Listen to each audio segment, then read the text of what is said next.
morning. Good morning.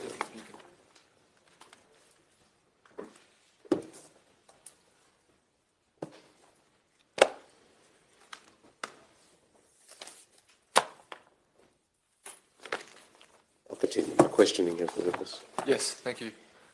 Mr. Millard, yesterday we were looking at a document, the CDNA guidelines, and I just asked that that be brought back up on the screen. Tab 1,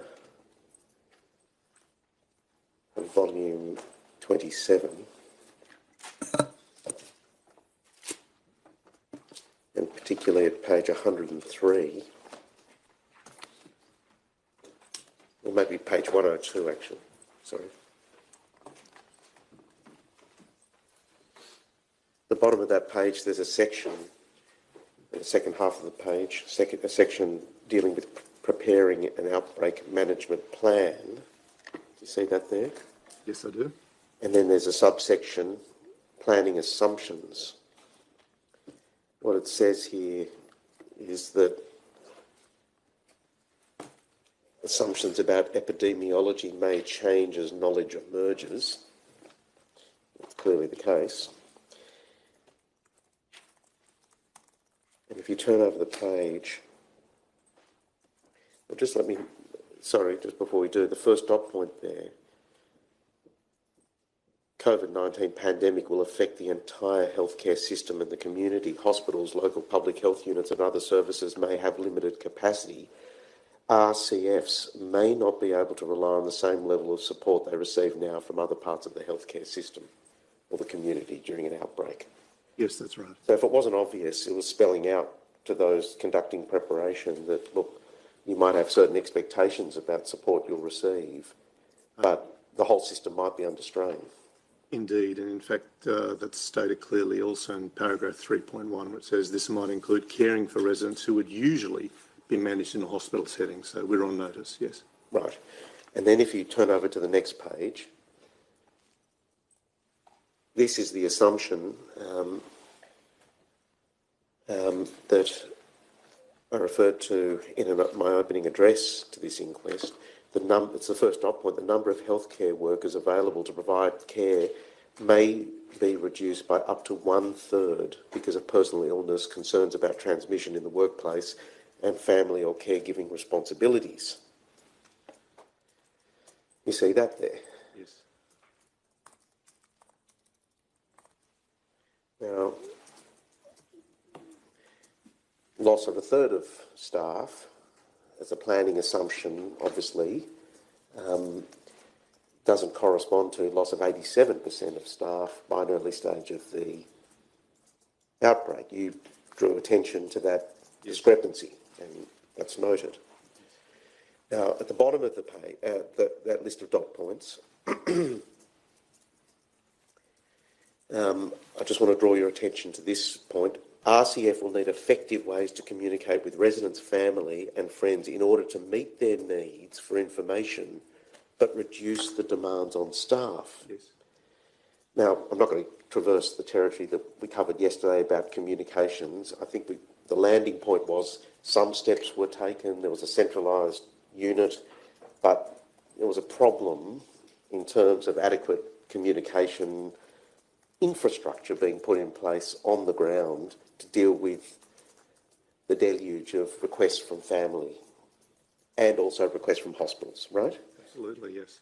And can I just suggest that this point here is again highlighting the need for communication with residents, family and friends.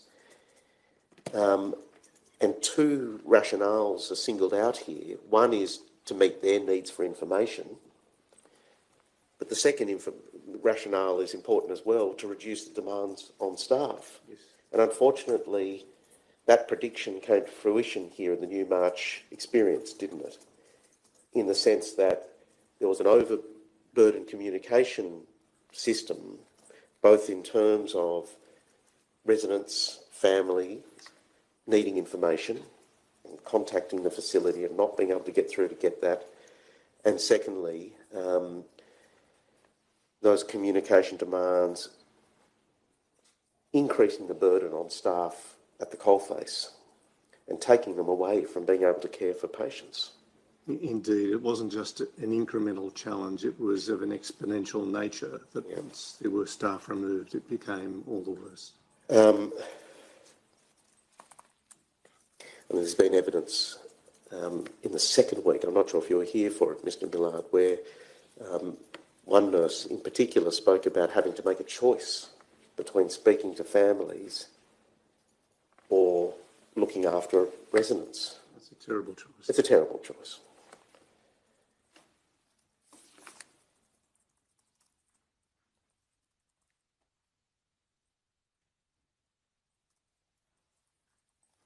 Just to go to the next page, 104. And this is just to reinforce the issue about the inadequate planning assumption about workforce loss. You'll see the second paragraph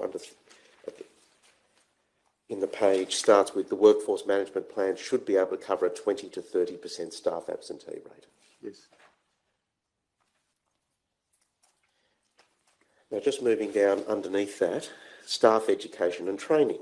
Each RCF is responsible for ensuring their staff are adequately trained and competent in all aspects of outbreak management plan prior to an outbreak. All right, so no question, each facility was charged with making sure their staff were adequately trained and competent to deal with an outbreak, right? Yes. As you would expect, would have to be the case. Yes.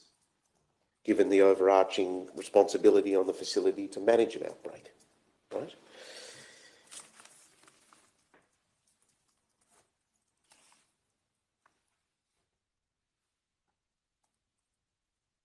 I'm just going to skip forward to page 111. I don't intend to go through this entire document with you, Mr. Miller. It's very, very lengthy.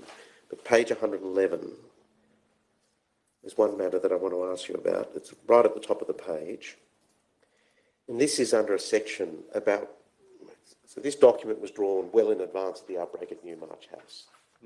Well, and there's a section that was in this document that deals with what to do when you have how to respond to the outbreak commencing. This is what this part of the document deals with. If you look at the top of the page there, it says RCF should engage an infection control consultant or make contact with the residential in-reach service at their local health service should they require additional support in an outbreak. They may also be able to assist RCF to avoid the transfer of residents to hospital where possible. Yes. Right? Now, just a couple of things there. First of all, that initial part of the paragraph, engage an infection control consultant. Did that happen before the outbreak? To my knowledge, no. We certainly have, Anglicare certainly had its own infection controlled trained personnel who are involved in equipping and training, and there was a consultant who was used to provide updated infection control practice training across the network. That would have happened at Newmarch as well, but actually engaging on a continual ongoing basis early on at Newmarch, no. And I think that's a point of distinction with the Dorothy Hanson Lodge experience. Yes. Kathy Dempsey was there immediately. Yes, and from all reports that was a salutary, very helpful, absolutely helpful situation.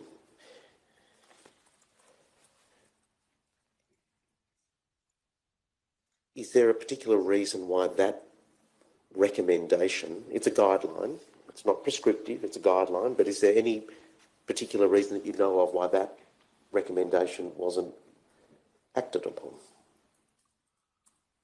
You know, to be frank, I think the knowledge about the expertise and the high level of skills by someone who is an accredited infection control practitioner, not just Kathy Dempsey herself, I don't think that was generally known to most people what that actually entailed. In fact, in conversations I was involved with the Commonwealth where Professor Lynn Gilbert spoke, She spoke that most people would not understand or have the competency, even within a normal public health system, to understand what it means or what infection control practices involve outside of perhaps an intensive care unit of one of the peak hospitals.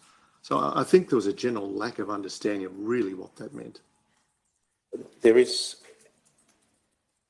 an agency known as the Clinical Excellence Commission, Yes. and Ms Dempsey works for that agency, and infection control practices are very much at the centre of the type of work that that agency does. Was there any engagement with the CEC prior to the outbreak at Newmarch House? I'm not aware of that prior to the outbreak. Did you know of the existence of that body? I can't say I did, no. Did anyone in these crisis management team meetings ever raise with you, or for discussion, the Clinical Excellence Commission and guidance that could be obtained from them? I cannot recall that happening. Having looked at the minutes, I can't see that, but certainly Erica Roy knew of Kathy Dempsey.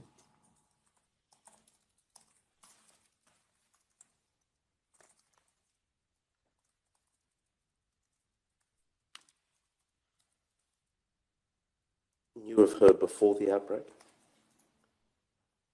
or during the outbreak?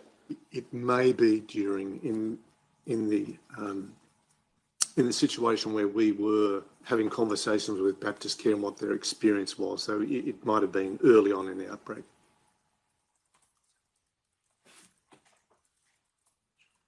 I seem to recall a name, I think of Mr. Robertson or Mr. Robinson, also from the CEC, who we had some contact with, who I think practiced in the Nepean area. Yeah.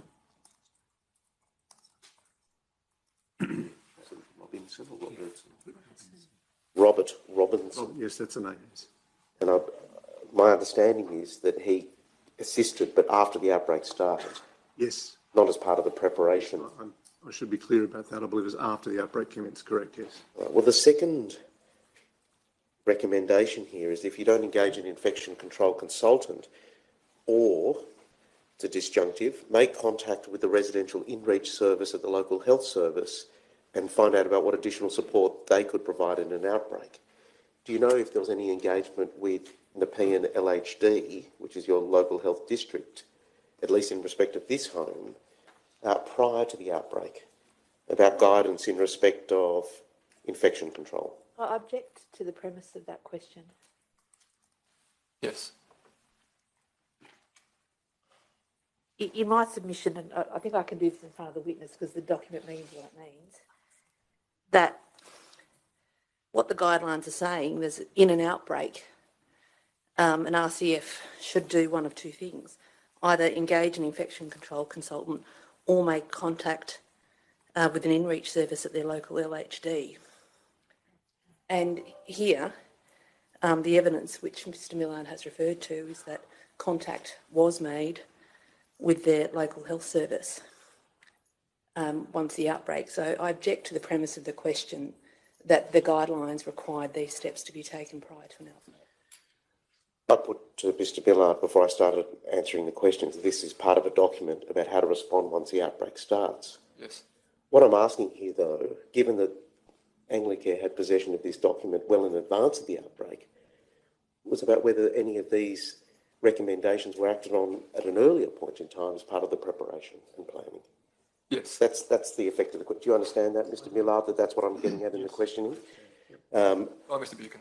And I pointedly put to you that this wasn't prescriptive and it's not as though there's a breach of a guideline or something along those lines. But what do you know whether there was any engagement with local health districts to ensure before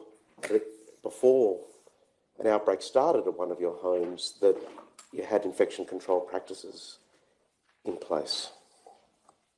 In my role of Chief Executive, I do not have that granularity of knowledge. I am aware that as a general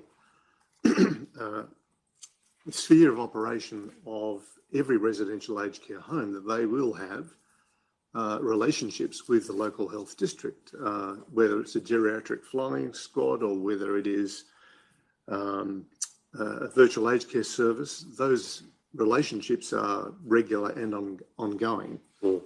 There may have been more detailed contact prior, but I'm not aware of it. Okay. But look, in terms of an order coming down from above, we want this done systematically throughout the organisation. It doesn't appear that an order or directive of that kind was given. Is that right? From me personally, no. Now,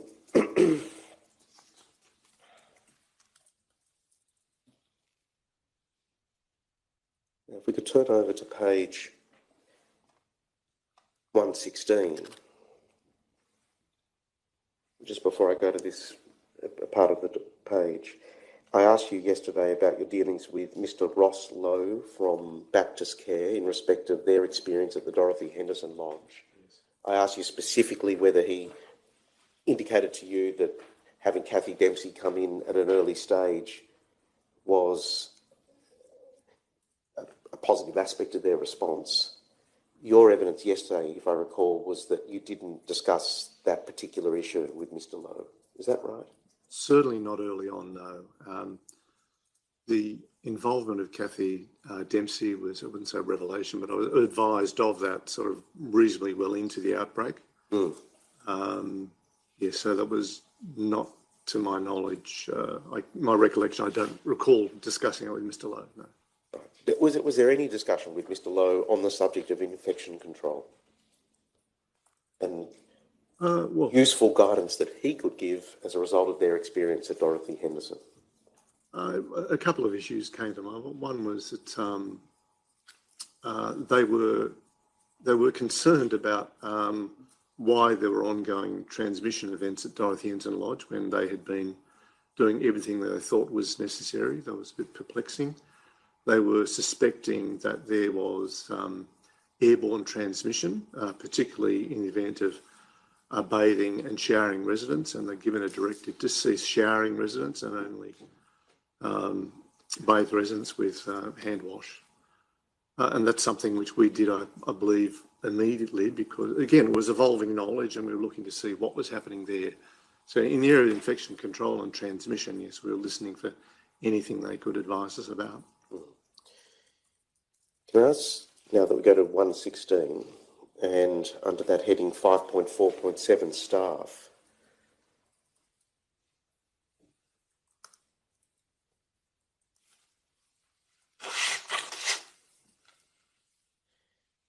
if you just read that first paragraph there, please.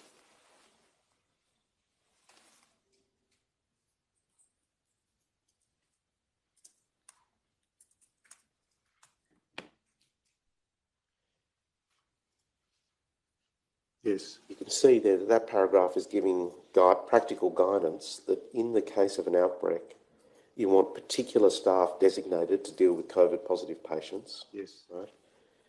That healthcare workers or staff should not be moving between wings or units. Yes. To provide care for other residents. And that's particularly important where wings remain unaffected in the outbreak. Absolutely. And then there's a preference to cohort staff to areas for the duration of the outbreak. Yes.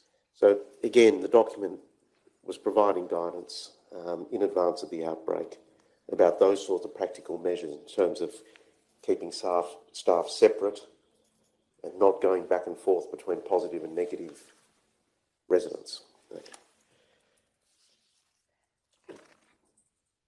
Do you know whether, as a result of the regular crisis management team meetings, any firm instructions were provided to the 23 facilities systematically to ensure that that type of practical advice would be actioned? I cannot recall any such direction being given. Clearly, one of the learnings from the experience, not just at Newmarch, but generally everyone's learnings was about the importance not just of cohorting residents, but of cohorting staff and clear physical demarcation within a home and separation of staff. Mm.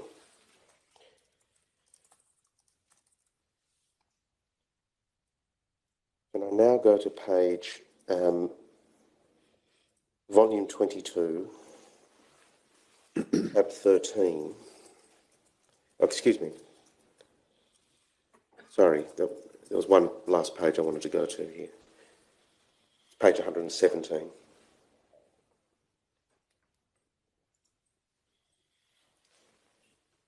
The CDNA guidelines.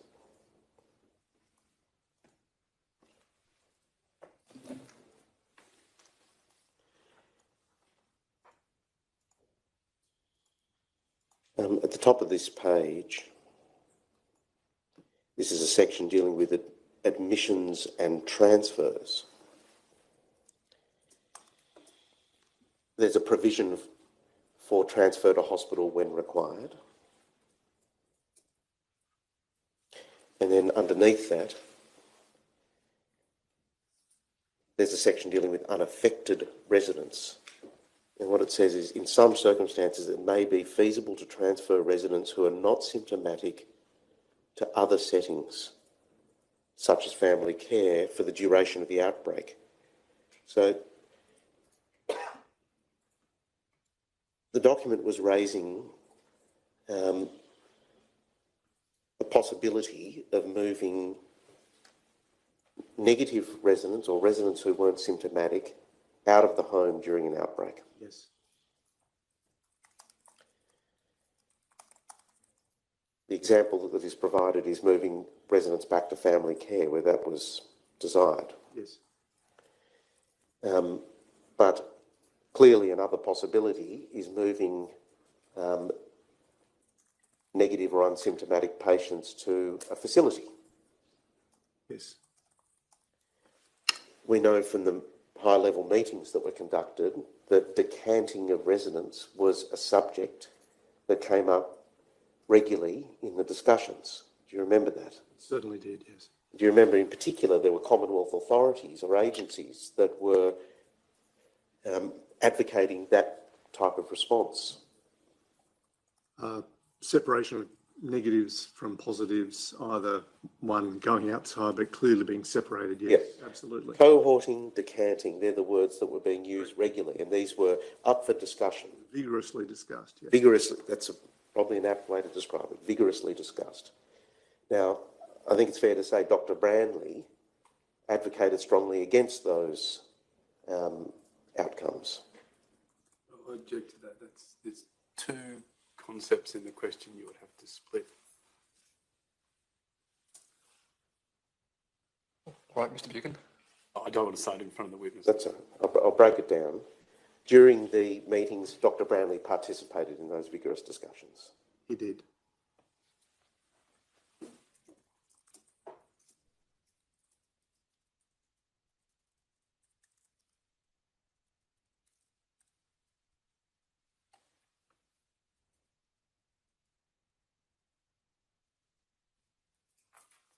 In terms of decanting, that is moving patients out of the home, was it your recollection that Dr. Brandley opposed that course?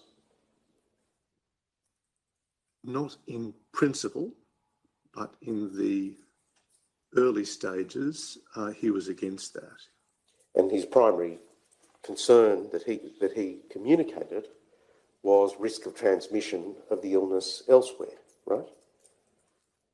Not only that, the question about who was actually COVID positive or who was actually incubating the illness was a live issue and was thought a 14-day incubation period, and he suspected that, and I haven't read the epidemiological evidence, but he suspected that there was in fact a significant seeding event. There were a number of residents and staff who were positive, they just hadn't tested positive yet.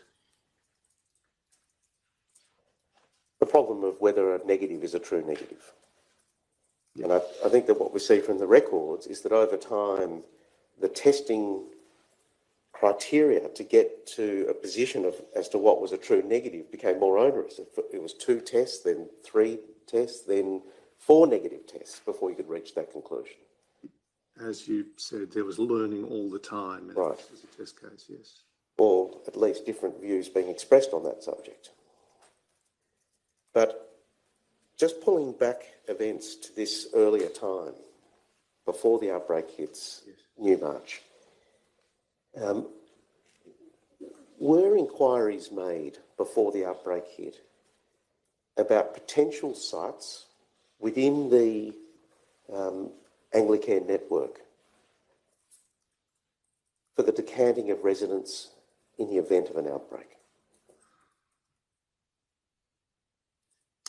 My recollection is that we were asking questions just within Anglicare about what homes we had where there were vacant wings or homes soon to be commissioned. We had one home, as I recall, close to completion. We were thinking about whether it could be used to decant residents. And I'm sorry, I might be confusing time here exactly where this happened, but... Was that a home in Rooty Hill? Yes, there was one in Rooty Hill, yes. So that's after the outbreak hits, and yes, I think that's right. There's a discussion, there's evidence of a discussion involving Mr. Pretorius, for example, on that subject and whether room could be made available there. But what I'm asking is, prior to all of that, prior to the outbreak commencing, was there any contingency planning about having a facility or space in a facility which would permit for decanting of residents in the case of an outbreak? I'm not aware of that. All right.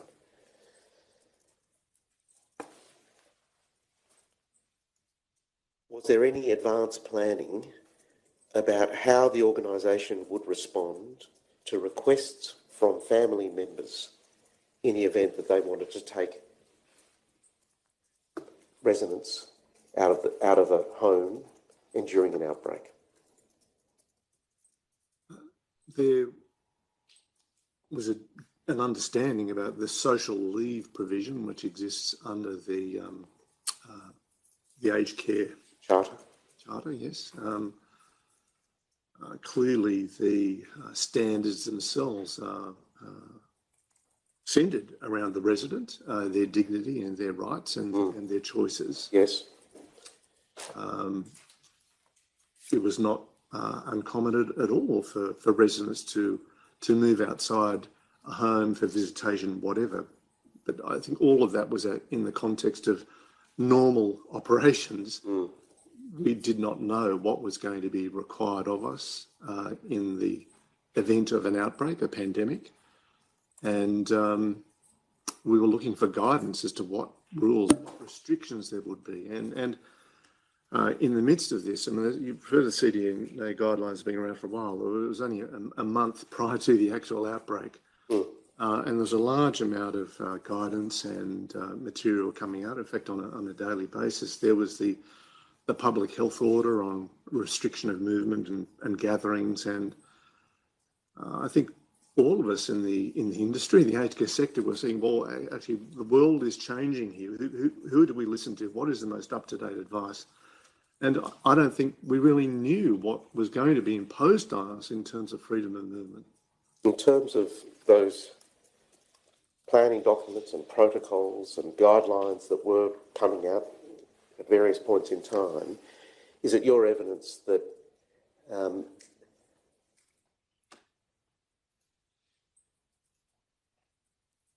the picture was confusing? It was changing quickly, and I want to indicate that we were reading these documents. We were, I believe, on top of current knowledge as it was emanating. We were listening to what was happening in terrible stories about contagion spread in aged care homes in North America and Europe. There's a huge concern about this exponentially growing within our own homes. But it's one thing to have read a document. It's another one to actually apply one's mind to how this will be carried out in practice. And I think there just wasn't the time. Sort of complaint, it's a reality. There just wasn't the time to workshop this or to have live fire drills even before we were struck at Newmarch House. It was very sudden.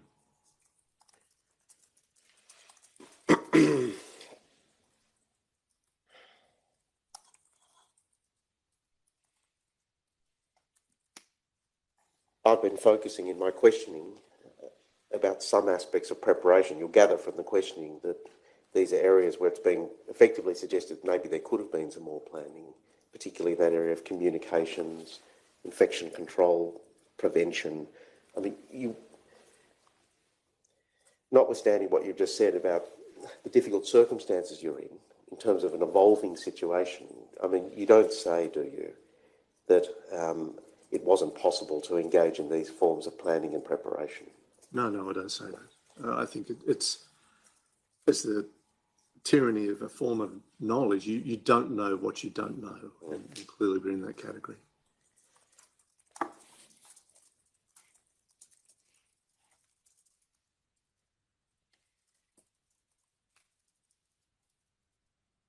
Which I suppose is the purpose of a guideline, like the guidelines we've just been looking at. Indeed. Where you don't know what you don't know. Someone or a group of people have sat down and tried to inform thinking about how things might turn out. Contingency planning as much as possible. Indeed, and we're grateful for that. Yeah. I guess perhaps it's in Donald Rumsfell's second category of knowledge. There were some known unknowns, and we've been pointed towards those wisely by these people. Yes. Yeah, I wasn't going to rely on Donald Rumsfeld as an authority, but if the reference point is correct. If we can now go to volume 22, tab 13, please.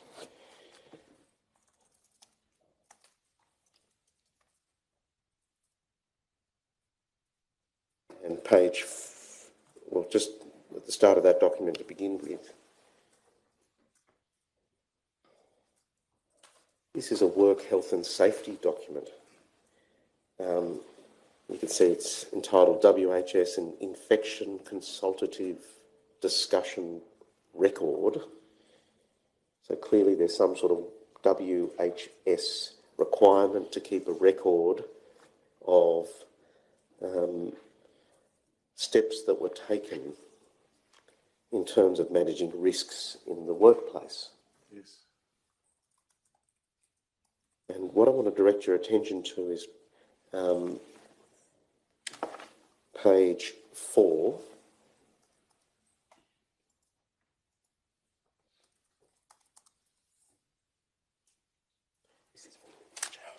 This is specific to Newmarch House, I should say. Yes.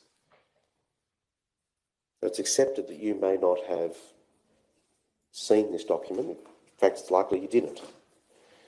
But if you look at page 4, there's an issue called a coronavirus. Do you see that? Yes, I see that. And there are various steps that are being taken at that are being charted, various types of action.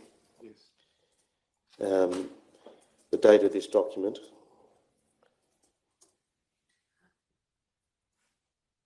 Can you tell me? 2nd of March. But if you go over to page 5, you see the second dot point there, Sanjeev, to encourage staff to attend required education in Cornerstone and record attendance and inform Melinda of the numbers attended. Yes. So you remember I put to you yesterday that essentially training of staff at Newmarch House was encouraged but not mandated. Perhaps should have been more precise about not mandated. Staff are encouraged or required to undertake training. They may do that in a form and at a time which is most helpful for themselves. Their training attendance and completion is actually monitored in an organisational IT platform called Cornerstone. So if there was a failure, and we would look at this as an organisation about completion of mandatory training, where staff was perhaps, or staff cohorts were deficient in not attending to training, then management action would be taken. But in terms of mandating at a particular time, I don't believe that's the normal requirement, unless it's scheduled training with a workplace training at a particular time in a venue, but often the training is online, Right. an individual.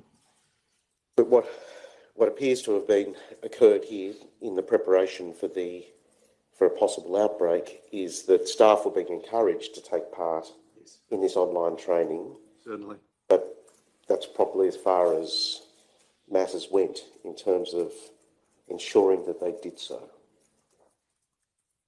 I really don't have knowledge of that. It's an operational. It's an operational issue. Well, it's really an issue for residential management to be monitoring that training. Yes. Now, I want to ask you about an aspect of your preparation, which was creating a surge workforce.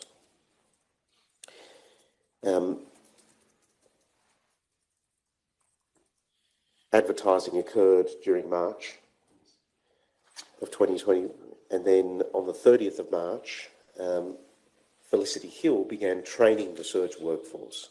Yes. Now, evidence that you gave yesterday is that there was a 20 to 30% assumption about staff losses. Yes. And that you were preparing a surge workforce to cater for a 40% loss, I think was That's my recollection, yes. was your recollection. Now, is that because 40 people attended for surge workforce training? I think. And a usual staff roster is assumed to be in the order of 100 staff.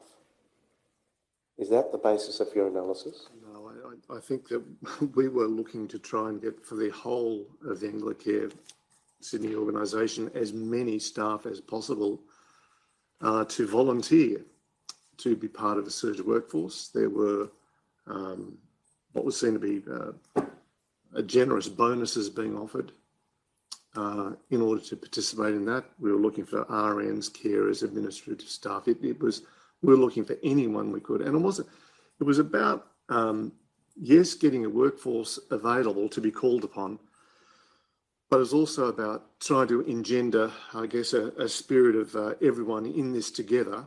We all need to have a call to arms to participate in this. Yeah.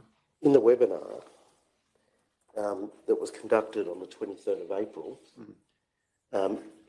you informed the audience that Anglicare already had a surge task force with 40 people who had volunteered. That's where I got the 40 from. House, I think so, yes, yeah. That's for Newmarch House. I think it was, yes. What was the size of the surge workforce that was created for the entire organisation? I don't know the answer to that, but there may well be documents available in evidence which already indicate the numbers, but because it would have been for Newmarch. Anglicare ran 23 homes. Yes. You couldn't assume that an outbreak would only hit one home. No, of course not. And that's why I think the 40 was for Newmarch, yes. You say you think this is sort of an important issue. Do you know whether there was a larger surge workforce created? That is my understanding, but I can't say what that number was. I don't know.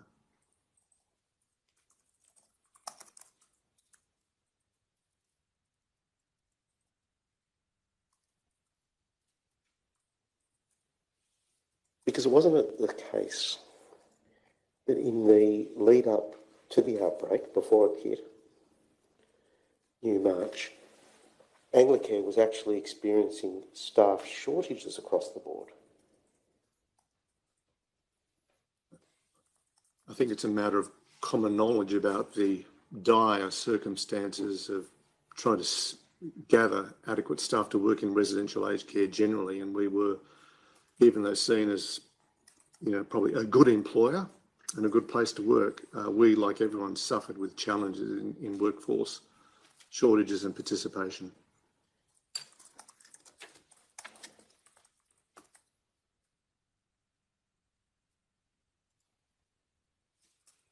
Bishop.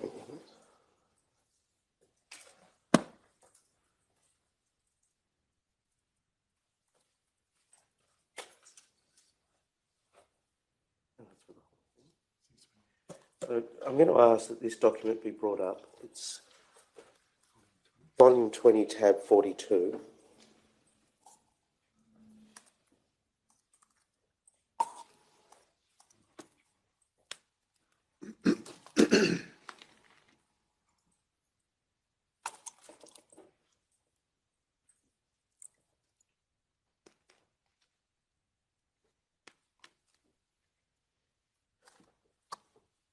This is an email from Ross Pendlebury, who was part of that in the leadership team, and was certainly part of the Direct report to me, yes. direct report to you, and in part of the crisis management team as well. Yes.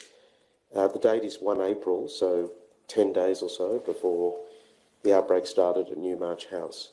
Yes. So this is, by the looks of things, not an email that is Newmarch specific. It's an email to the board, and it's about the entire organisation. And he's dealing with how preparation is going. And you can see down at the bottom of page 1, it says surge teams. A series of surge teams are being pulled together to support RC homes in the event of an infection. To date, some 30 staff have volunteered to participate. Yes. And you're a recipient of this email. You can see that from the previous page.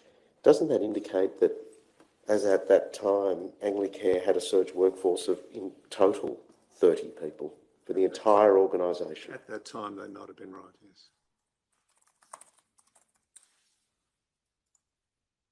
But does that assist you in terms of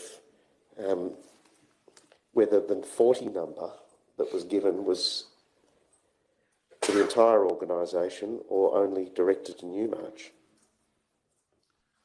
The recruiting or seeking to recruit people to participate in the surge workforce was an ongoing matter. It wasn't just at a point in time. There was constant sources of advertising, promoting, seeking to inform staff about the opportunities. There was, it wasn't.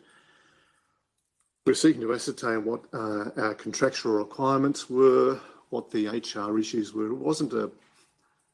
I'm not suggesting it's a simple process, but that process started in the 30th. That started in March. Excuse me. Correct? That's what your statement indicates. I accept that. Paragraph 20. During March 2020, Anglicare began advertising internally, for a surge workforce. Yes. So that's going on during March. Training commences on the 30th of March, at the end of March. Of the surge workforce. Of the surge workforce. So, and then on the 1st of April, Mr. Pendlebury is updating the board on the size of the surge workforce that's been gathered at that time. Yes. I think the hope was that was a good start, but more to go. Right. Well, in terms of 23 homes and the possibility of multiple outbreaks, thankfully that didn't occur. But a surge workforce of 30 staff wasn't going to get you very far, was it? But 23 homes, absolutely not.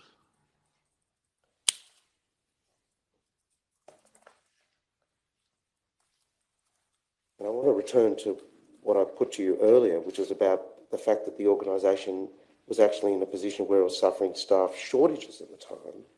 And in that respect, can we go to volume 20, tab 40, please?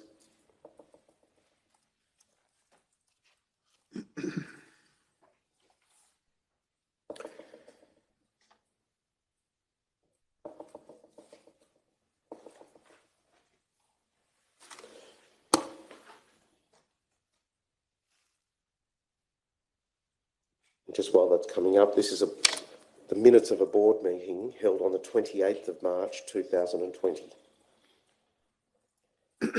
And of course, as Chief Executive Officer, you were in attendance and reporting to the board about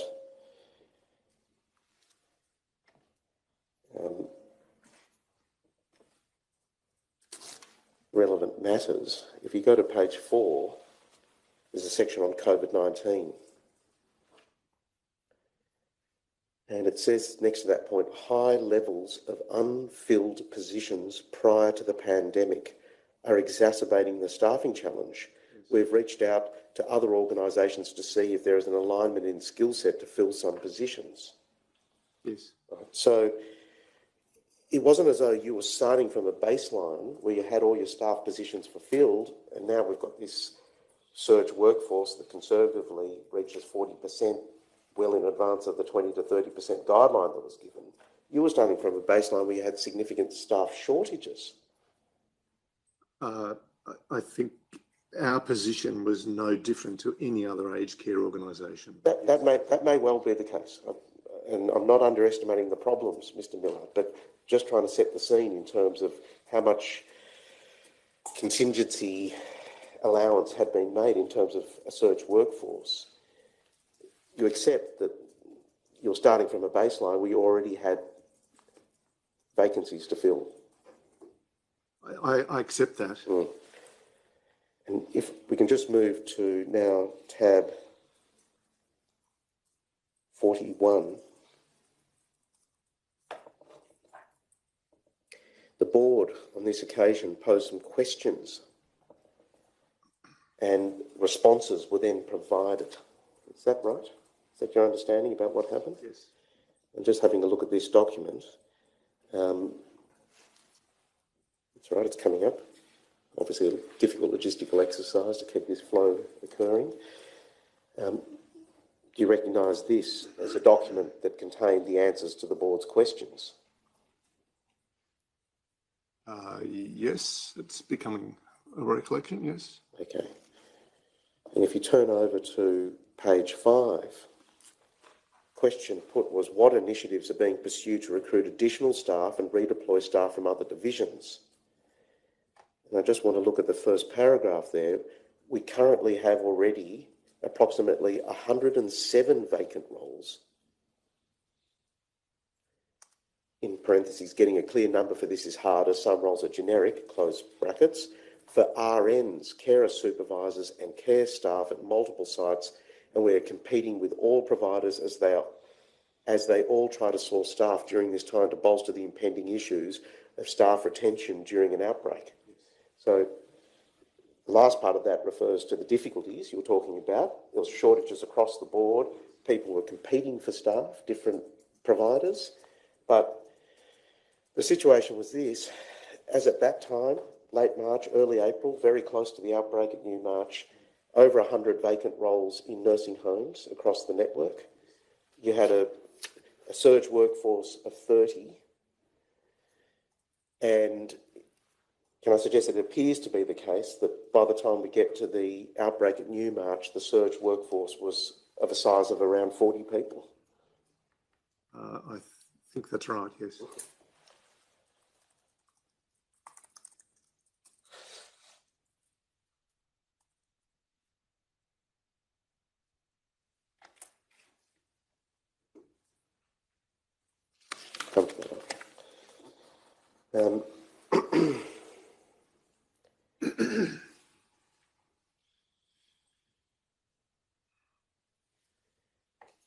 So in terms of, I suppose, key themes that come out of the preparation, one theme must be that there was an underestimation of the hit that a facility would take in terms of staffing shortages in the event of an outbreak. I completely agree. One of the observations of, I think it was our chairman, I don't think he came up with this quote, but it was often in planning our worst case scenario is a way too optimistic. Yeah. And just on that point, can I suggest that another issue that has become clear now is that there was no anticipation at this time about turning Newmarch House into a virtual hospital ward, caring for a large number of infected patients. None whatsoever, no. That was not within contemplation. No.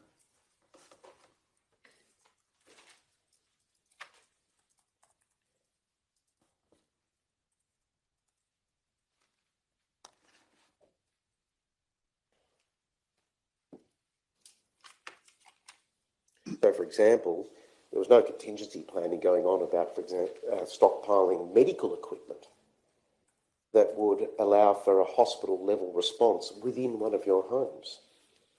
Not medical equipment, no, but PPE, yes, but not medical equipment. Yeah, no, I'm moving away from PPE. I'm talking about things like machines that measure oxygen saturation and blood pressure and temperature I think that are suitable for ongoing medical monitoring. I think pulse oximeters and I always have trouble with this word, but blood pressure cuffs, that would have been normal equipment at a residential care home. But stockpiling to have the number necessary to run, you know, a hospital, no. No. I mean, there's evidence that's come out that one of the first things that Ms. Giles did when she took over as facility manager was she requested, 8 of these machines that are $8,000 a piece, right? That was actioned eventually. 5 days, when I say eventually, I mean, it's accepted, it doesn't happen overnight. Approved immediately, but action, yeah. 5 days later they came through, I think was the time frame, 19th of April to the 24th of April. But there wasn't contingency planning in general about how we could transform No, there was never contemplated. an aged care home into a virtual hospital ward. Now, I think we're on notice that in accordance with what it said in the CDNA guidelines, that patient or residents who would normally be sent to hospital may need to be cared for in home. Yeah. Okay, but that's a long stretch from saying you need to run a hospital. Yeah, well, quite. And what did you understand from that guideline? I took it that there may be capacity constraints.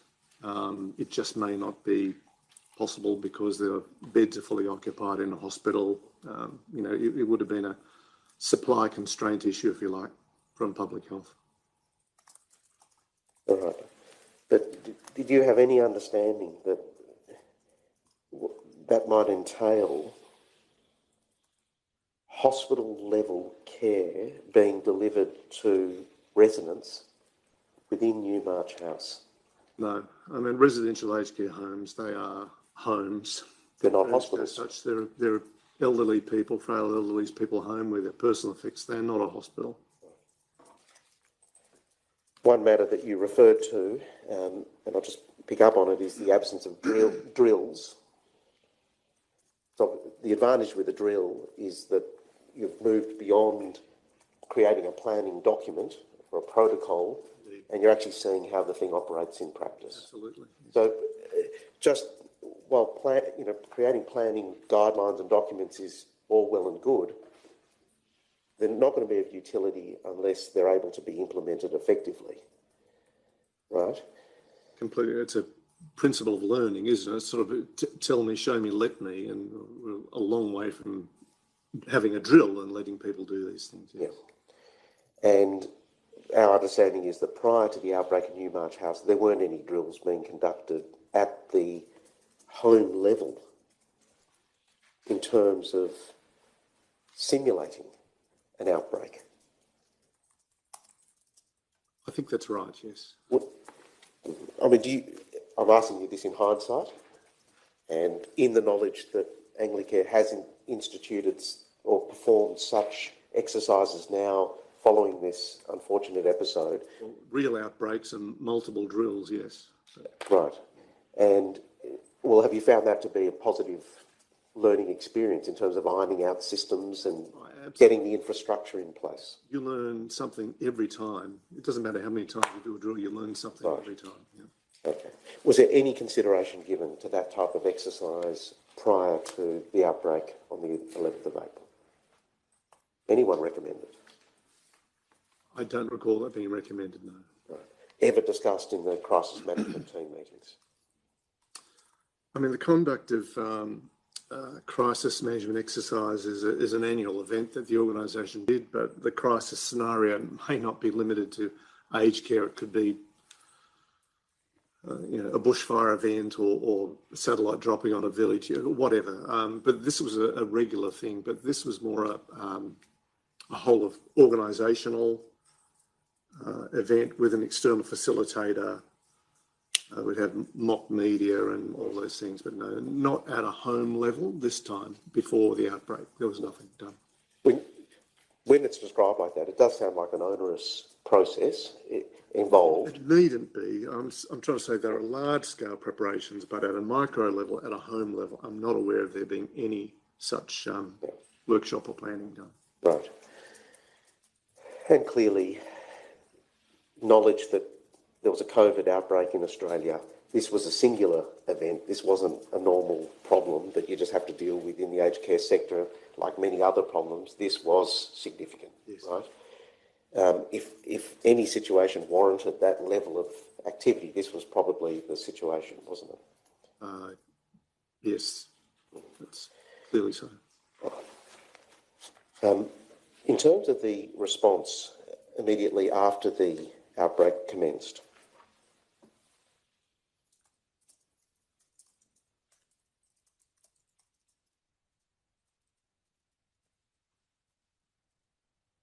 I ask that volume 20, tab 51 be displayed, please.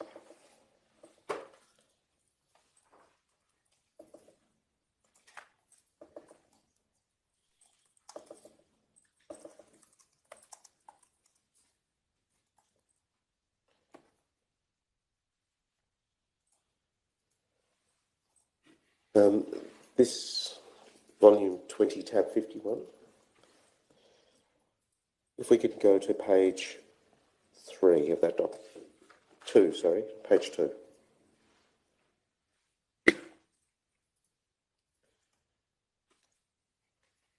What we see here is an email from Mr. Goodhue, dated Sunday the 12th of April at 12:37 in the morning, so just after midnight.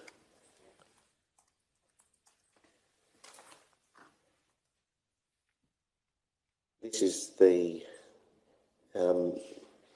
email where there was a notification. Yes. And if you could just look at point 3.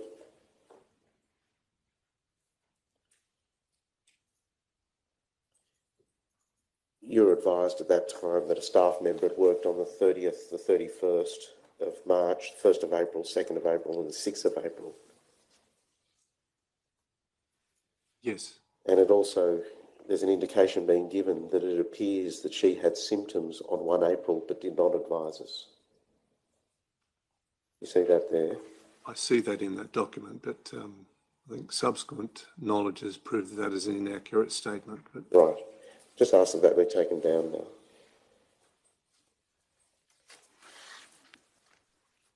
What is the subsequent knowledge? Well, first of all, do you understand what the basis was of that piece of information that was provided in the email? well, clearly it was a huge concern to us and to the organisation that, if there had been a care worker who had had symptoms and had worked, that was not just hugely damaging, it would be reckless and foolhardy of the individual. And I was keen to, I wouldn't say have the person prosecuted, but I was very angry if that was the case, given the steps that we had made to communicate to staff that there is no excuse whatsoever to work if you're unwell or are concerned about your health. We had made full pay available to casual staff, so there was no excuse for any staff member to turn up who was unwell. So I was pretty upset by that. Now, subsequently, it seems to appear that that was an inaccurate statement when it said that she had symptoms. I think that's largely might have been heard that Stately Health used to talk about when someone would be symptomatic or presumed to have symptoms based on when they were eventually diagnosed or had a positive COVID test. Did you ever ask Mr. Goodhue why it was that he wrote that in the email, that it appeared that she had symptoms? It may have been a topic in one of our meetings. I mean, I sought to get my information then directly from Linda Burns, who I saw and spoke to about this on the 13th. I know that there's a non-publication order in relation to the name of the particular staff member. Yes. Excuse me for a moment. Sorry. sorry, Mr Miller, we collectively missed that last answer. Can I ask you just to repeat that? I apologise. I'm sorry, you might need to rephrase the question. I was asking you whether you ever asked Mr Goodhue what the basis was of his understanding that she'd been symptomatic. The question about whether the index case had knowledge and what was the organisation's knowledge of the state of health was a matter of some discussion between senior management, and I was very concerned that if it was the case that any worker attended who was unwell and knowingly did so, that there should be disciplinary action taken.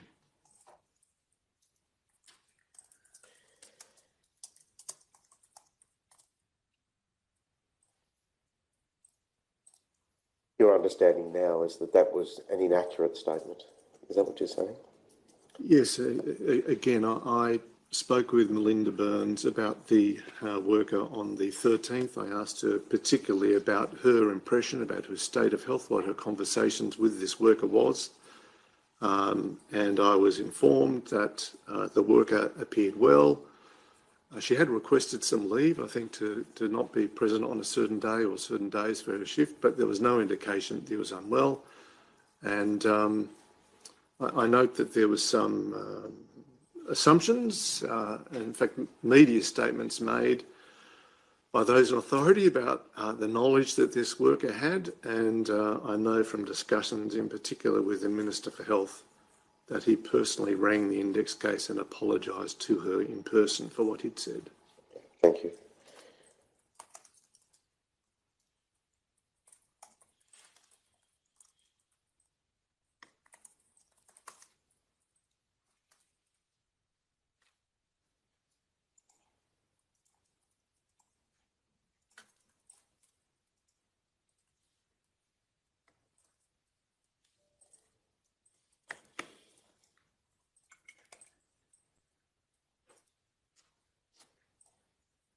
Now, after the notification was received, one of the matters that you did was to send an email to the family members informing them of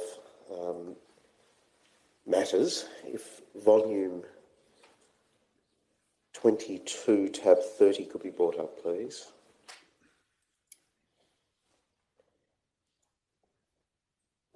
Page 4.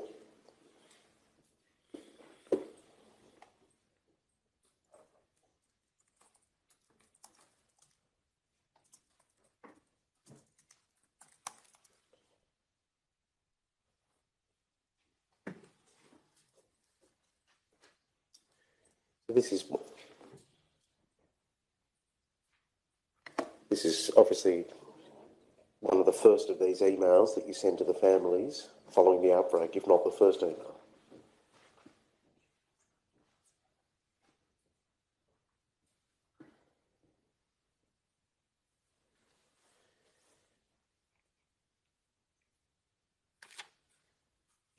I informed the family members that residents were now isolated in their rooms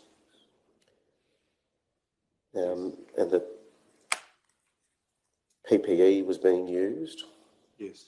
That strict infection control procedures were being followed.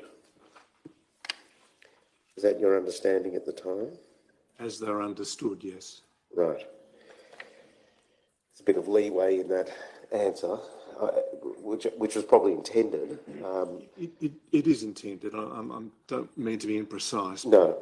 Knowledge about how to act. And, I mean, even Dorothy Henson Lodge, who were the first to go through this. I mean, they had Kathy Dempsey in there, but, you know, they would readily admit they didn't get everything right, and everyone was learning about how to do this.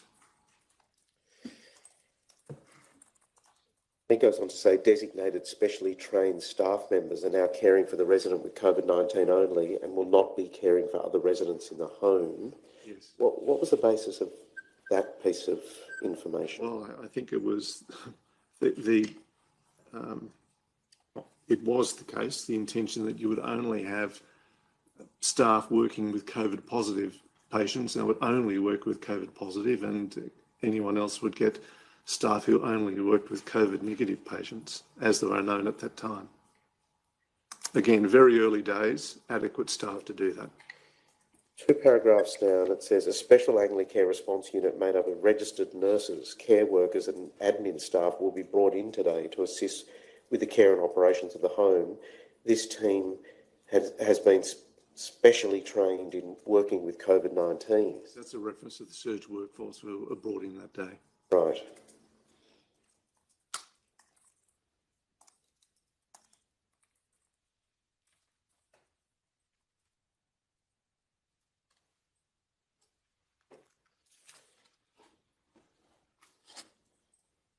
Where you say that this team has been specially trained in working with COVID-19, what was the special training that you had in mind?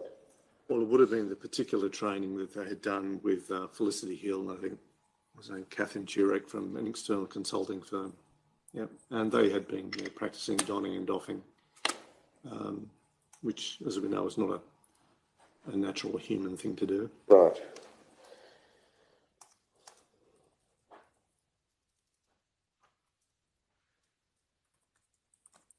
These were all volunteers, of course. They were not co-opted. Mm. Do you think, considering the impression that this letter would give, that there is potentially a degree of overstatement in saying this team has been specially trained in working with COVID-19, if the training was limited to donning and doffing PPE equipment?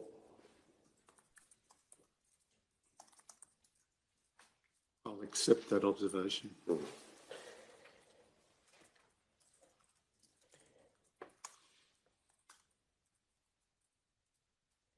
Now, there were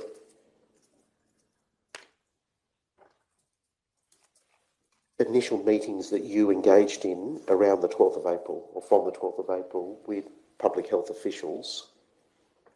Yeah, not personally at that time, but the organisation certainly had. But the organisation did. When was the first meeting? I'm not talking now about internal Anglicare meeting in the crisis management team. When was the first meeting that you attended?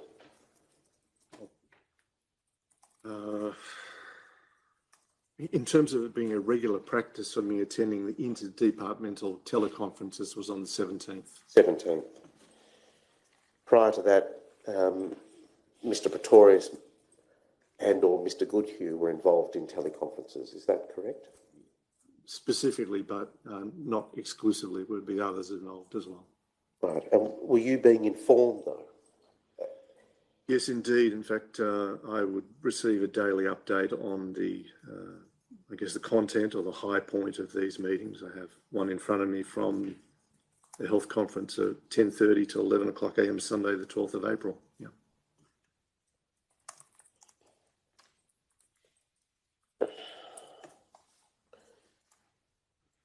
If you could just go to now tab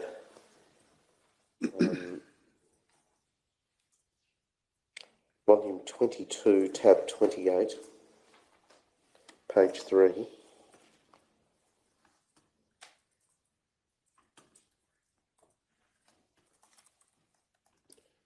Whose summary is this?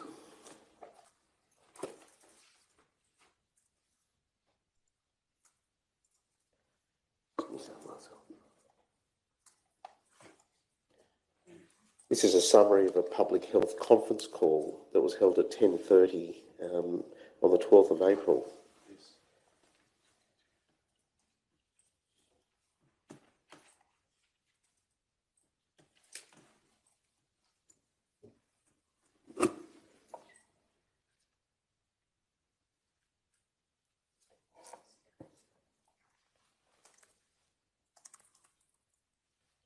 Excuse me for a moment.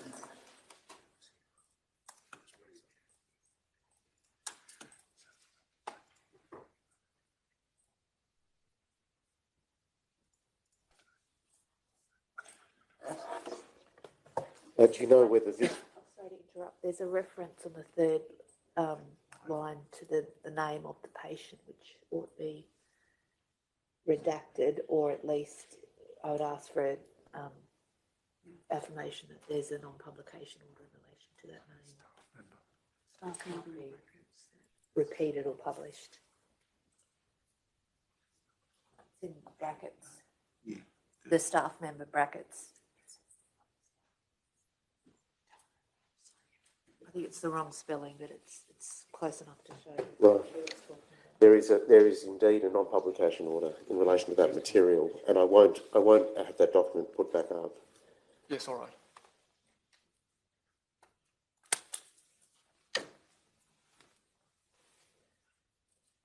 What was being discussed in that meeting is that 27 staff were exposed, and that 89 residents potentially had been in contact or exposed. They're the numbers that were being raised in that initial meeting. Yes. About the potential scale of the problem. Yes. Was that communicated to you, that information? Yes. So does that indicate right from the outset there was an understanding that this situation could progress very badly? I'm not sure at that stage it was thought what the progress would be, but it was an ominous communication. Right. Particularly in terms of the spread of, the potential spread of the illness through the home. Absolutely, yes.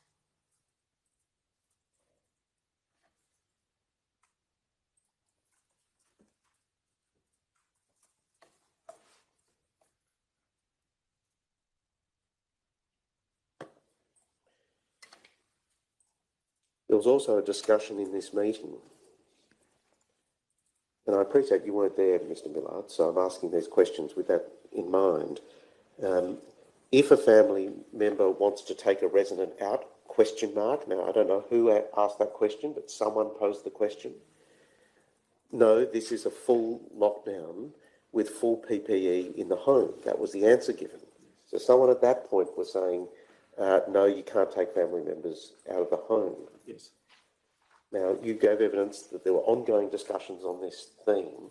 Was the initial view being communicated to Anglicare that families would not be able to take residents out of the home? Yes.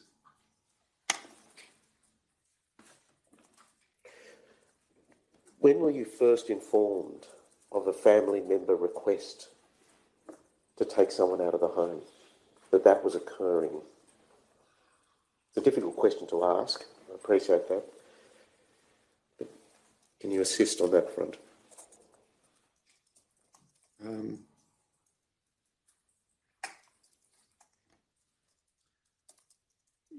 It is not, if you like, in my random access memory, but I in looking at the daily minutes, I think there was a conversation, I think, with the family of Barry Gihan, requesting to be taken out of the home.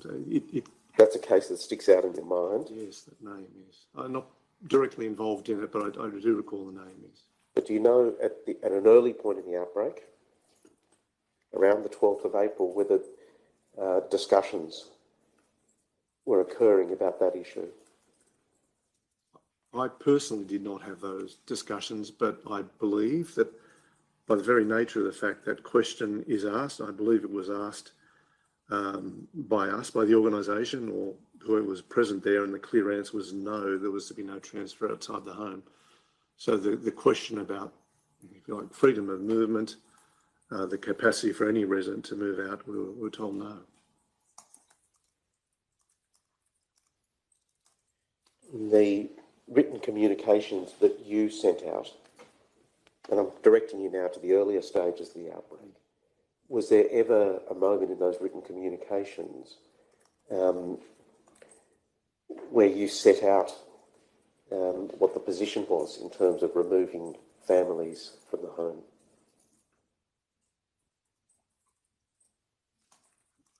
I can't recall. Certainly there was later letters to families about discussions being available with OPAN to move residents out, but That in was, the early that was, stages, no. that was much later in the A piece, couple of wasn't weeks it? later, at least, yes. 2 weeks, yeah. Was the reason that you didn't address this issue in these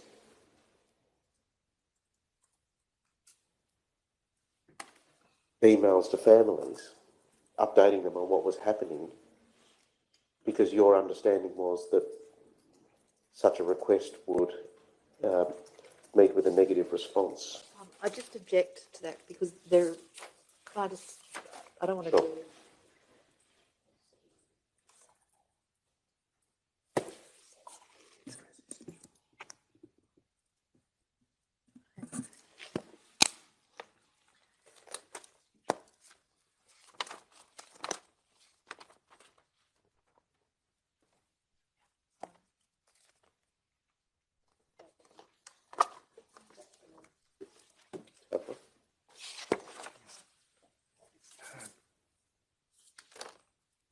I think.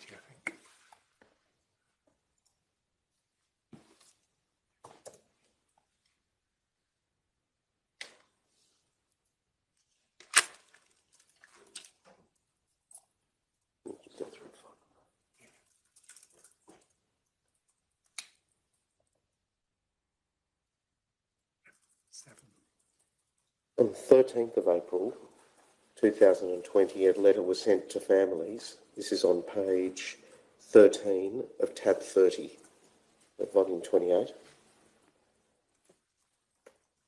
It says this, under these current protocols, no resident will be able to leave the home because of the risk of cross-infection. So that was on the 13th of April. So what it appears then that that particular advice filtered back through to the organisation. You then sent an email to the families. That's the information. Putting that position. Conveyed, yes. Right. What was your understanding, if there was no understanding of this, then say so, about the basis of that position, that prescription? I believe it was in the context of there being, again, the most overused word, an unprecedented public health order Yes. on freedom of movement and gathering. And that applied to people generally in community. Here we have an outbreak of COVID-19. It did not seem unreasonable to me that there would be a restriction on movement. Now, with hindsight, was it right? Was it fair? Was it reasonable? I have very different views about that now. But at the time and in that context, it seemed reasonable. You explained your thinking at the time. Yes. I take it that did involve actually looking at the public health order that was in place. Absolutely, yes. When you say in hindsight your views are quite different, what are the views now?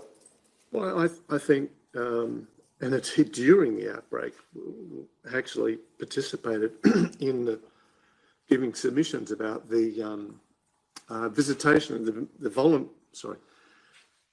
the visitation guidelines for residential aged care homes during the pandemic. I gave my thoughts and observations about it, and it was an unfair, cruel restriction on residents and families.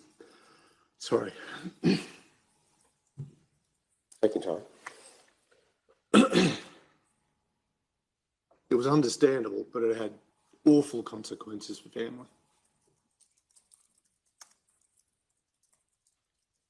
Do you recall that there were times during those ongoing interdepartmental meetings where, in particular, representatives from the Commonwealth agencies were questioning the basis of the prescription that residents wouldn't be permitted to leave the home, and actually forced the issue for discussion, as it were?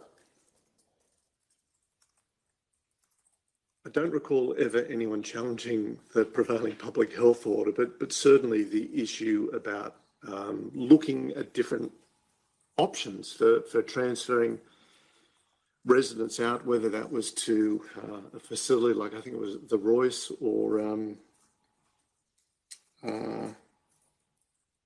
sorry, I forgot the name of the suburb, but there was a private hospital that was being canvassed as potentially being available. On the Aged Care Quality and Safety Commission, I think Dr. Melanie Roth, when she was there, they were fierce advocates for resident rights and for other options being considered. So I can't say it was always a welcome voice, but it was well asked, and it was an ongoing debate. What I'm putting is, do you remember from one of these meetings,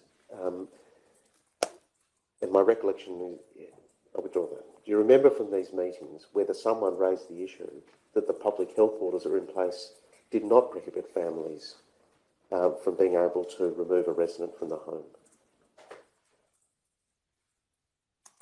I don't recall that. I mean, there was correspondence which we entered into with, I think it was with Bradley Forsman, I think the following week or April the 22nd, about freedom of movement. And I think that email from Ms. Sarah Allen from the Ministry of Health to Bradley Forsman is probably in evidence, dated April 22 at 5:36 p.m, which refers to the fact that, do you mind if I just read that? It says, from Sarah Allen. You identify the document first. I'm sorry, I don't. An email from Sarah Allen on the Wednesday, the 22nd of April at 5:36 p.m, addressed to Bradley Forsman, Nepean Blue Mountains, LHD. And the subject is Newmarch residents leaving facility. Yes. Sarah says, "Hi Brad, I've double checked and there is no broad public health order that relates to close contacts. However, under the Public Health Act, we can issue an order on an individual if they are a contact and we think that they will breach isolation. If they were to breach this order, the penalties would apply: $11,000 for an individual or 6-month imprisonment. Close contacts must remain where they are isolated, except for medical care or emergencies. As you noted, there is a risk of transmission to the family members if they were to drive the family member to the home and possibly within the home." Yeah, The last sentence. "This situation has arisen in other aged care facilities with outbreaks, and we gave this same advice to the families in those situations." Now, that email, is that sent to? Is that an email that you've become aware of because you had the brief of evidence in the... It was forwarded to us, to, I think, Fiona McKenzie, who again is a direct report of mine. And when was it forwarded to Anglicare? Oh, I think on the 22nd. Yes, there it is. It was forwarded by Bradley Forsman to Fiona McKenzie on Wednesday the 22nd at 17:56. All right, that's the part that we don't have. We're aware of that email, but not that it was forwarded to Anglicare or someone from Anglicare. Yes. And that was received on the 22nd of April. Correct, yes. All right.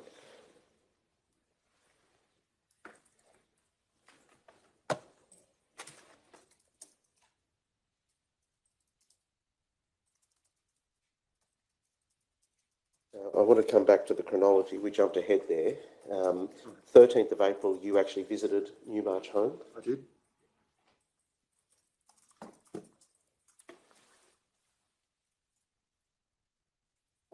You met with Dr. James Bramley there? I didn't speak with him. I saw him present there. Yes. Right, you saw him there.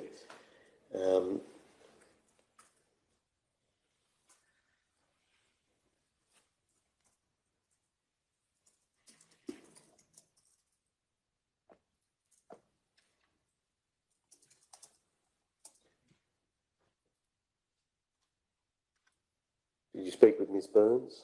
I did. On this That occasion? was the purpose of my visit, yes. Right. This was clearly at a point very early in the outbreak, 13, so 2 days in. For the first, yes, second full day, really, yes. Right.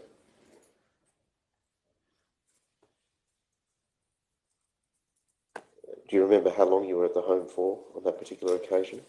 I think it would have been less than an hour, probably 45 minutes, a bit over that. Okay. Apart from speaking with Ms. Burns, was there anyone else you spoke to? I would have answered the questions at the door, done the requisite hand cleansing, putting on a mask. So there would have been one or two people potentially at the door who brought me in. Right.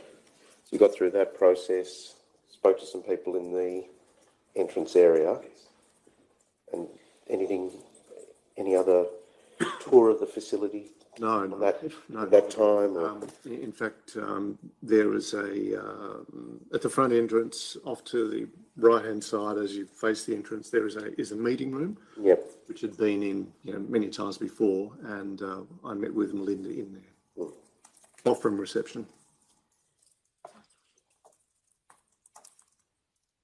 Moving forward, 16 April, you attended at a interdepartmental meeting on, sorry, I withdraw that. Representatives of Anglicare attended, Mr.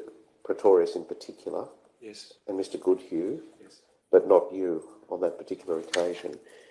Was there a particular reason you didn't turn up to that meeting on the 16th of April, given that it was going to be an important meeting discussing the approach that was going to be taken? Again, I think it is the normal delegation of responsibilities in the organisation would be a meeting that the chief executive wouldn't normally attend. Yes. It would have been the divisional management who did attend. Did you receive a report back about the meeting though? Yes.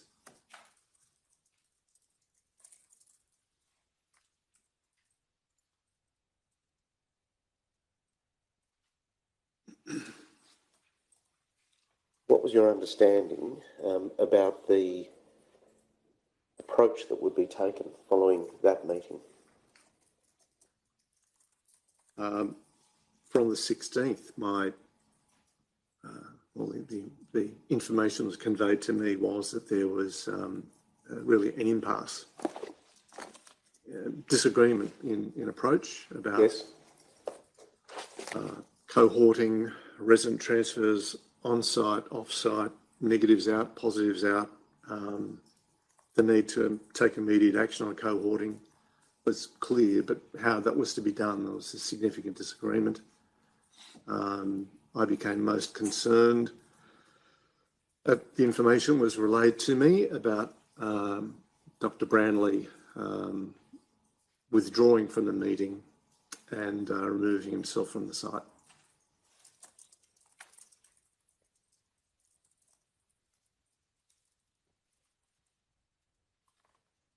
Did Anglicare go into that meeting with a position about how it wanted its COVID positive residents to be looked after?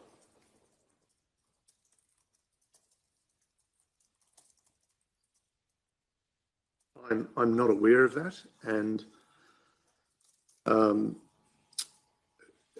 council is aware that residential aged care facilities do not employ doctors. We don't provide medical advice. We provide nursing care amongst other services. So we always look to medical practitioners for advice and input on matters like that. So the decision about the best clinical care and the location for that, we'll be looking for the advice from others on that.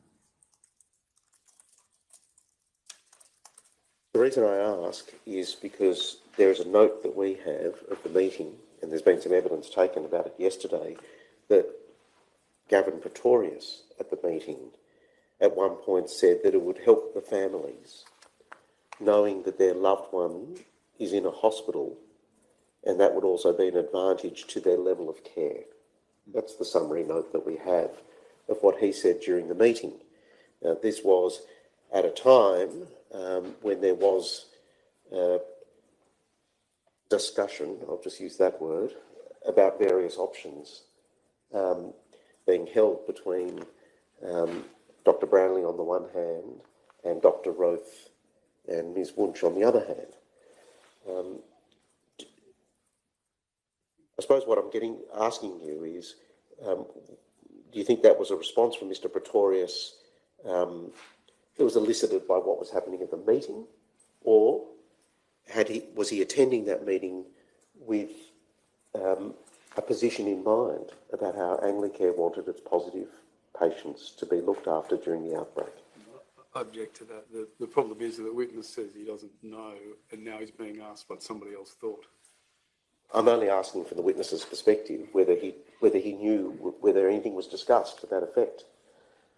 I don't recall ever having a discussion about an organisational position on such a matter, but I'm glad he said what he did.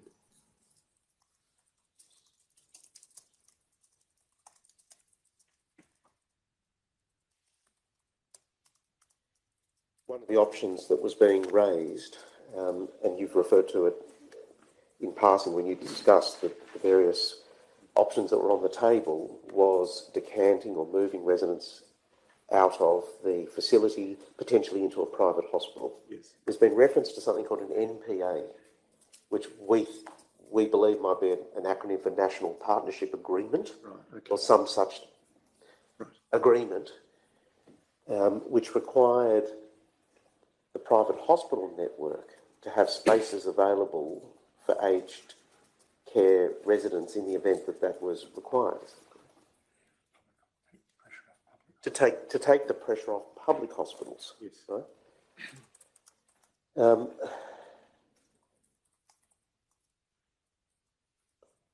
Do you know whether there was any discussions held by Anglicare in these early stages of the outbreak about whether that type of procedure could be activated in this case to take pressure off the home?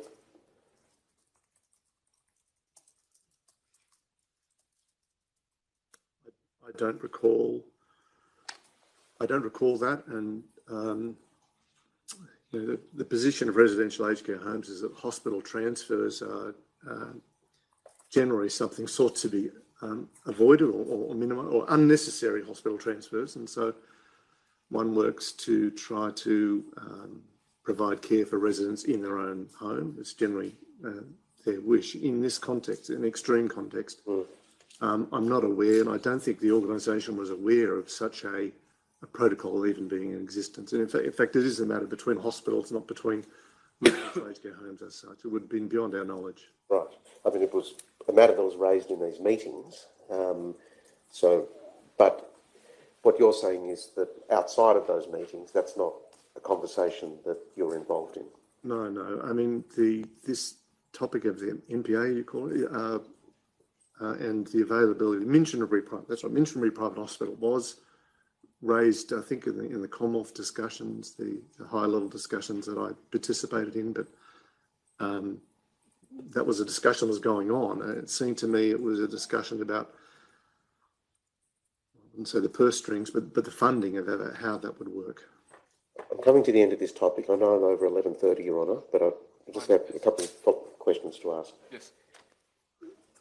Do you understand that during this meeting, Dr. Branley spoke about the hospital in the home model? Yes. Right. Again, you weren't present at the meeting, but matters were reported back to you. Yes.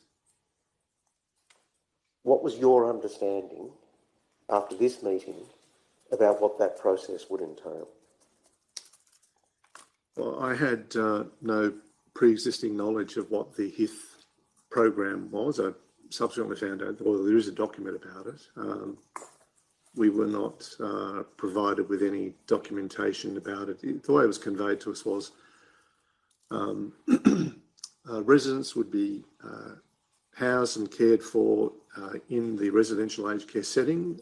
There would be medical resources delivered as was necessary. Now, to be clear, I think that was probably as much conveyed as inferred from hospital in the home.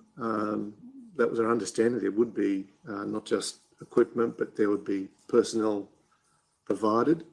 Probably a brave assumption in hindsight, and something that clearly ought to have been drilled down to and understood what would be the extent of the provision of assistance. But it sounded highly attractive, and I don't mean this in any sense critical because we were desperate for advice and expertise and assistance. And anything I say, I do not in any way wish to denigrate Dr. Branley or Health, who did an amazing job in the circumstances. But I think we had an expectation that probably more would be delivered than eventually what was received.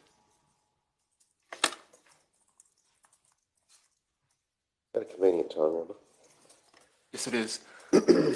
Millard, we're going to break for morning tea now, and we'll continue your evidence when we come back. Thank you. We'll come back at 12:10.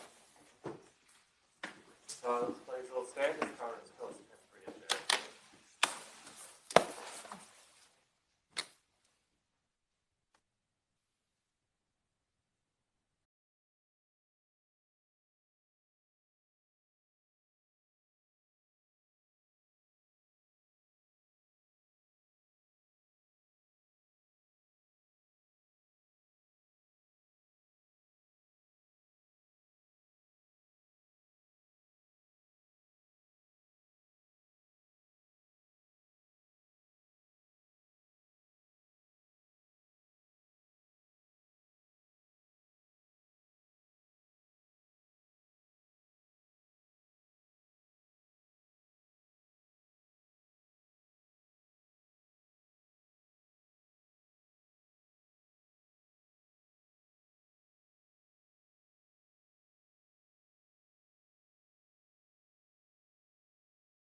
current status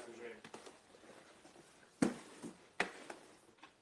Your Honour understands that Shine Legal is representing a number of the families. The delay was caused by the fact that we've lost contact with their representative. It may be that he's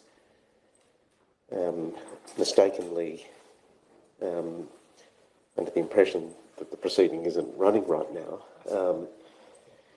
But the consequence is he's not on the call at the moment. I see.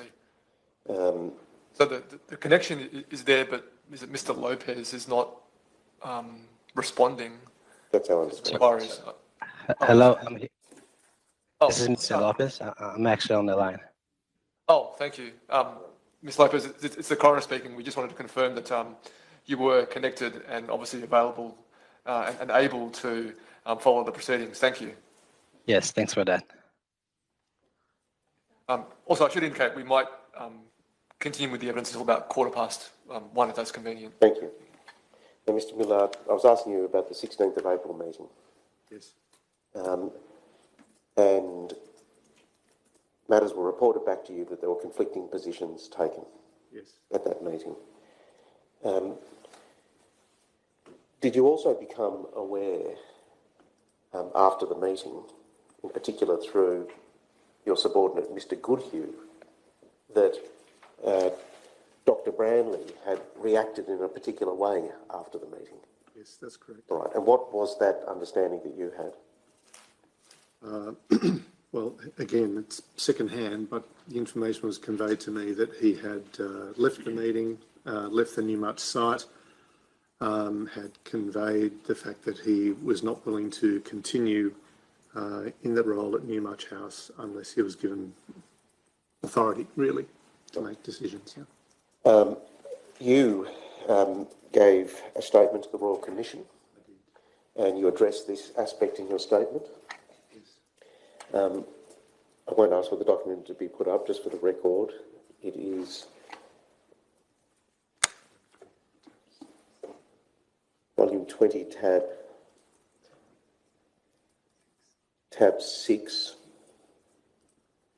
and in particular at page 25, paragraph 128. And what you said is this: on that day, there'd been a particularly difficult conference call, and in apparent exasperation, Dr. Branley had hung up and shortly thereafter confided to Anglicare Sydney management that he was not able to continue if he was not able to act as he knew best, being actually on the ground and highly experienced in dealing with the virus. That's the way you described it there. So Dr. Branley was actually at Newmarch House for the teleconference on the 16th of April at noon, and you've described there his reaction after that meeting. Yes. So, in effect, were you being confronted with what you understood to be something like an ultimatum? It appears that way. I'm not sure it was ever expressed that way, but that's the way it appeared to me, yes. That caused you anxiety, is that right? Significant, yes.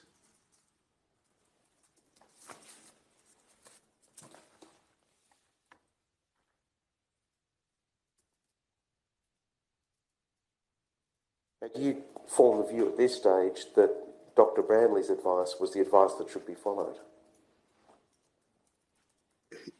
Based on what I knew, based on his physical presence in the home, based on his, I guess, authoritative, action-orientated character, his expertise, his experience in Wuhan, his successful involvement in the resolution of Dorothy Anson Lodge, he was the man. He was the authority they were looking towards. Yes. That was the call that you made, and on the back of that call, you escalated matters to the Minister.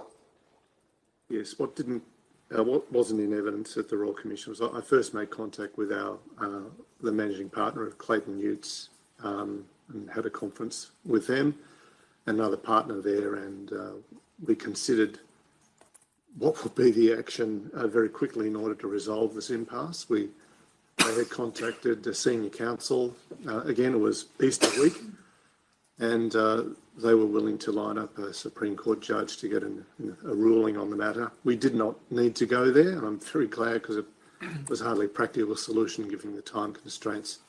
I then reached out to the Executive Director of Anglicare Australia, Casey Chambers, who I know well, is a friend, and she made contact, I think, with a staffer within Minister Colbeck's office, and contact was made. Now, when you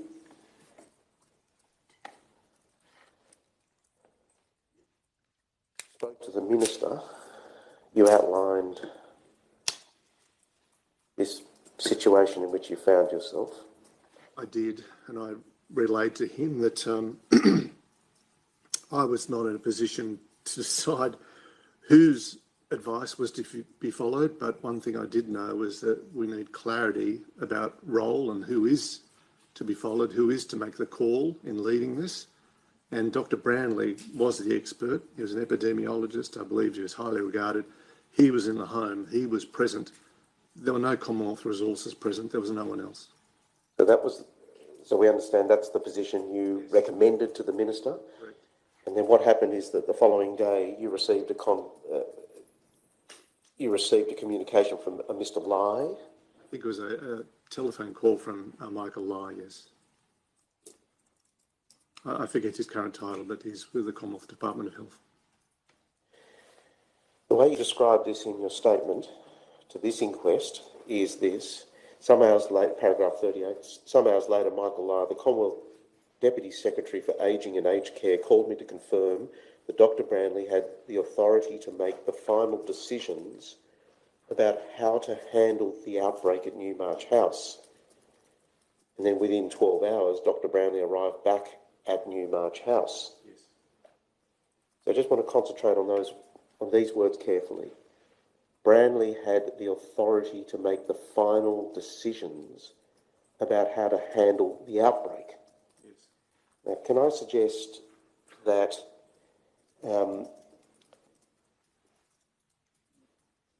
you have given,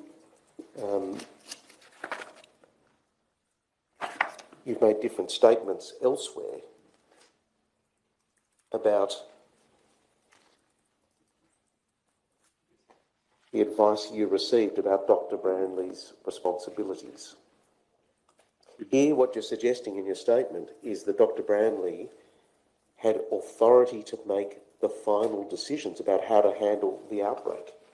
That fixes him with complete responsibility for managing the outbreak.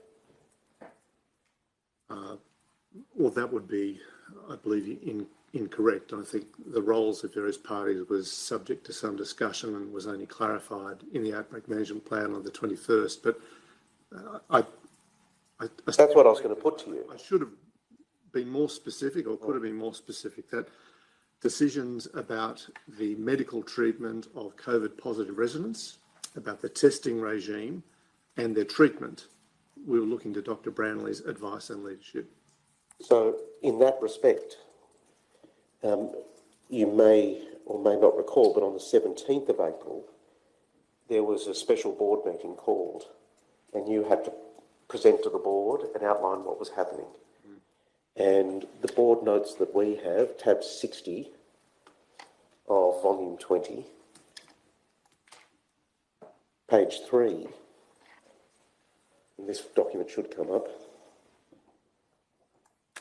Thank you very much, that was quick. Do you see there the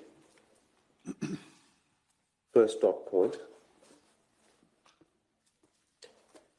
There are currently 31 COVID positive cases at Newmarch House, 20 residents and 11 staff. So the numbers had climbed considerably. Management are working with PHU, Public Health Unit, in both management of the positive cases and tracking of potential further cases. And then you say this, Newmarch House is receiving specialist medical services from Nepean Hospital under its Hospital in the Home service, effectively making the home a virtual ward of Nepean Hospital. Yes. See that there? Yes, I see that. And secondly, that Professor James Brownlee, an infectious diseases specialist at Nepean Hospital, has taken over medical management of all COVID-19 positive residents. Yes. Now, what then happened is that there was a document produced that sought to set out the respective roles and responsibilities of the different participants. Yes. Do you remember why it was that document came into existence, what the circumstances were?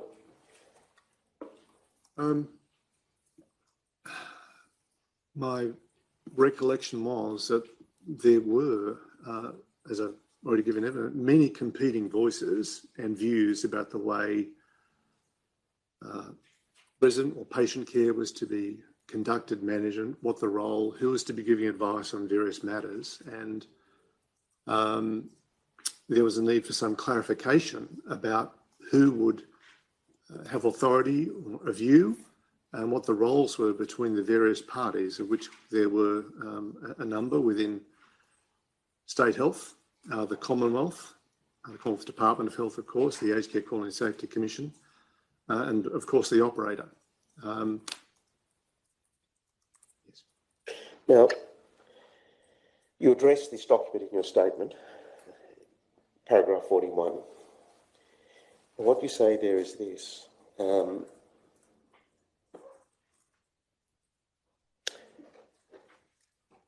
Public Health Unit finalised a COVID-19 outbreak management plan for Newmarch House.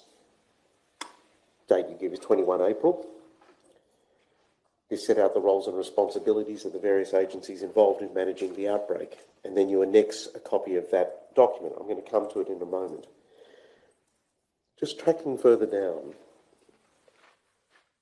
towards the end of the paragraph you say this: Dr Brownlee was responsible for managing the positive cases through the hospital in the home program, and Newmarch House was responsible for managing the outbreak as required. Yes. Do you see you stop the sentence there? You say, and I'll come to the document in a moment to show what the full text says, I interpreted this to mean that New South Wales Health was the lead agency and that Anglicare had more of an operational role implementing the decisions made by New South Wales Health. In the context of running that operation, yes. Right. Managing the day-to-day issues at Newmarch House, but on the advice of other agencies. Yes. So there's actually, can I suggest, a tension in that statement. There is. The tension is on the one hand saying New South Wales Health is the lead agency and you're just implementing decisions made by New South Wales Health. That means they're the decision maker. Then the second part of the statement talks about managing day-to-day issues at Newmarch House, but on the advice of other agencies. That conveys a sense you are responsible for the way you manage the outbreak, but you receive advice from other agencies. Yes. I want to go now to the document, the Outbreak Management Plan, which is found behind your statement as Annexure 5, page 142 of the record.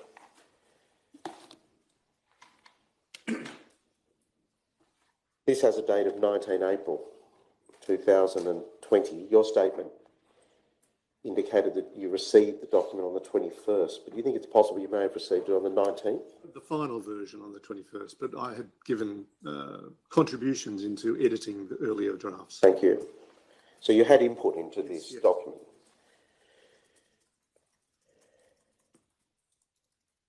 If we can just focus on Newmarch House first, that's Anglicare effectively. Yes, correct. Manage the outbreak as required, but it doesn't stop there. It's as required by the Aged Care Act 1997 and in consultation with the Public Health Unit. And then it goes on to other responsibilities that you have about communication and staffing, etc. That's a reference to the statutory obligations that are placed on an aged care provider. And those obligations include the duty to provide care in accordance with the applicable standards that are in the legislation and other instruments, right? Correct. Can I just, I'm sorry to rise to my feet. The witness has given evidence that this is a draft and it's not the final document. If my learned friend that question's not contentious, but there are some changes between the version on the 19th and the 21st. If my learned friend is proposing to cross-examine on it, in my submission, he should go to the final version, which is at volume 26, tab 14. Thank you.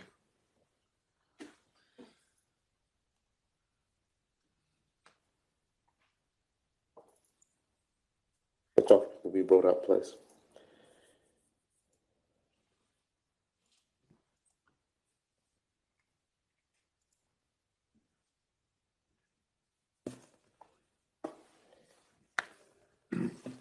(2614).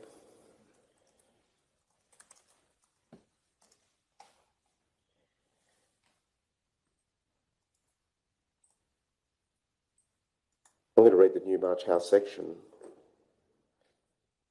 Manage the outbreak as required by the Aged Care Act in consultation with the Public Health Unit. Yes. This is a version 3 of the document, which has the date 21 April. Yes, I have it in front of me. All right. Which is not the version that was annexed to your statement. It was the earlier version that was annexed to your statement.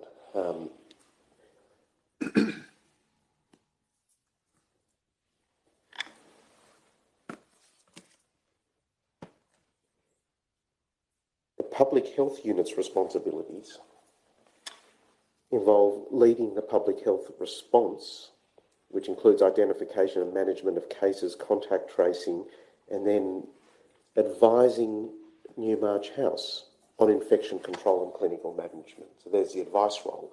Yes. If we move further over the page,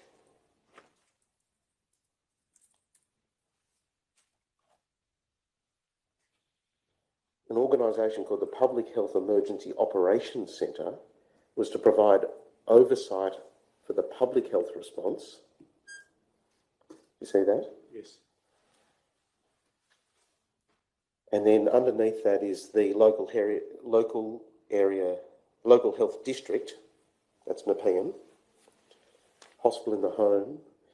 And what it says there is hospital in the home and vax to co-manage residents with hospital in the home, providing the clinical lead, advice and support. Hospital in the home clinically manage staff. Yes.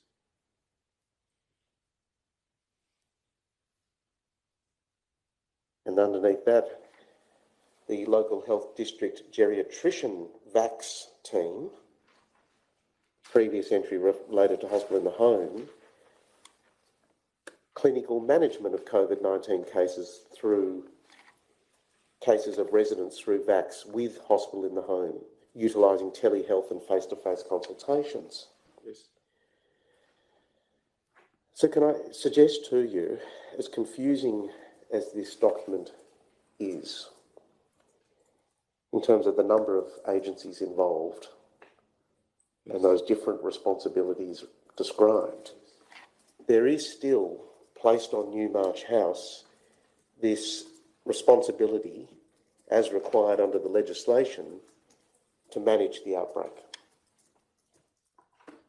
I think it's, yes, I agree. It's clear that as an approved provider, as a continuing operator of Newmarch House, the responsibilities under the Aged Care Act were not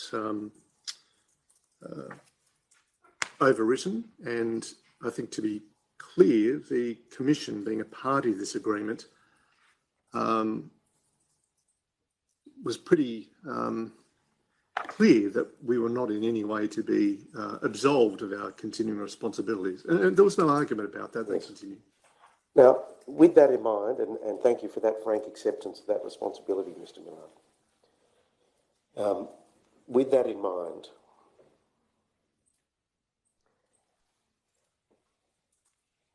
as matters deteriorated, and is there any doubt in your mind that matters deteriorated rapidly in that first week in particular? Yes. I mean, let's focus on the 20th of April. It's the worst day. Terrible staff shortages on that day from all accounts. there's some evidence that there may have been one nurse present to look after 20 residents or so, or more. There were 9 in total present on that day, but it was a very low number. At a particular point in time, before we were able to drag in other bodies, it may have been that low. Was it 28?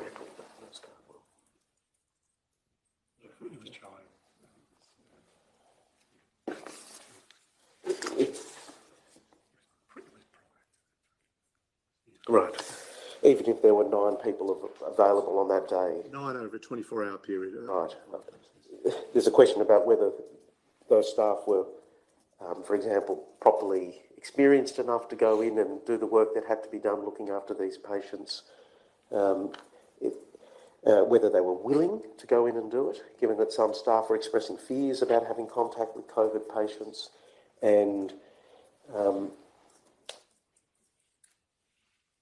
a number like that might hide the true extent of the problem in terms of the resourcing on the ground. Absolutely. I mean, a home like Newmarch House would generally, in peacetime, if you like, in normal operations, only have somewhere in the order of 4 to 5 registered nurses over a 24-hour period. On average, during the outbreak, it was 26.5, and some days we had up to 40 RNs, and that's what it took to run a hospital-like environment. So the number on the 20th was extremely low. And can I suggest you've seized on the issue? It's all well and good to talk about nursing ratios in ordinary circumstances, but where the facility's been turned into a virtual hospital ward, we're talking about a different order of... Completely different. Resourcing needs altogether. Absolutely, yes. And I suppose the question is this. Given the responsibilities of the organisation, and as information was filtering through, that things were in this state of affairs existed, not to stop there for a moment, was information filtering through? Yes. You about how dire things were? Yes. Was there a moment where you said to yourself, this approach is not working, this approach is placing an undue burden on the home,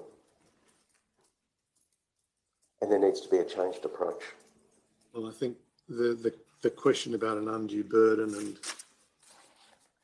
I guess the whole inherent danger of, planned continuation bias, we needed to be conscious of always challenging what was happening. But, to be frank, the focus was on the acute shortage of registered nurses, clinicians, to run this operation in whichever form it seemed to be evolving. And it was our experience that registered nurses and care workers were extremely difficult to find. The resources that had been made available by the Commonwealth under Mabel, it took some days to actually get that resolved and contracted. In the end, we were only able to get one registered nurse from them. It was the expectations for resourcing and what might be offered were unrealised, and it became apparent certainly from the 20th, which was a dire day when Dr. Brownlee himself had to be involved in toileting residents. It was dire. Now, it quickly turned around within 24 hours to a couple of days, and by the time that, I think on the 22nd, we had 12 St Vincent's nurses that we'd organised who arrived, and the number of registered nurses significantly increased. But during that week, yes, it was a terrible situation. I suggest the turning point really was the 24th of April. In terms of nursing numbers? In terms of nursing numbers and the situation being brought under a greater degree of control. And just by way of context, that's the day that a team from Baptist Care came into the facility and started implementing new procedures in the home.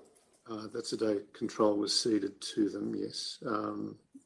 If you look at the evidence in terms of the number of staff, the crisis in terms of the availability of human resources was substantially resolved either immediately prior to or on the day they arrived. We were just able to access many more staff. Right. I'm sorry, I don't... So the evidence has moved into this issue of the staffing issues, and we understand that is clearly a key factor here for consideration. But I want to come back to this issue about responsibilities.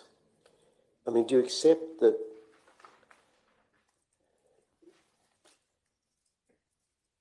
Anglicare was still under a responsibility to not merely follow the advice of others,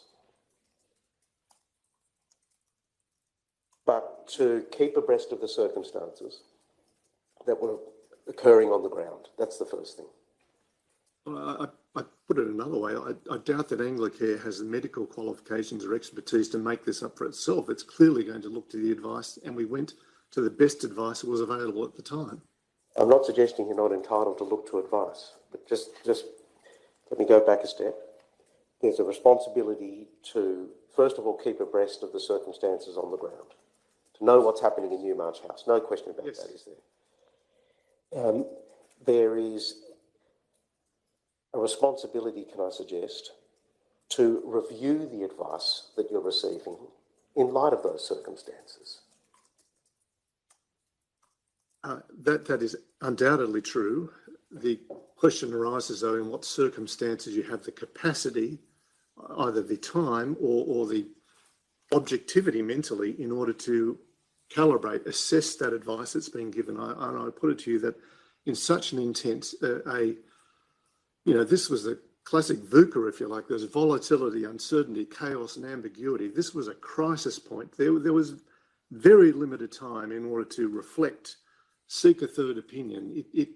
Decisions had to be made immediately, and we looked to the experts that we felt were engaged, certainly invested in the resolution, and we took their advice. And in saying that, I am no way wanting to say that we were not responsible. We had that responsibility under the Act. It's pretty much a strict liability situation. There is no denying that. Is the effect of that evidence that there was not opportunity to evaluate the advice that you were receiving? Is that what you're saying? Yes, I think that's right. It's cognitive load or whatever it is, but everyone was, myself included, this was punishing hours, crazy media engagement. Gavin Pretorius went to hospital twice with heart issues. Everyone was under extreme pressure during this time, and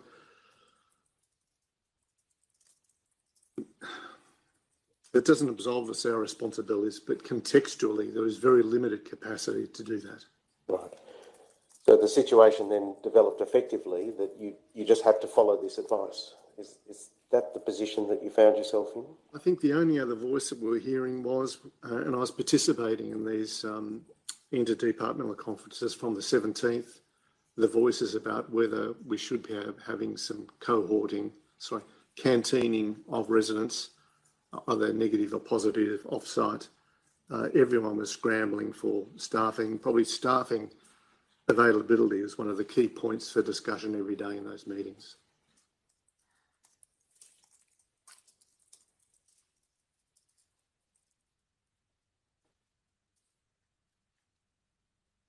I want to come back to a question I asked you earlier.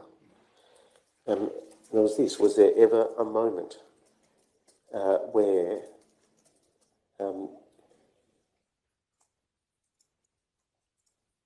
you raised the issue, perhaps this hospital in a home approach is just not working? And I'm directing you to that particular point in time between, let's say, the 11th and the 24th, that critical period.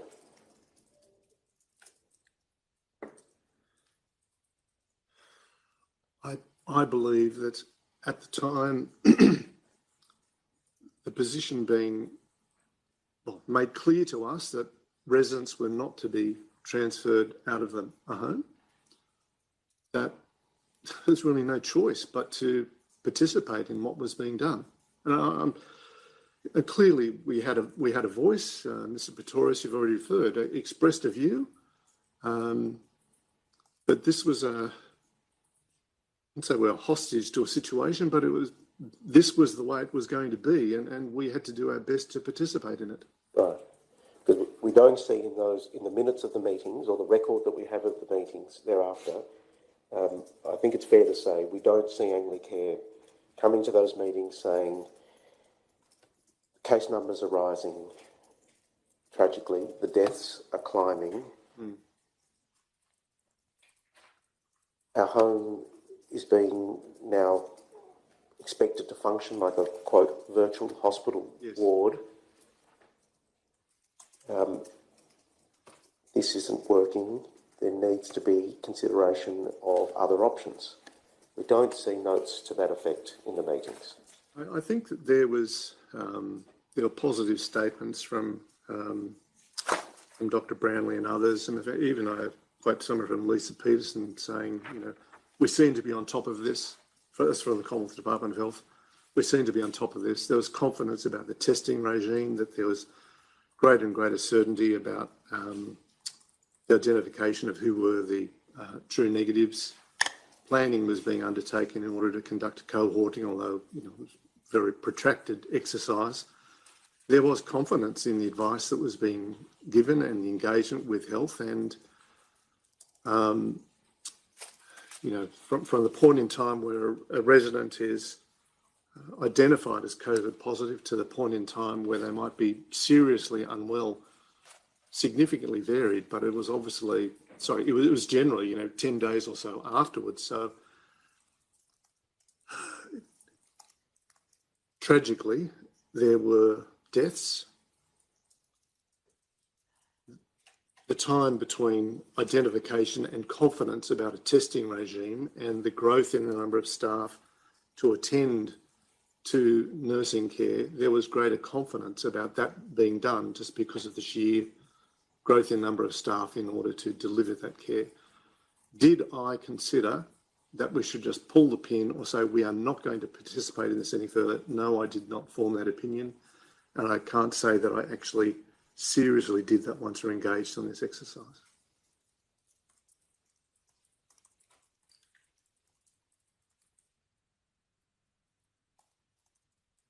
In your statement now, you frankly acknowledge that hospital in the home is not a model with the benefit of hindsight that should have been pursued. Is that fair to put it that way?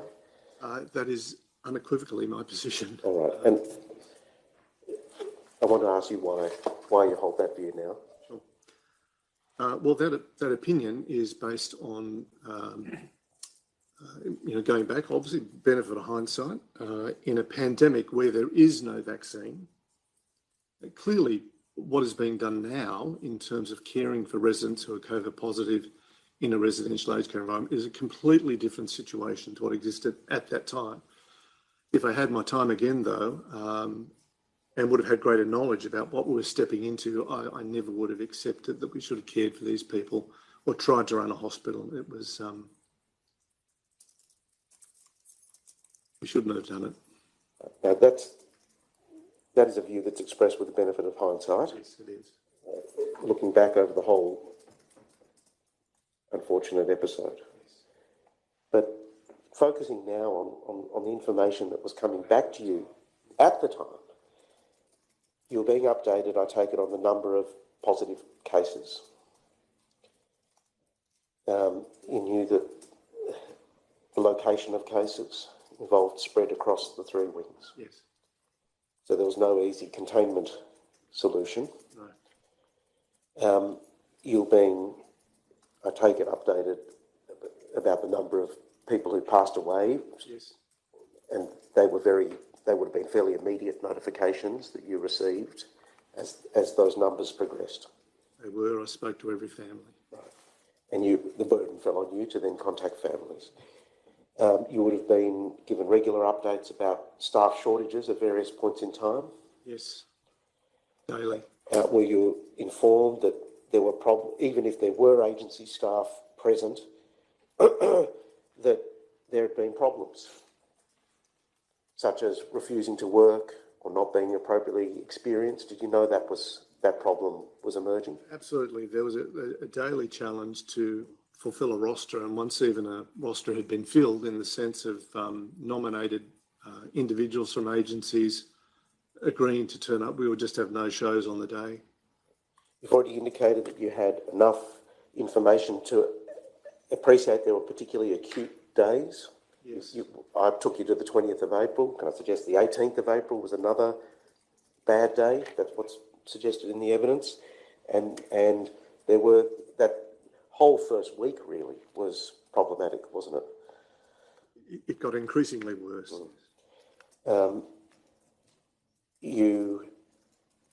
Were you told that at one point there were no servery staff to serve food? Did you know that? Yes, I did. The model of the model of food delivery at first was advised that we should continue as was normal. That was the use of crockery and the dishwashing, detergents, etc., would be adequate. But it soon became clear that with our own servery staff offline being as close contacts, the inability to put people into the home who were used to the Anglicare food delivery model, we had to pivot immediately and change to essentially single serve, disposable items. It was a different model of food delivery and care. Were you informed that people who were on the ground, including Ms. Burns and Ms. Giles, didn't know who was in charge or who to report to? Were you provided with information along those lines? No. That never came back to you? No. I would have thought reporting lines were clear and continuing. Right. I'll come back to that in a little while. But against that background of information, and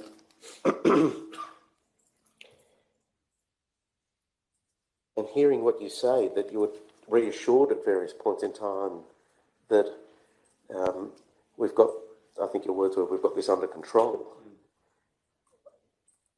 As the leader of the organisation, weren't you critical of that particular message?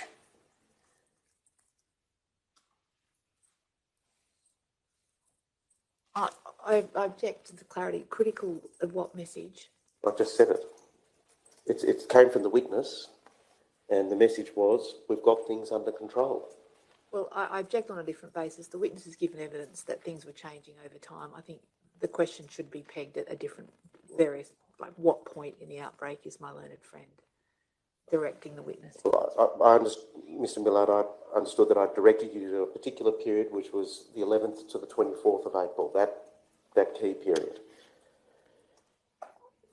Knowing what the information that was coming back, why didn't you question the efficacy of the model at that point and bring things to a head? Well, this was clearly an unusual situation. This was a different operation that we had never been involved in running. It was novel to knowledge, and since I don't believe it's ever been done before. We were engaged in an enterprise that, frankly, I didn't think there was any choice practically but to look to continue. And I acknowledge that I had no capacity or time even to reflect or challenge what was being completed. We were, as the outbreak management plan indicated, looking to the advice and direction and leadership of State Health, amongst others, in this manner. This was novel. We were the first major outbreak. I mean, people refer to Dorothy Ensign Lodge, and, that was a tragic loss of 6 lives there too, I believe. But the comment was made during the outbreak that Newmarch House was of a different scale of problem.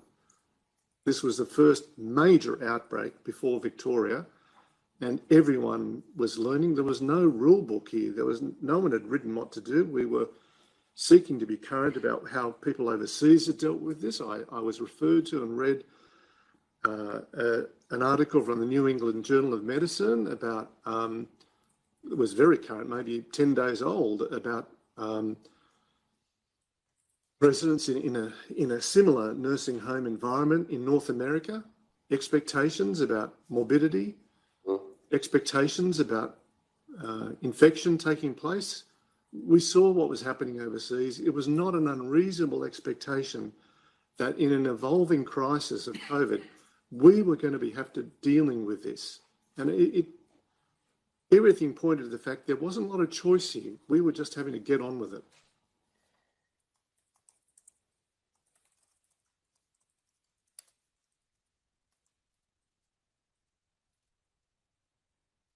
Were you aware that you just referred back to DHL as Dorothy Henderson Lodge, so we're speaking in acronyms now. You've referred to that particular example as being perhaps the only precedent that you could draw on at the time. Well, I mean, to the extent that it was an Opal care, but it was an Opal really an outbreak in Bankstown. Were you aware from your reading about what happened there and your discussions with Mr. Rowe that Mr. Ross, Rosslow, sorry. Rosslow, thank you. That in that situation, that positive cases were moved to hospital. Object to that. There's some positive, not all. 12 out of the 17 were moved to hospital. Did you know that? During our outbreak, I was informed of that, yes. I didn't know that at the time. You didn't know that beforehand. Coming back to what you said, you didn't feel that you had a choice. I think that's really what it reduces to in the circumstances, and accepting the difficulties that I'm not simplifying things or trivialising things, in the difficult circumstances in which you found yourself, the constraints, the pressure, the advice you were receiving, that you felt that there wasn't a choice. Did you ever ask the health authorities who were advising you whether there was a choice, whether there was another option that could be pursued here? No.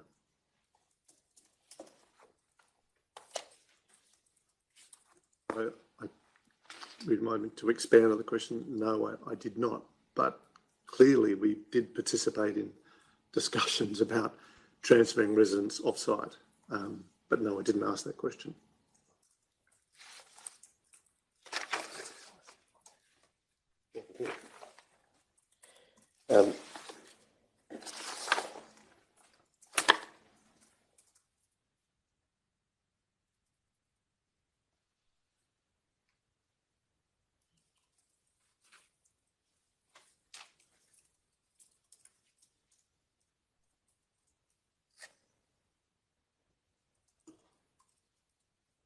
In terms of the staffing issue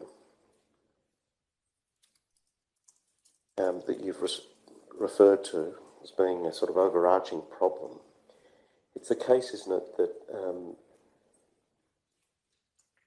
Aspen staff were offered to Newmarch House or to Anglicare on a number of days, 14, 15 and 17 of April. That is not my recollection. We were referred to Mabel. It took quite a number of days in order to sign them up, and Mabel was meant to be the first port of call, and perhaps Aspen may have been available if that fell over. That was our clear understanding. We were having, I didn't have those direct discussions, but our own staff, I think Mr. Zender was making contact with the Commonwealth Department in order to look at how we could access further staff, including Aspen.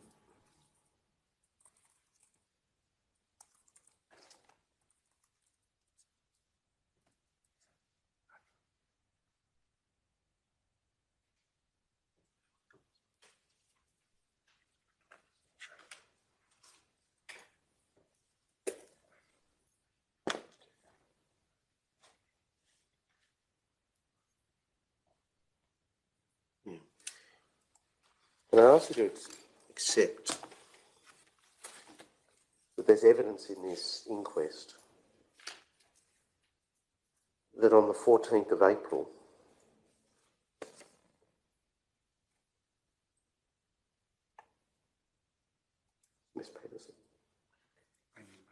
Amy Laffin, who's with the Commonwealth Department of Health,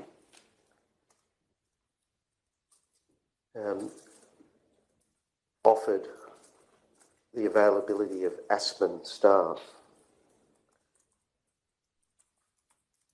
That was at one of the interdepartmental meetings. Sorry, what date was that? 14 April. Okay, it was not a meeting I attended, but come on. Then on the 15th of April, that Ms Laffin had a conversation with Erica Roy and Gavin Pretorius.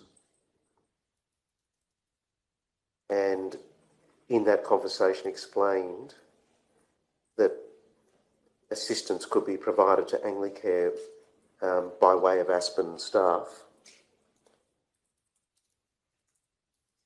And then the offer was then repeated for a third time on the 17th of April at a daily operational meeting or an interdepartmental meeting. Now, just accepting that there is evidence in the brief about those three offers, first of all, were they communicated to you? I have no knowledge of that, no. Right. Does that mean that you're not able to say why it was those offers weren't taken up until later? That may be the evidence of the Commonwealth Department of Health that they said that. Whether that offer was actually heard or received is another matter. It certainly wasn't communicated to me. And given our state of need for staff, I find it remarkable that we wouldn't have seized on that offer.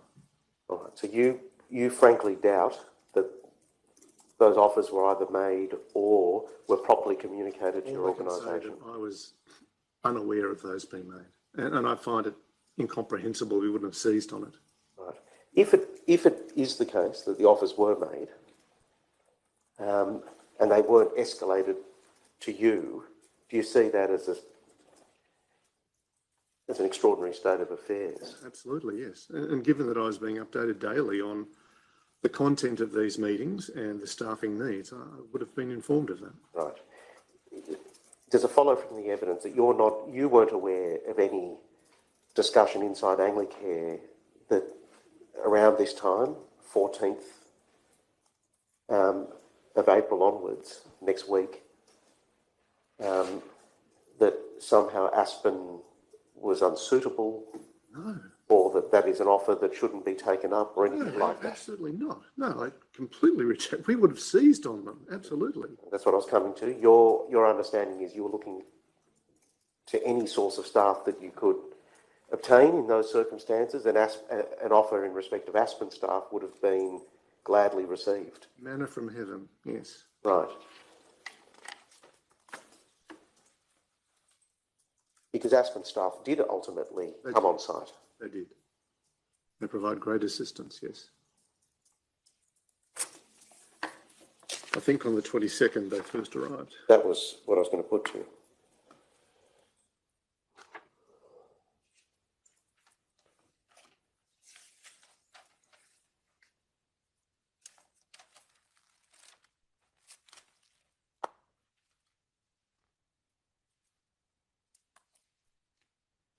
You know, I know you said you wanted to go to 1:15, but I'm coming to a different topic now. Is that an appropriate time? It is, yes. Thank you. Mr. Millard, we're going to break for lunch now. We'll continue after that. We'll come back at 2:10. Please all stand. This Coroners Court is readjourned.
Yes,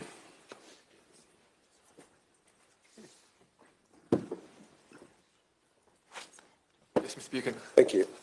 Mr. Millard, we saw yesterday that Anglicare had a communications policy drawn up before the outbreak, Yes. and that policy recommended that Anglicare's tone during this crisis in communications is reassuring, clear and informative. Yes. Right. Now,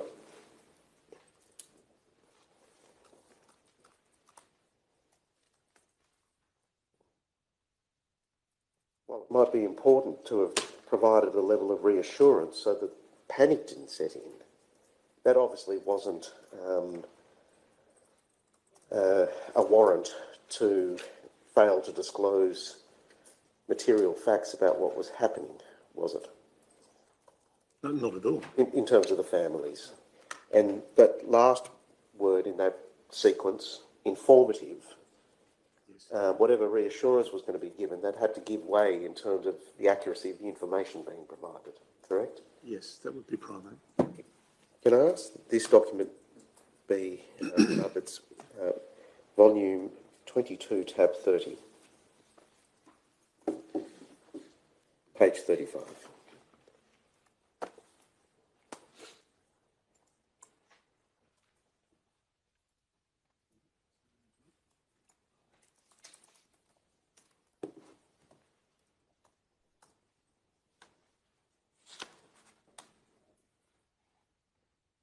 Tab 30, page 35.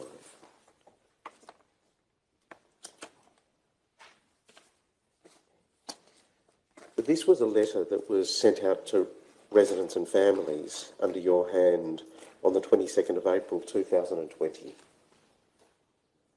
Yes. Now,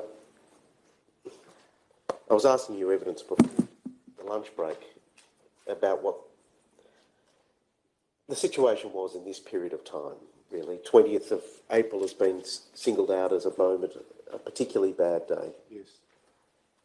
What you say in the first sentence is that the past 2 weeks have been a challenging and difficult time for everyone at Newmarch House.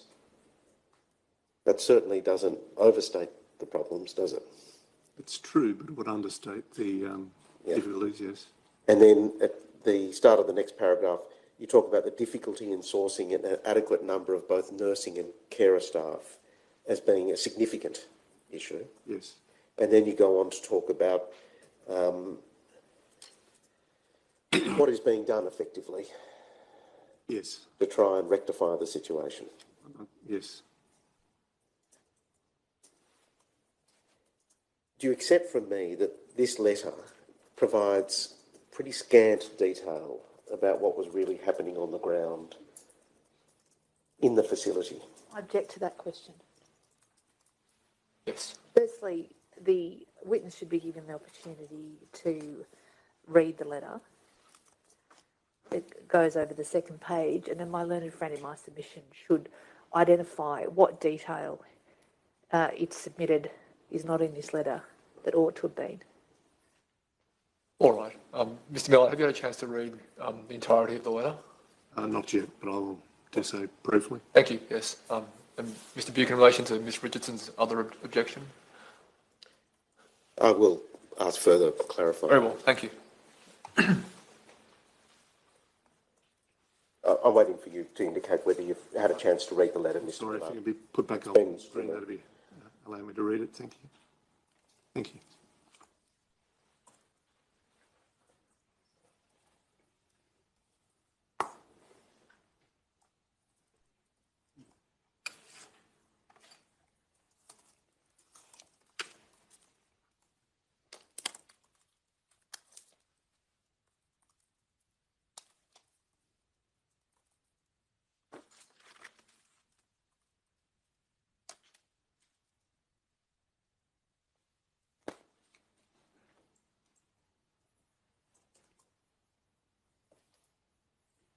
Move on to the next page, if possible. Yes.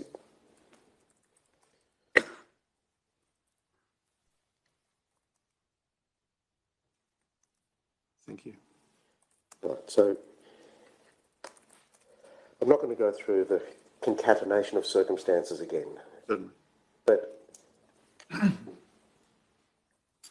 you had been receiving information about what was happening in actuality at Newmarch House during this period of time. Yes. And do you accept that this letter really doesn't convey in any meaningful way just how grave the situation was at the facility? I object to that question, and I'd ask to be heard in the absence of the witness, please.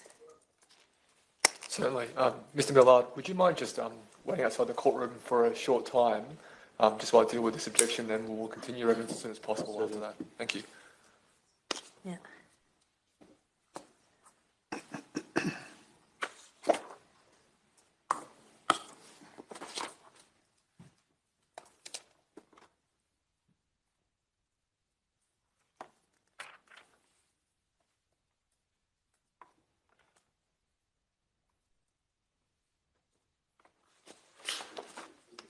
Ms. Richardson.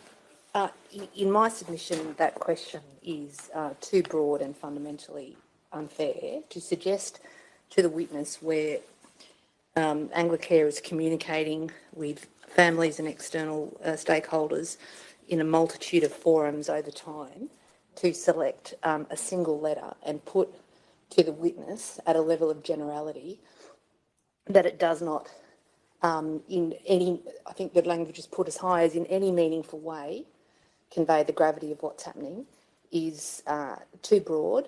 If my learned friend has a question to put that there's a certain aspect of this letter that's inaccurate, in my submission he should put it. All right. Mr. Buchan. Well, I pressed the question. This is a communication between Anglicare and the families, updating them on the situation at Newmarch House. Yes.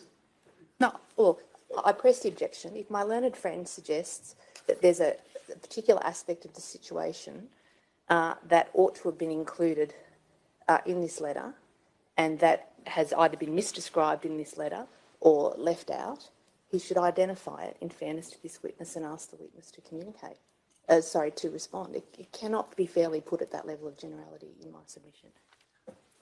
As to the first matter, I think it's made clear, although perhaps not explicitly, that Mr. Millard is being asked about a point in time based upon the date of the letter as to what was occurring at that time.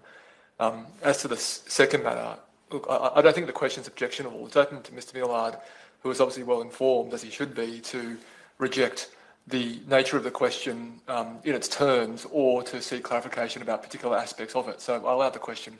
Could we have Mr. Millard back, please?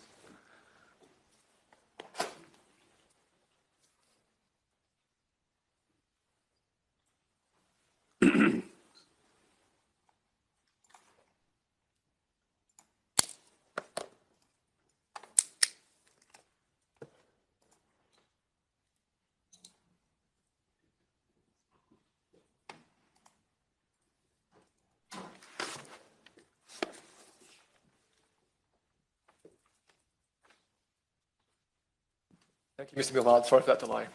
Mr. Buchan. Mr. Millard, I'll go back to the question I asked you.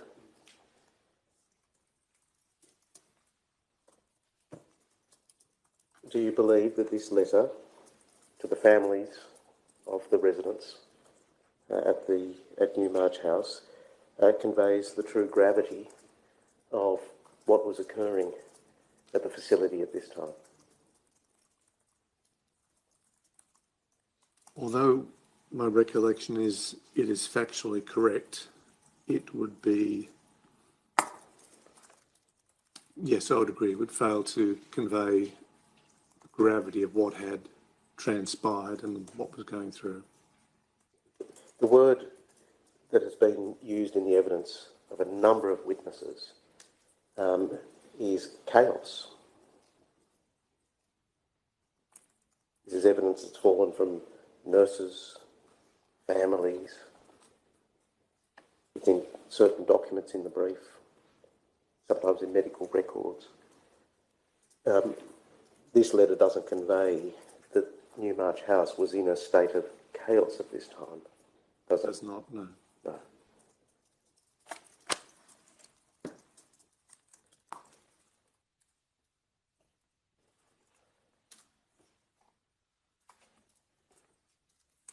Did you understand, I'm asking you now about your specific understanding of the hospital in the home process.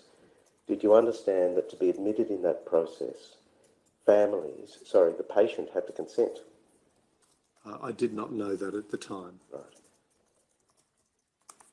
And you would know from the Charter of Rights Yes. that properly informing people in an aged care facility Is fundamental. is fundamental. Now, aside from letters of this kind, generic letters that were going out, were there other more specific communications going on with families to give them a more detailed picture of what was happening? I haven't had the opportunity to read all witness statements, and I have not participated in the evidence given in court. Yes. I'm asking from your knowledge. Yes. And again, you know, my knowledge was I was not in Newmarch House. I was receiving information from others about the state of affairs. I'm sorry, I'm going off topic. Your question again, please. Well, you gave evidence that you had to telephone, or you did telephone, families when people passed away. You were authoring emails of this kind, providing updates on a regular basis. Sorry, I overspoke They were you. going out under my name, that's correct. Right. We assume in an organisation of this size, there was drafting going on before you put your name to the document. Were you involved in any other direct communications with, for example, families? There were a number of instances where families did make direct contact with me.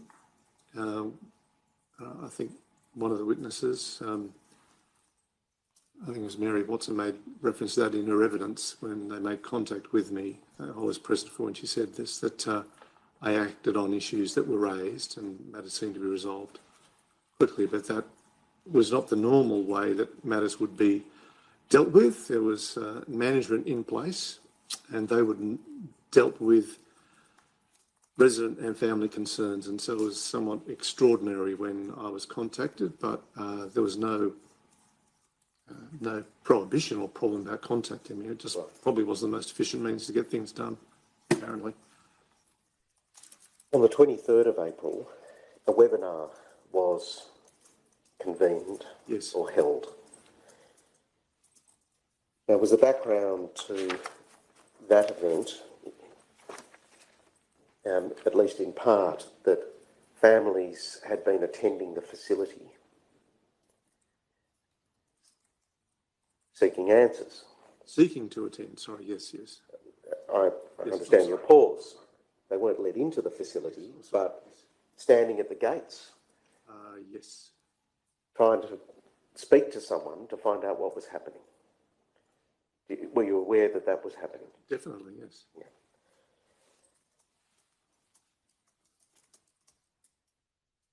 Can we go to volume 22, tab 27, please?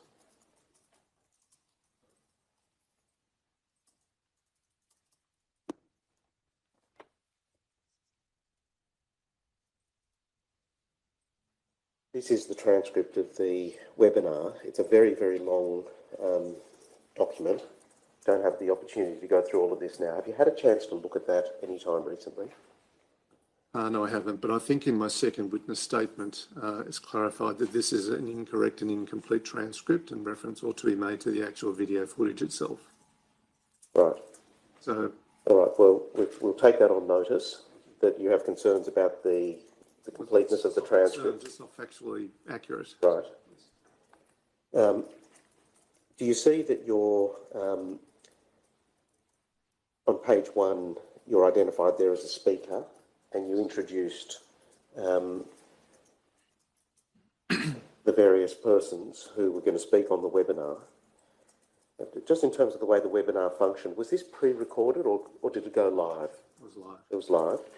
It was not a forum in which families could participate, correct? This webinar was not that forum, no. Okay, so it's not as though they could then ask questions during the webinar itself and have them answered during the webinar. I think there was a forum for providing questions, but it was not. This webinar was not envisaged. There was the interaction. Right. In your address, you spoke, for example, about the staffing problems that you were facing. You went through the number of people that have been taken out of the workforce and the plan in terms of the surge workforce. Yes.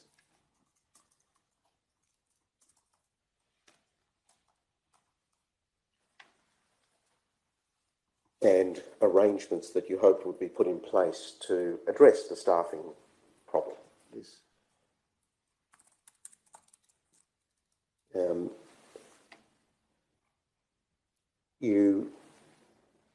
After you spoke, Dr. Branley came on to talk about the hospital in the home program and the medical treatment that was being provided. Yes.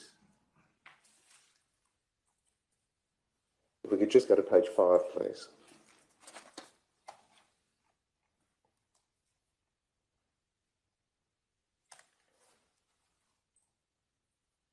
And I might go down about 10 lines into the start of his speech. It says this: during the period of time, do you see that there? Yes. Those words? During the period of time when they're being looked after in the home, we are monitoring really key indicators to determine if deterioration is occurring and when that's occurring so that we can intervene with treatments that we have. That model has been working very well.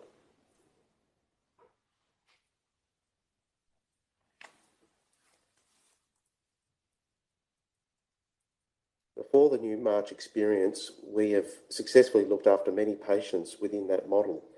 I guess Newmarch has been a significant medical challenge for those doctors and nurses in terms of numerous issues looking after these patients. We have very much stuck to the same approach that we use to treat those patients outside the aged care home.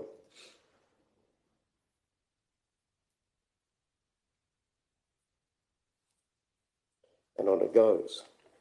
I just want to direct your attention to that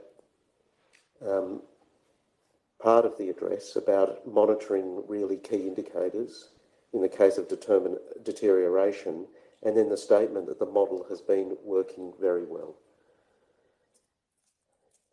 As at the 23rd of April, was that your assessment of how things were travelling at Newmarch House? Well, I object to that question. This witness has no clinical expertise. He's being asked to comment on a clinical view expressed by someone else who's delivering a model of care. It's unfair and can't have any forensic purpose, in my respectful submission. Mr. Buchan. Well, this is a general statement being made, again, to all of the families about the way in which the approach that was being taken at Newmarch House was working or not working. And a description is given that the model has been working very well. That model goes beyond clinical care. It's the whole approach that's being taken. And I press the question. Yes. Okay. I'm sorry, I press my objection. I asked to do it in the absence of the witness, please. Very well. Sorry, Mr. Miller, I'll just have to wait outside momentarily. Thank you.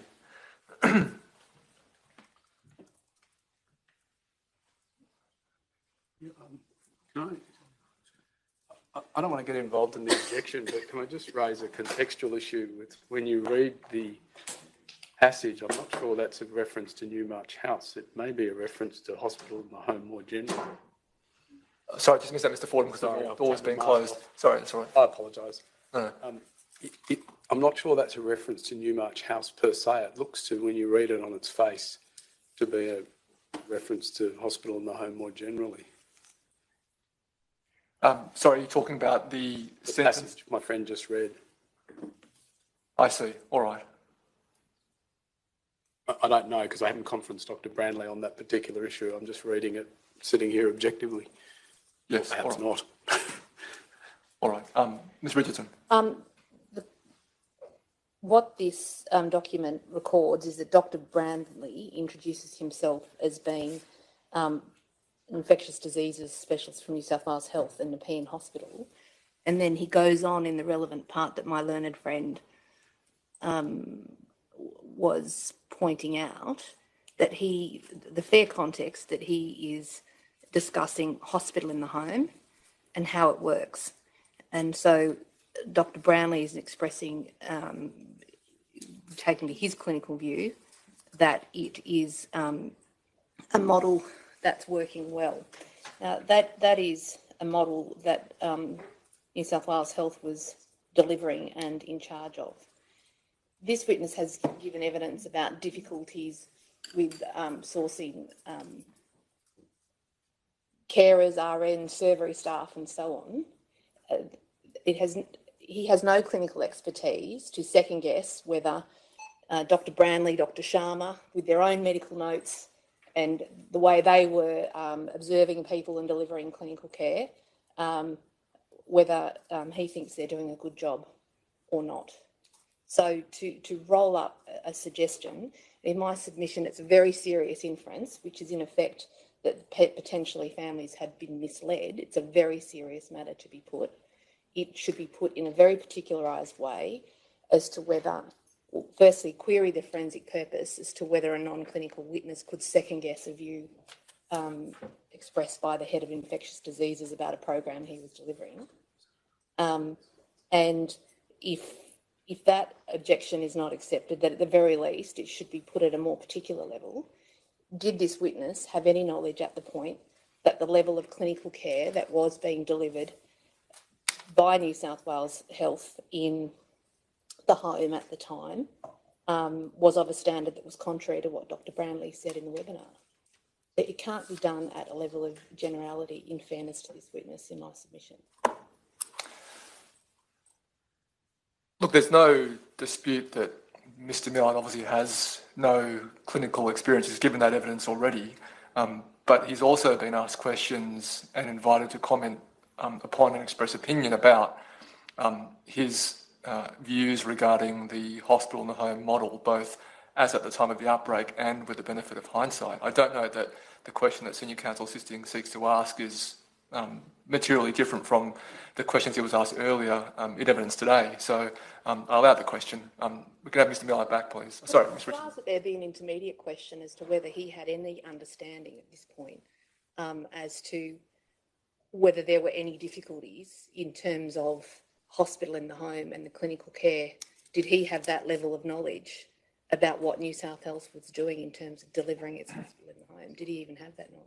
Well, it's a matter for Senior Counsel Assisting what he chooses to ask. That can be dealt with in cross-examination, Ms. Richardson. We can have Mr. Miller back. Thank you.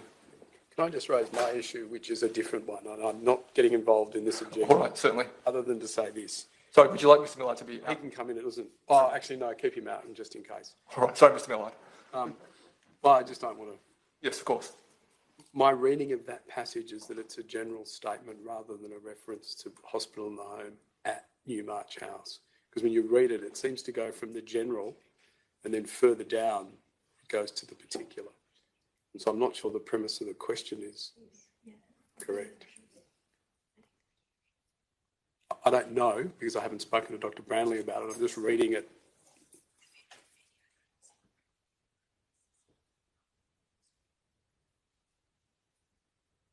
Sorry, you say that the sentence that reads that model has been working very well, maybe the point where it moves from general to specific. Well, because you start at the top and it's talking about what happens with hospital and the home, and during the period, they're talking about lots of people being done. Now, that clearly can't be Newmarch House. I respectfully adopt that. I endorse that as an additional objection, because in fact what he's describing about Newmarch is that there's been a significant medical challenge for those doctors and nurses in terms of numerous issues. So that is the question that should be put to this witness, which is Dr. Brownlee's recitation that there had been significant medical challenges. Did he think that was accurate? I'm sorry, if I could just complete what I was saying. It seems to move to a reference to Newmarch House with I guess, and I think that's what the learned friend was saying, but just to complete my train of thought, that seems to me to be a reference to hospital in the home more generally rather than hospital in the home as it was being implemented at Newmarch House at that point. I understand. That's the reason why I asked whether or not, well, I know you probably can't answer this, Mr. Fordham, for the reasons you've already mentioned, but whether or not that sentence, the model has been working very well, was the point of demarcation between a more general description as opposed to a more specific description, or whether we need to move on and perhaps go to the sentence where Dr. Brownlee says, I guess Newmarch has been a significant medical challenge. I think that's the point of demarcation. Very well. All right. Mr. Buchan? Well, I can incorporate more context in the question and go to that part as well. Certainly. I hear what my learned friend says, and we'll take that on board. Certainly. The question that I asked. All right. I think we can have Mr. Millard back now. Thank you.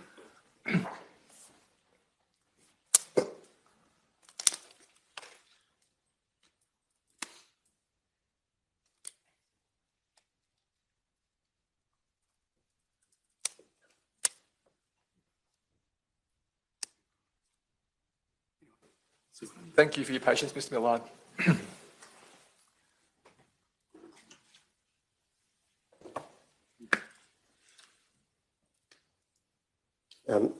Mr. Millard, I'm going to give you some more context in terms of what was said during the webinar at this particular point in time. So hopefully you still have that up on the screen in front of you. Yes. You can see that in the early part of the address that Dr. Brownlee is giving, he is talking about the experience of Nepean Hospital since late January or early February in looking after over 150 patients with coronavirus. Do you see that there? Yes. And therefore he makes a comment about his knowledge now of the virus. I feel I am knowing this virus. Yes.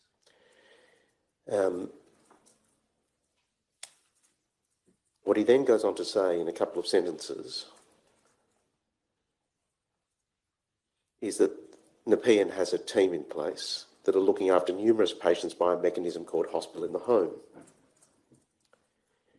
What that means for the vast bulk of patients, that would be, Yes. that's the misspelling, is that they are looked after in their own home, in the familiar surrounding, which we fundamentally believe that surrounding is really important to people getting well.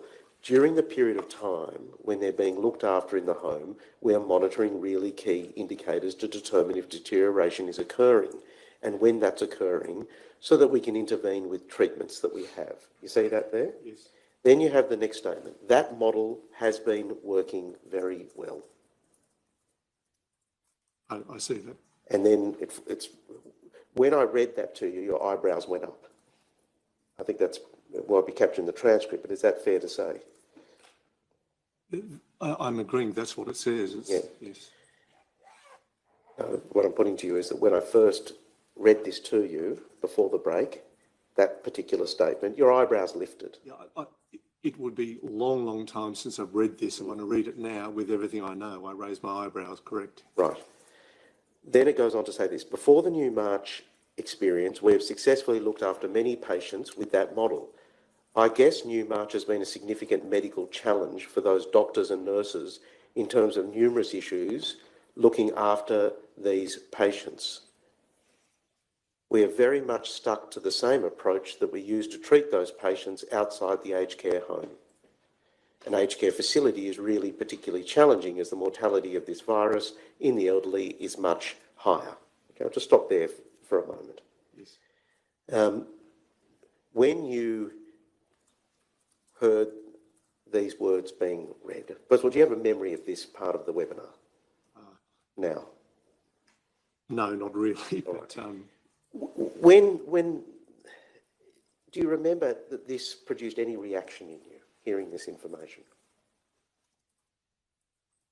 I believe I was, I guess, buoyed with some positivity about his view about how things were going and the confidence with which he spoke, and based on his experience with so many people, I think I was wouldn't say pleased, but I was, I guess, affirmed with how things were going. That's what it seemed to me. So what you're saying is you took reassurance from these words. I did, yes. It says there in that sentence that I read afterwards, Newmarch has been a significant medical challenge for those doctors and nurses in terms of numerous issues looking after these patients. Yes. Do you know what those significant medical challenges were? Do you have an idea what they were? I think it would normally, well, I'd take that to mean the comorbidities, existing illnesses, significant health challenges that the aged and infirm have, including high diagnosis of dementia and diabetes. They're very unwell people. There you're talking about the general challenges that arise in terms of treating elderly people. Which are significant for people in residential aged care, yes.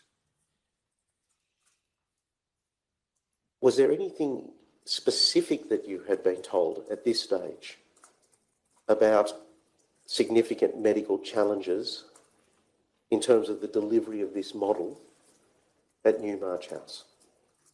No. Were you getting any feedback at all from the doctors about matters of clinical concern? No.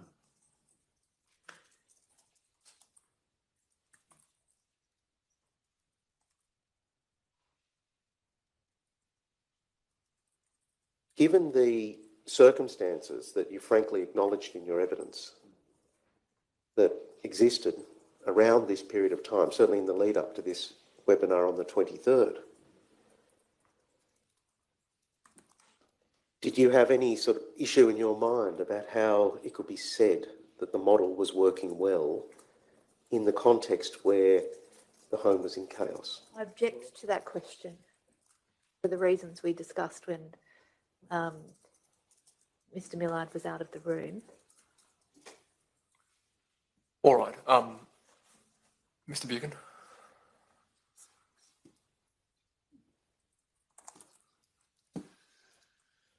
Well, let me ask a more specific question about a specific circumstance. Right? Staff shortages, dire staff shortages. Yes. Did you hold concerns at this time about how well the hospital in the home model would be functioning if there weren't adequate staff on the ground? Indeed, yes. I mean, all care delivery, including clinical care under the guidance of doctors, yes. Right.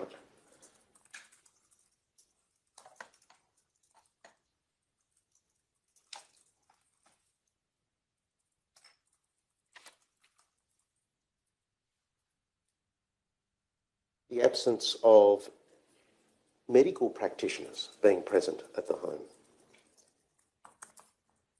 Normal. Object to that. Well, I haven't finished the question yet.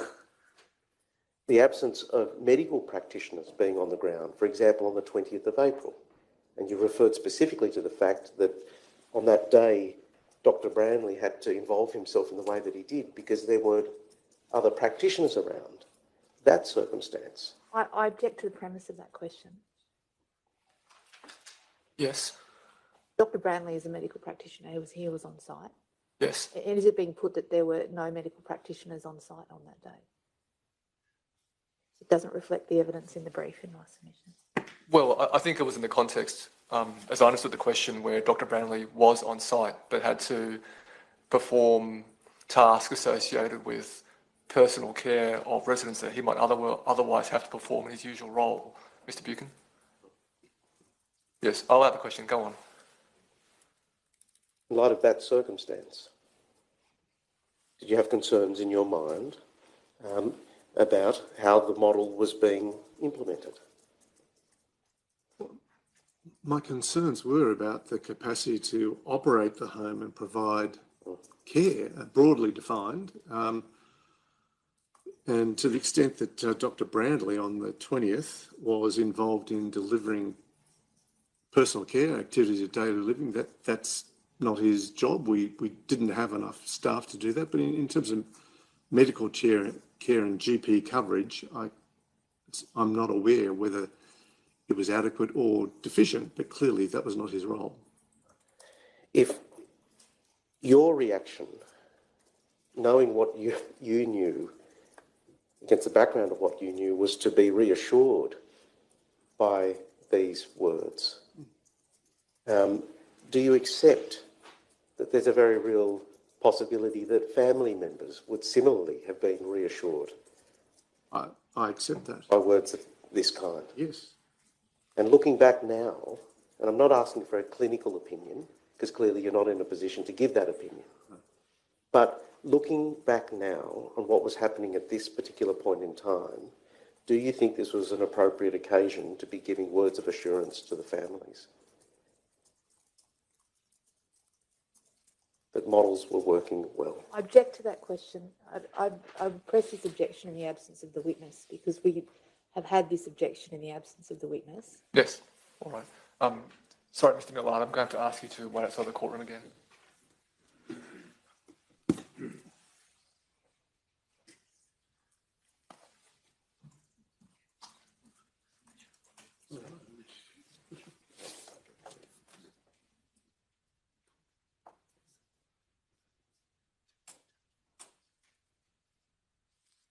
I'm conscious of the time, Your Honour, but in my submission, my learned friend is continuing to highlight the words that the model is working, that model has been working well, where the plain context in my submission and in submission for Senior Counsel for Health is that he's talking about the HIF model generally to date, and then he goes on to say, before the Newmarch experience, we have successfully looked after many patients and so on.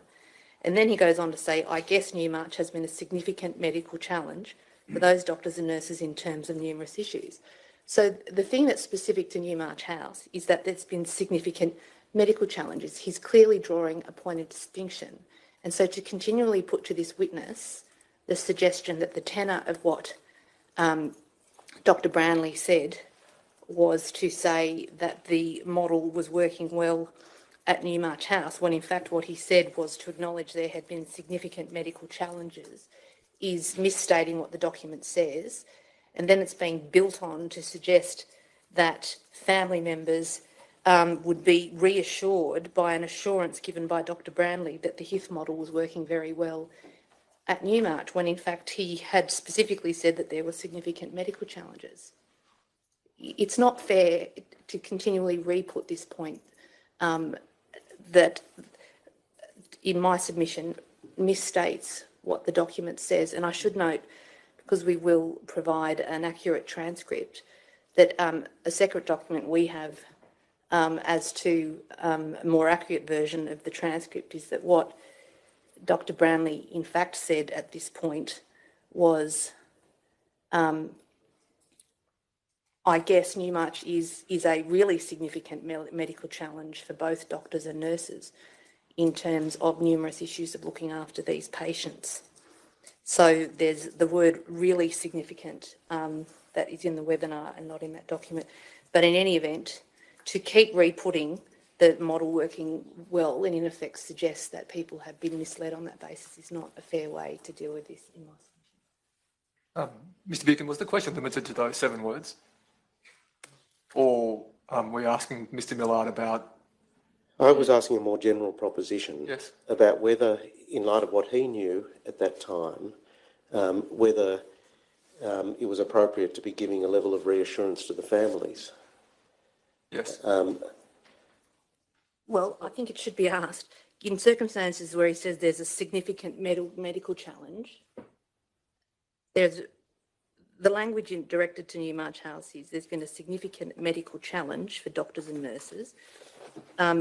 Does this witness query the forensic relevance of a non-clinical witness, but putting that to one side, does he think that was an appropriate level of reassurance given to families, the identification of significant medical challenges? The problem is my learned friend he's not asking a general question in my submission, he keeps coming back to the language, the model has been working very well, and putting it to this witness that that's what Dr. Brownlee said in relation to Newmarch, when he's actually specifically said that there were significant medical challenges. Look, I didn't take it to be the case, which is why I asked Senior Counsel Fisting whether or not his question was limited to those 7 words. Mr Millard has already given evidence after Senior Counsel Fisting read out the balance of the passage that, in Mr Millard's words, he was bored with some positivity in his view about what was occurring, and when asked whether or not those words that read out more than those 7 words gave him some reassurance, Mr Millard indicated that they did, and now Senior Counsel Fisting is coming back to that topic. So I understood it, firstly after accepting that those words would have similarly given the families some reassurance, whether it was an appropriate occasion of the webinar for those words, more than 7, to be given to those families.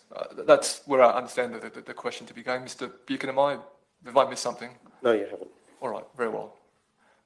Yes, I'll add the question. We can have Mr Millard back, please.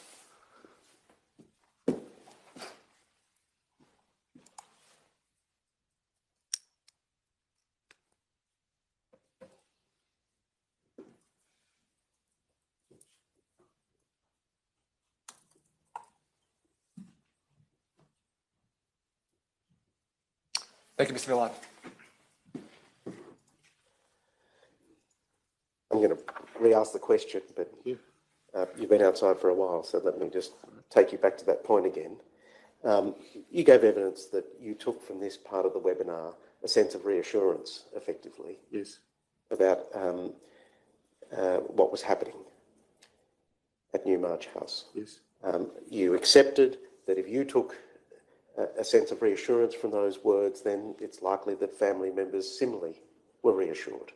Yes. And the question is this, in light of what you knew was happening at Newmarch House at that particular time, the state of affairs, do you think it was appropriate for families to be reassured in this way at that time? I object. Reassured in which way? What can be... Just reassured.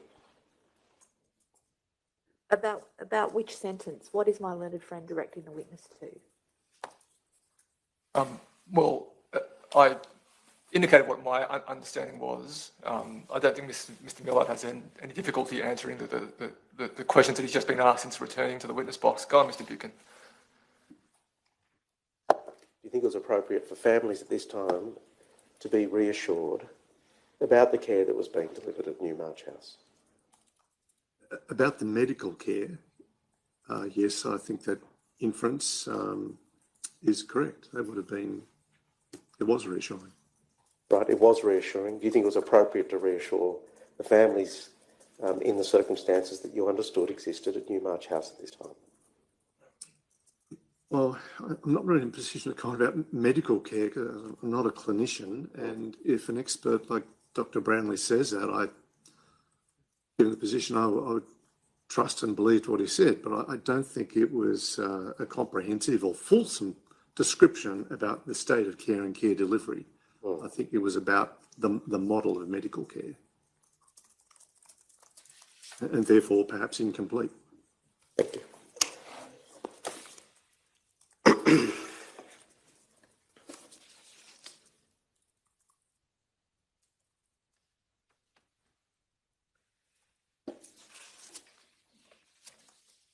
You gave evidence before that you understood there was a clear, from your perspective, there was a clear chain of command or line of authority from you down through the various operational or the various management positions down to the level of facility manager. Yes.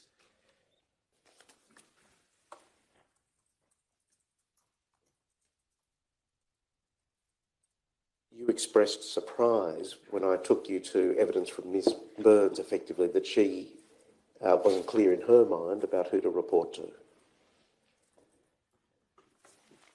You remember that part of the evidence? Yes. May I ask a question whether there's been evidence given about her mental state?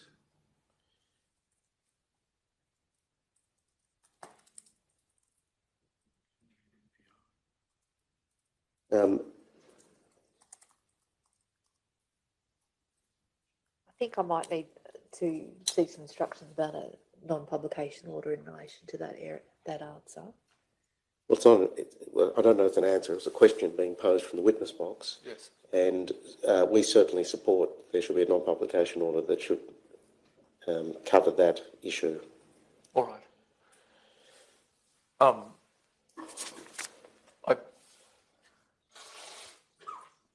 I was going to ask whether or not that issue is going to be taken any further, Mr. Buchan. Let me try and deal with it another way. All right.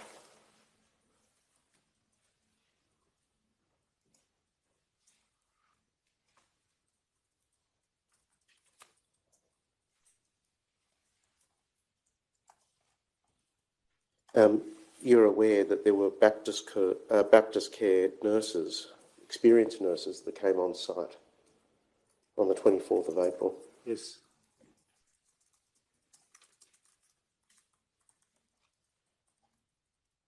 One of those nurses was named Tracy Burling. And after the outbreak, she put on a statement as part of the Royal Commission, from memory. And what she was asked, like many other witnesses in this inquest, to give her reflections on what happened. And I just want to read a passage of what she observed. 36.1, my sense of the biggest change that could be made to the way Anglicare operated during the outbreak at Newmarch House is to ensure that there is strong, effective and visible management and leadership at the facility, with strong organisational support from senior executives who must become directly involved in the day-to-day decision-making and management of the outbreak. All right? Yes.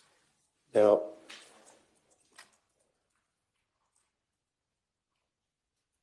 this is a view being expressed by someone who was brought in a relatively independent capacity to try and deal with the problems at Newmarch House. You appreciate that? Yes. Do you accept that, first of all, it was not the case that senior executives were directly involved in the day-to-day decision-making and management of the outbreak at the facility? Point of clarification, do you include me there or the line of management? You and the line of management underneath you, sitting above the position of facility manager. Well, I would never involve or pretend to be involved in direct decision-making about what happens in the home, but By dint of the seniority of your position, is that what you're saying? yes, indeed, the span of coverage would be impossible for a chief executive to do that, but to be informed about critical issues and to have my opinion expressed about matters, yes, I did do that. Right. You gave evidence that there was a deliberate decision made not to bring senior managers on site. Yes. Because of the concern that they might contract COVID and the effect that that would have on the organisation. Yes. And the corollary or the consequence of that is that the senior management was not physically present at the facility, right? Not physically present in the facility, that's correct. At least after the first few days. Now, do you accept that if there was to be strong management and leadership through a crisis like this, that it was desirable that there were senior people on site seeing what was happening? Well, one of the many learnings about COVID response is the criticality of the residential manager pivoting from what might be their normal mode of management to that of a sometimes referred to as a command and control posture. That is the case. Every outbreak that we have experienced, which I think all but one of Anglicare's homes has had at least one outbreak. And that is, I think, the general position of the Aged Care Quality and Safety Commission, that the role of the residential manager needs to pivot, to change, to be much more commanding, have a greater presence and a more robust style. At that time, I don't believe that was in, well, the experience was it wasn't in the capability of residential manager of Newmarch House at the time. The Baptist Care personnel who came in, I think they had proven that they had that. And these were people who Baptist Care themselves flew in to help at Dorothy Henson Lodge. They were a group of experienced managers. We did put in extra personnel. I put 2 residential managers, or we put in 2 extra residential managers to assist, Christine Giles being one of those, Renata Zabo another one. There was a team of people surrounding to support, but what I think we needed was the capability of a residential manager with that robust sense of command and control, and it wasn't there.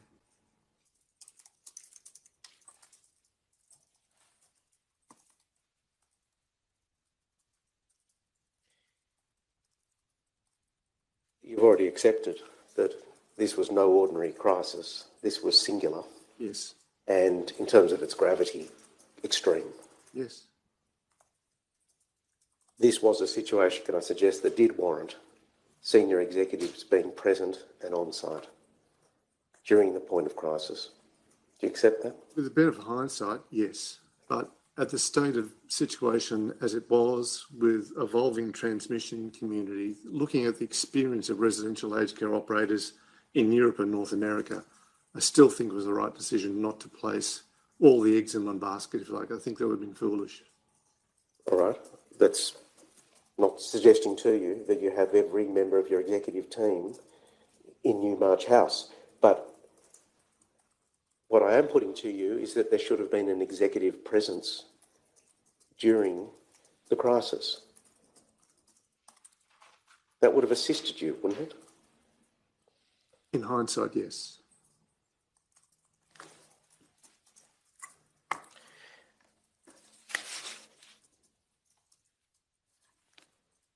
Mr. Millard, in your statement, there is a detailed section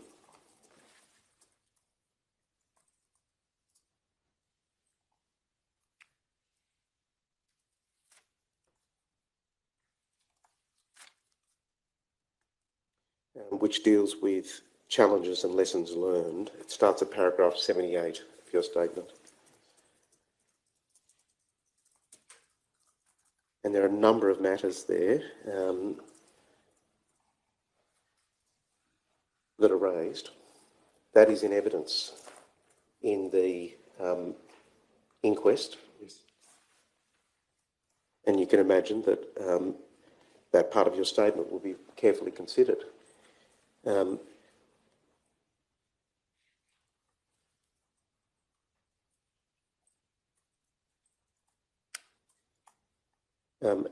This is an opportunity for you to make any further comments that you wish to make about what happened at Newmarch House that you believe might assist His Honour in terms of the findings that he has to make. Is there something you wish to add?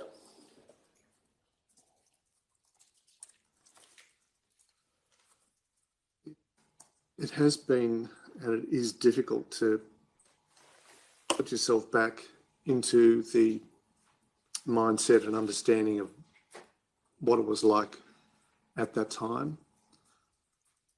Given the existing state of knowledge and so much that has been learnt since then, it's impossible to unknow things that you now know. The impact of conducting that model of care in the residential aged care setting was significant. I'm not in a position to comment whether the health outcomes may have been different for residents, but nevertheless the experience for the residents and their families, and indeed the staff, Anglicare staff operating that model of care, was unacceptably brutal, and it should never have happened. Was the decision right to agree and acquiesce at the time? now, I'd say it shouldn't have been agreed to. I think based on the limited knowledge that we had and the caution that sometimes our worst case scenarios are too optimistic, I think we didn't know what was going to confront us. And therefore, there are regrets about agreeing to proceed with that model of care. Obviously, that's in a pre-vaccine world. I think I said in a Sydney Morning Herald interview that if we ever had COVID again, I'd send residents immediately to hospital. In the first outbreak that we had after Newmarch House, I insisted on that. And that decision somewhat haunts me because it was a very bad outcome for the resident concerned. They had advanced dementia. They went to hospital. We shadowed them and provided staff to assist, but they came back to the home in a very poor state of health and died soon thereafter. So at one level, the words of Dr. Brownlee and others about the difficulty about transferring frail-aged people outside their home, that is also true, and it's not something to be undertaken lightly. If I had the time again, I would have sought to have had all the positive residents transferred to hospital. And I think the substantial reason for saying that is because the overwhelming problem that Newmarch House confronted was the chaotic situation and the staffing problems. And I believe it would have been a much better solution to have transferred diagnosed positive patients off-site to a hospital environment. At a minimum, that would have given staff working in the home, families and residents some confidence that it was a less compromised situation in terms of potential for infection and contamination, and it would have allowed the home more readily to stabilise staffing and get into even a different model of care. But with hindsight, that should have been done. So again, lastly, I was impacted by the the evidence of witnesses, in particularly of Lloyd Sullivan, the trauma that he expressed in being separated from his wife. He'll never get back those days. It was terrible. Thank you. Thank you, Mr. Miller. Any more questions? Thank you. Mr. Miller, I'm just going to check with the other legal representatives whether they have any questions for you. Mr. Lopez, do you have any questions for Mr. Miller?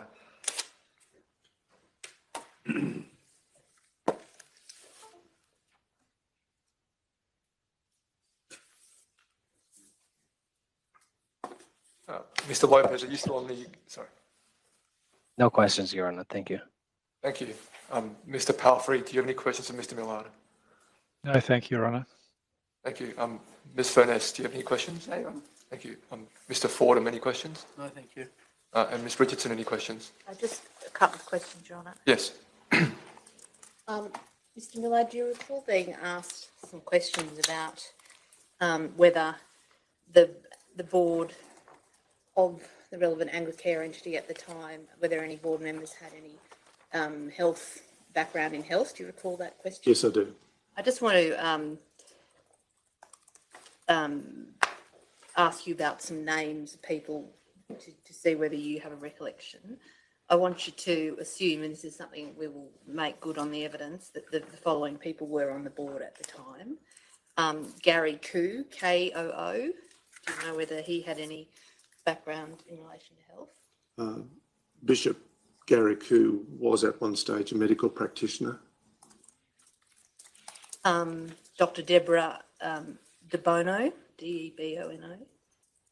Yes, I do want to say I apologise for my lack of current information when I was asked the question, but Dr. Deborah DeBono is a registered nurse. She is a lecturer, I think, at the University of Technology, Sydney. She lectures in the nursing field. Yeah. Dr. Linda Curti, K-U-R-T-I. At the time, Dr. Linda Curti was I think, a partner in Urbis, and she used to consult on public health. It was her area of practice, yeah. And the Reverend Dr. Margaret Powell? I think she still maintained at the time a qualification and practice as a GP, but that was not her principal area of work. Thank you. Do you recall being asked some questions about preparation of the surge team in relation to training in relation to COVID? Do you recall Mr. Buchan Yes. asking you questions? Could volume 24, tab 98 be brought up, please?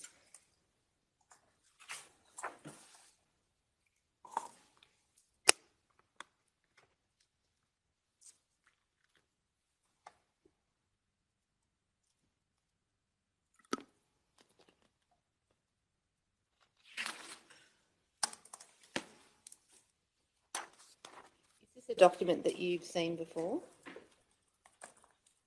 No, it's not familiar to me. So I want you to assume that this is a document that is in the brief, which sets out training that was done on site. And if you see there, we have reference to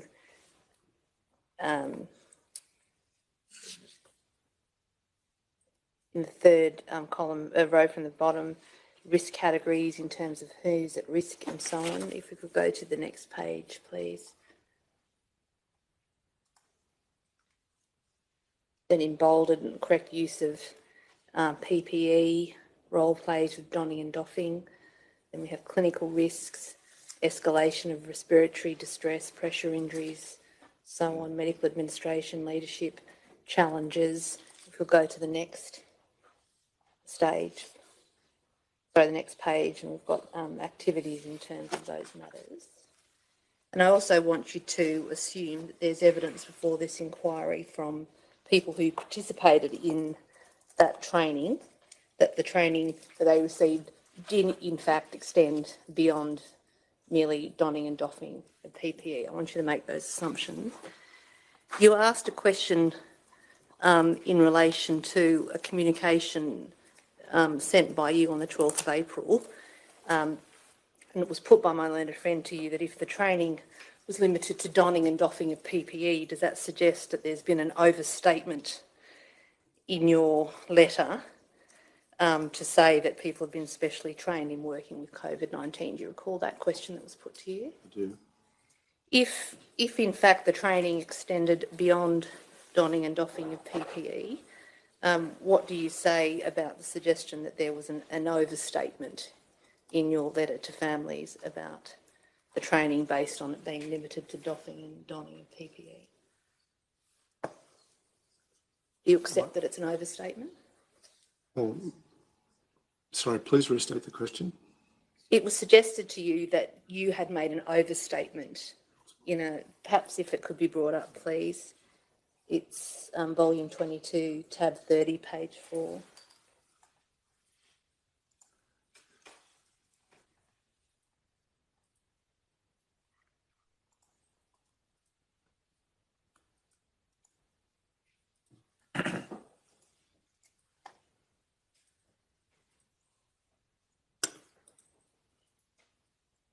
Sorry, it's volume 22, tab 30, page 4.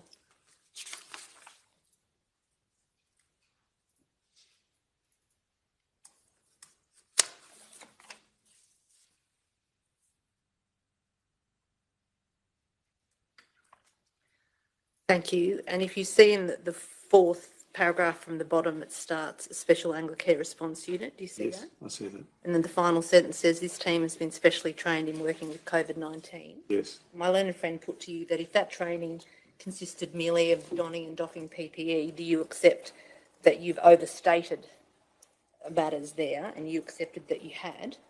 What I want to ask you is, given what I've asked you to assume about what that training actually involved and the assumptions I've asked you to make in terms of RNs who participated in the training that in fact extended beyond mere doffing and donning a PPE. Do you in fact accept that things were overstated in that respect, in that communication? If training had only been in respect of donning and doffing, it would be an overstatement. But clearly the training did extend beyond that, and that paragraph is more factually correct. Those are my questions. Thank you. Thank you. Anything arising, Mr. Buchan? There is. Just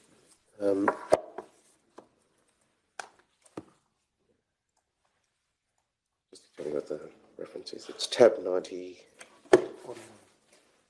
volume 24, tab 98 could be displayed, please.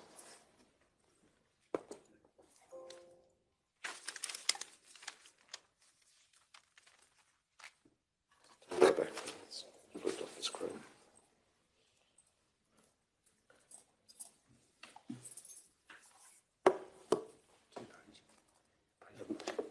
Had you seen this document I don't recall ever seeing it, darling. at the time that it was being used? No.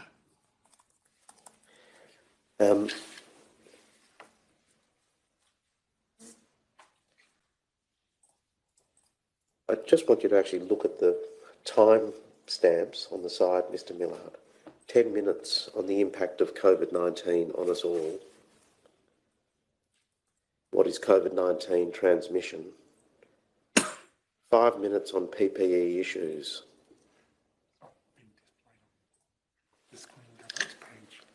And I should say it's on page 1. Thank you. Do you see that now? Yes. So just going back, because you may have missed it, the first topic, impact of COVID-19 on us all.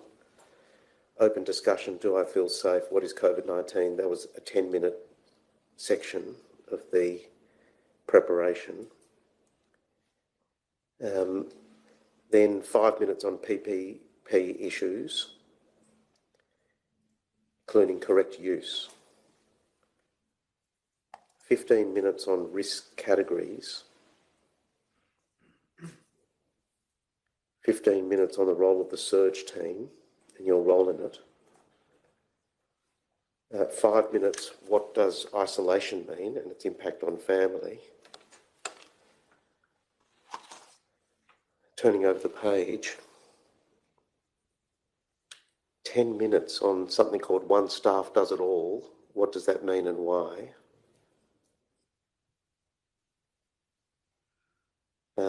Just read down the rest of that page. You can see that there seems to be 2 categories that are particularly connected with clinical issues. That's 15 minutes on clinical risks and 5 minutes on medication administration. Well, I think in fairness, 60 minutes on correct use of PPE ought to be highlighted. 60-minute video, handout video on the correct use of PPE and questionnaire, role plays, donning and doffing. Yes. But just looking at the extent of that training schedule with those timestamps,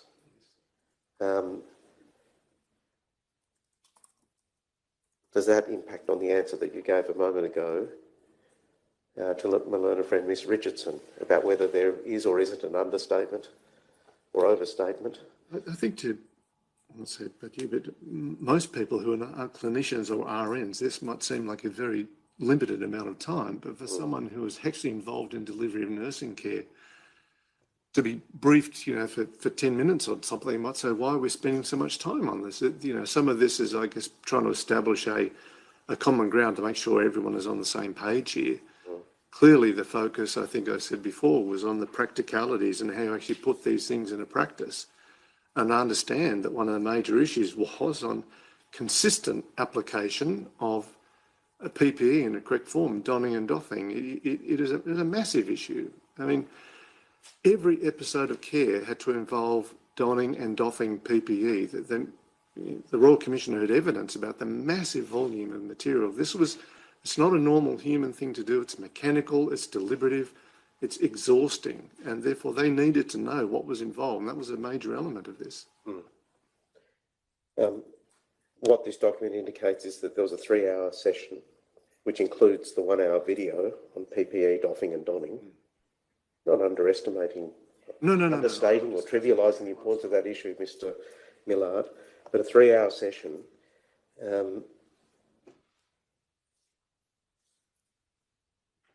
Families were informed that a special Anglicare response unit made up of registered nurses, care workers and admin staff will be brought in today to assist with the care and operations of the home. This team has been specially trained in working with COVID-19. You're comfortable with that statement, are you, against the background of this document? I'm not aware, but I would not assume that this is the only training that was given. This was specific training that was conducted that I am aware of. Right. But you assume there was other training. Is that what you're saying? Is that the effect of the answer you just gave, or you're not sure about that? I'm cautioning against assuming that this was all that was done. I'm relieved that this was done, but I'm not aware if there was other training. Right. I mean, we're not aware of other... workplace trainer right. who was sent to Newmarch House early on, so there was on-the-job training, which is normal practice.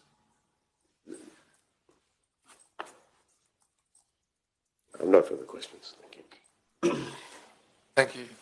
Well, Mr. Miller, that completes your evidence. Thank you very much for attending today and yesterday. You may leave the witness box now. Thank you. Thank you, Ron.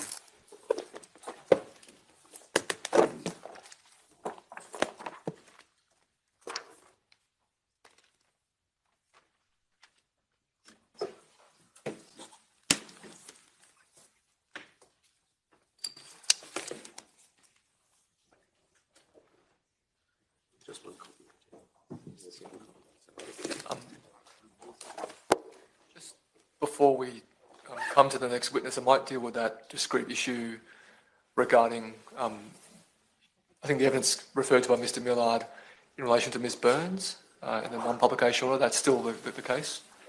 Yes, Your Honour. All right. I propose to make a non-publication order in relation to the evidence given by Mr. Millard, which referred to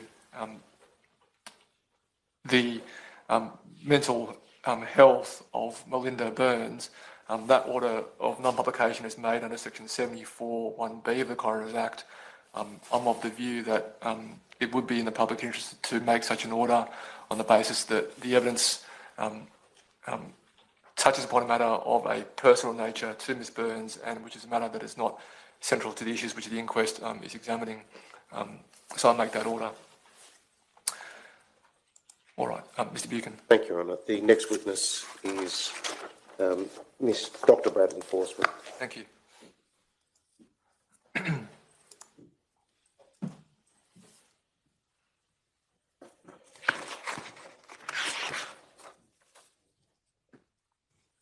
Silence, please.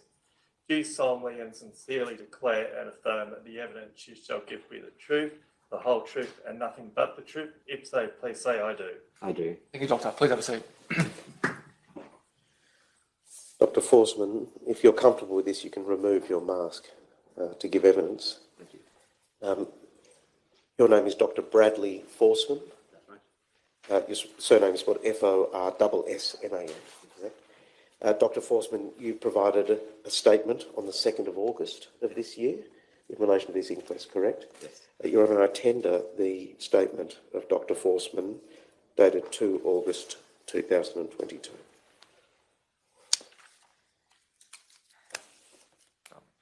Thank you. Mr. Lopez, do you have any objection to the tender of Dr. Forsman's statement?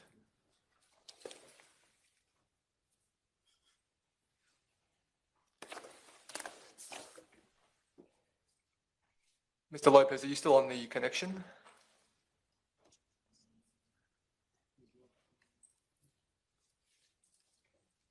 Yes, no objections, Your Honour. Thank you. Mr. Palfrey, any objection to the tender of Dr. Forsman's statement? No objection, thank you. Thank you. Ms. Furness, any objection? No, thank you, Your Honour. Mr. Fordham, any objection? No. And Ms Richardson, any objection to tender of the statement? Oh, no, no, thank you. All right, very well. In that case then, Dr Forsman's statement will be Exhibit 5.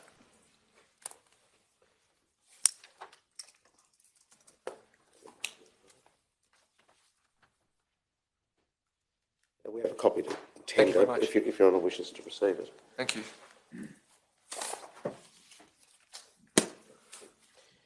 Dr Forsman, in April of 2020, at the time of the outbreak at Newmarch House, you were the Director of the Public Health Unit at the Nepean Blue Mountains Local Health District. Is that correct? Yes. You no longer inhabit that role. No, I don't. You've moved into private practice and you are a public health physician. Yes, I am. You led the public health unit through the episode of the Newmarch outbreak, correct? Yes, that's correct.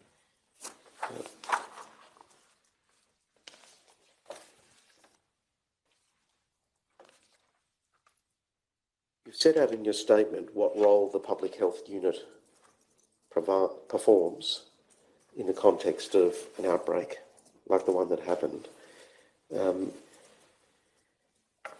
It provides, I'm just looking at paragraph 6 of your statement, advice to the facility on the public health management of the outbreak.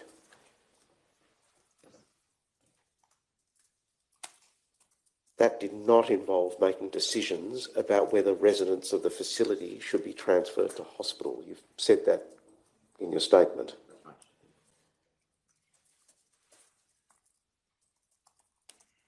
Is it correct to say, and if it's not, please say so, that the public health unit did not provide clinical guidance in terms of the management of individual patients Yeah, that's correct. through the outbreak?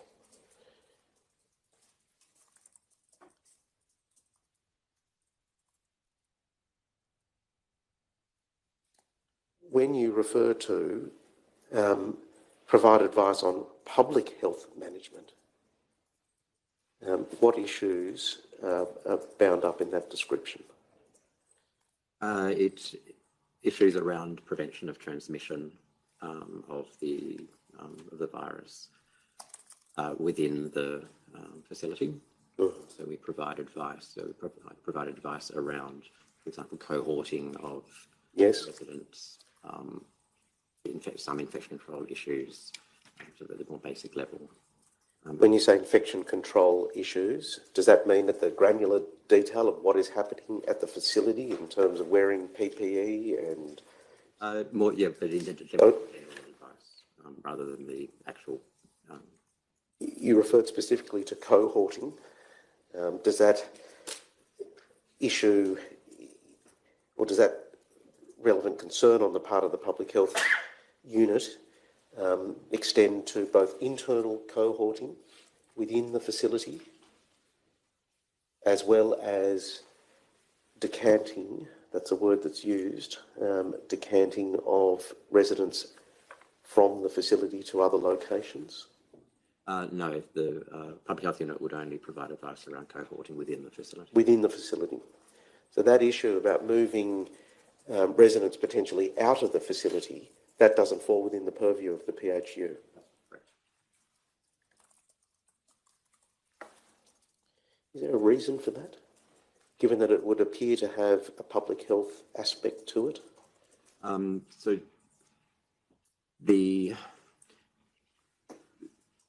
at that time and prior to COVID, when we provide advice to aged care facilities, it's purely advice. The aged care facilities either take that advice or not, because they're controlled and funded by the Commonwealth, whereas we're a state-based sort of organisation. That all changed, obviously, with COVID, but so that was the reason for that. Right. You also liaised and coordinated with the Public Health Emergency Operations Centre, which is part of the Ministry of Health. Yes.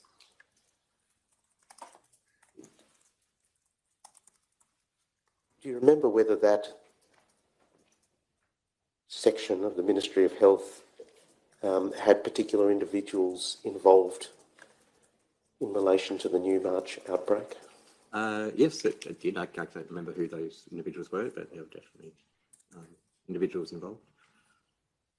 Were they on site?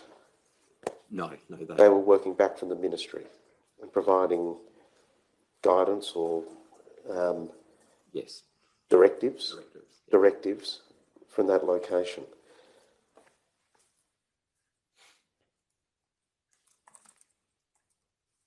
The PHU also liaised with others in the local health district who were involved in responding clinically and directly to the outbreak, and you include there Dr. Branley and the Virtual Aged Care Service, or VACS.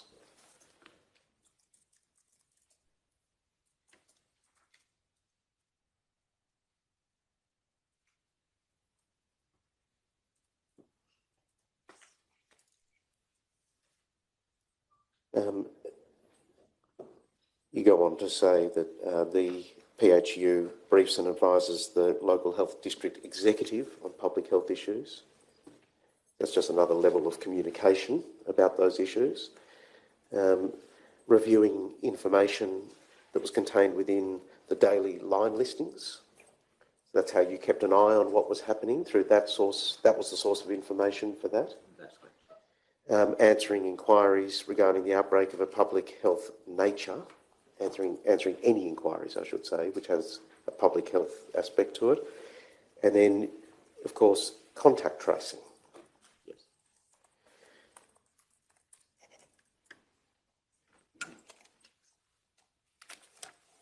You personally attended Newmarch House on one occasion. You say that you can't remember the date, but your recollection was towards the beginning of the outbreak. I think so, yes. Can you provide any estimate at all? If I tell you that the outbreak commenced on the 11th of April, you're able to sort of narrow it down. Would it have been in the first week? It would be a guess, but I would say it probably was the first week. Probably was. Okay. Who did you attend with on that occasion? Dr. Branley went with me, and I met up with the manager, I believe, was Cameron Elliott. Cameron Elliott at that time. So, yes. Right. What was the purpose of that visit? It's to go to for me to go to Newmarch House and see what was happening, because I had never been there before. Right. Get an idea, like a visual idea of how the outbreak was going on, and also to talk to the management and the staff there to see what they were doing with regard to the advice we were giving. Did you also attend meetings that were held between various government agencies and departments from time to time? From many, yeah, very, very frequently. Very frequently or infrequently? Very frequently. All right. Those meetings were conducted daily through the height of the crisis. And the minutes that we have of those meetings don't always identify who was present. We have seen the name Brad turn up in some of those minutes, so we assume that's probably a reference to you. But how often were you turning up to those meetings? Was it most times that they were held? Yeah, it would have been most All right. of the time. And what was the reason for your presence in those meetings? As the director of the director of public health, Yep. LHD, that was involved, really, I didn't have very much input into the meeting at all, but I was present. Okay. There were issues that were discussed at those meetings that could be said to have a public health aspect to them. Cohorting, for example, was an issue that was regularly discussed, wasn't it? So too was the issue of decanting, but you've indicated that you didn't consider that that was an issue that you needed to respond to on behalf of your organisation.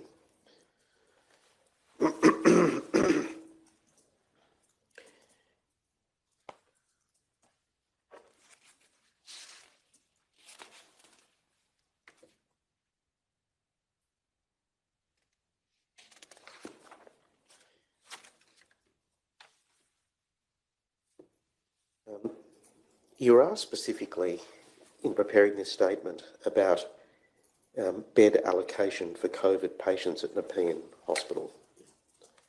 Your response was that you don't know, that it wasn't your role to be aware of that information during April or June of 2020 or at any time since. So it was no part of the public health unit's responsibilities, for example, to know about the capacity of hospitals in the public health system to take COVID positive patients? No, that's not the role of the public health unit at all. Right.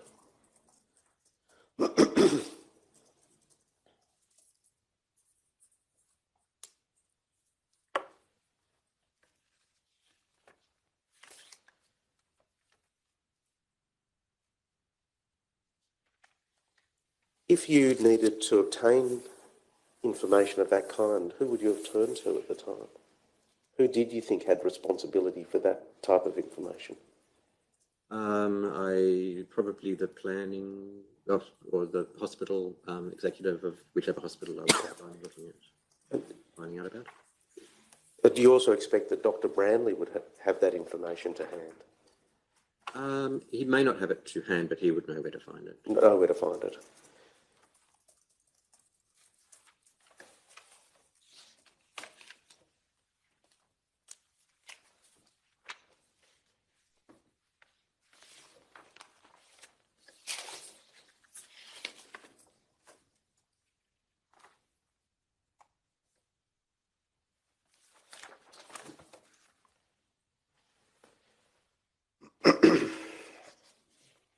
I'd like to ask you specifically now about one aspect of your evidence that concerns the Jahan family, and you're asked to respond to this in your statement.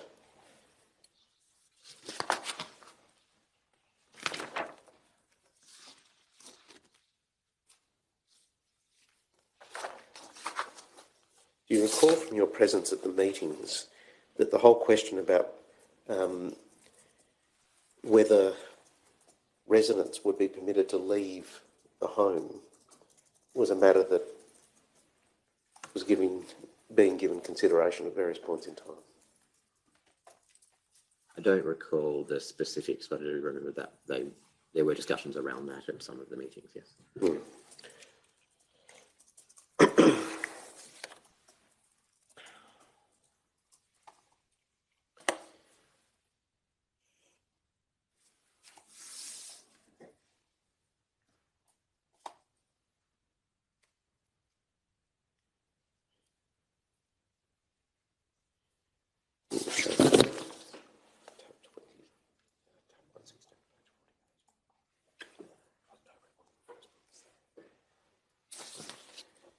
I'm just going to read to you part of a record. It's a summary of one of those interdepartmental meetings that was held on the 22nd of April. It's not clear from the record whether or not you're present. So I'm going to put this to you and just ask whether you remember something along these lines being said at the meeting. I'm just getting, it's volume 20, tab 116, page 48. Thank you.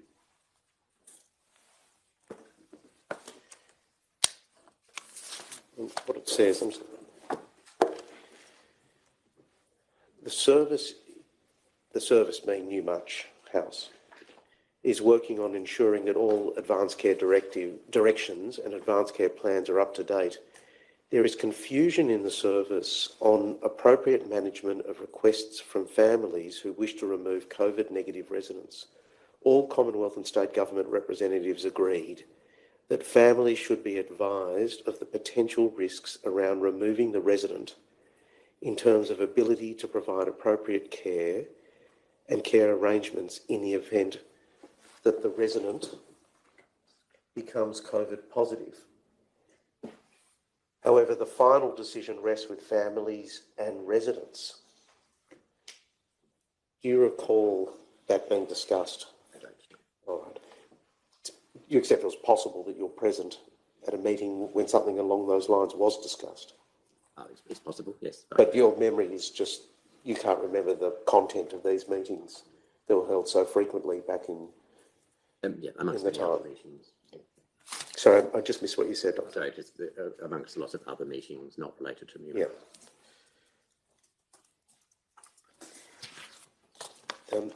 Yeah. Yesterday, a witness named Anne Wunsch gave evidence. Do you remember her? Remember the name from the comment? She was with the Aged Care Quality and Safety Commission, and she attended regularly at these meetings as well. Do you remember her? Right. Ms Wunsch, 23 April, this is part of the handwritten notes, volume 20, tab 76, page 12. Recorded this in her notes. Every family that has asked the question, can I take my family member home, must be given the facts. That's a note that she took of something that was raised at the meeting. Do you remember I don't know. that at all? No. No.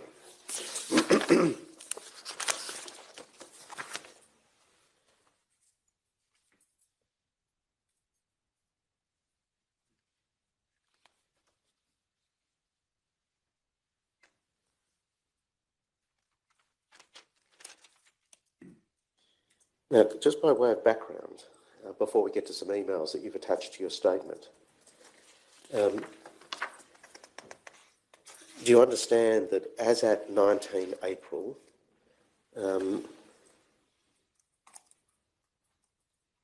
Newmarch House, apparently on instruction from the Public Health Unit of New South Wales Health, was informing families that no resident may leave the home. Now, the question is this.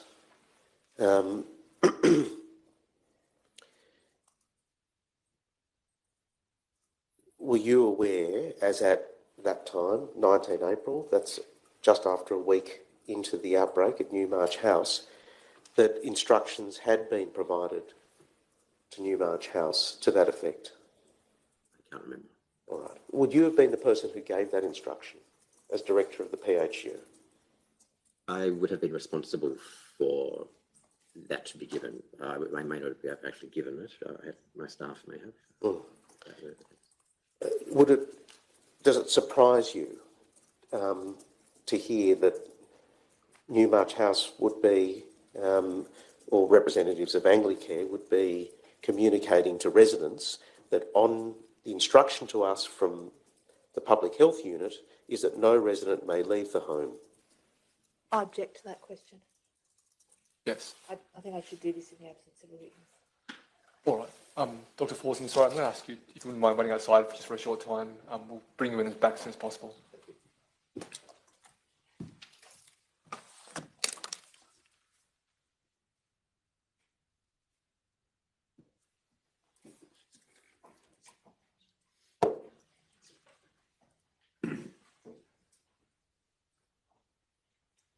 The evidence in the brief, and I understand my learned friends have, this is a document that was brought up earlier today, which had the reference to the staff member about which there's a non-publication order. So I won't ask for it, but I understand my learned friends had printed out, or were going to print out a copy redacting it. It's a file note with Brad from the PHU on the 12th of April, where a question is asked by Newmarch House, if a family member wants to take a resident out, answer no, this is a full lockdown. And it goes on to say, all residents are considered close contacts. So in my submission, it's not a fair question to suggest to this witness, who plainly doesn't have much memory of what happened outside the documents, to suggest there's something surprising about the fact that Newmarch House would be communicating on the basis of PHU advice that people were considered close contacts, because there's a file note from Brad from PHU saying exactly that. Why isn't this file note being put to this witness and saying, is this you and is this the direction? Because what Newmarch House was saying is directly consistent with this file note. There may be misapprehension about the purpose of the question, and I'll accept responsibility for it in the sense that the question may have given rise to that apprehension. But I don't think, I understand now I've heard the objection, what Ms Richardson's concern is. Yes. That's not the intention of the question. All right. What was being read from was an email from Mr Goodhue to John Van Putt.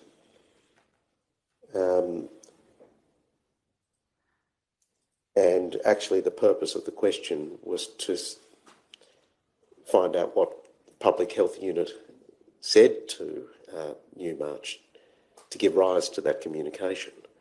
But the word surprise obviously has elicited that response. Yes. So I'm going to withdraw the question and I'll ask it again. All right, very well. Thank you. Right, okay, just because there's time and I understand there's a real desire to finish Mr Forstman today, I will have to go through this file note if my learned friend doesn't do it with the witness. So in my submission, the most efficient use of time, given that he's interrogating what the Public Health Unit told Newmarch House, given that we have a file note recording Brad from the PHU telling Newmarch House from day one that no resident, that the advice from PHU was that no resident can leave and they're all close contacts, that should be put to this witness rather than doing it in reverse order where there's a suggestion there's something surprising about the fact that Newmarch House was communicating in that way, when the record shows that that's what Newmarch House was told. All right. Well, I think Senior Counsel Sitting is going to withdraw the question and ask another one. I'm not sure what that question is. If there's a need to canvass that issue, then it might well be done, but neither you nor Mr Buchan should feel constrained about the time remaining. All right, can I have Dr Forsman back? Thank you.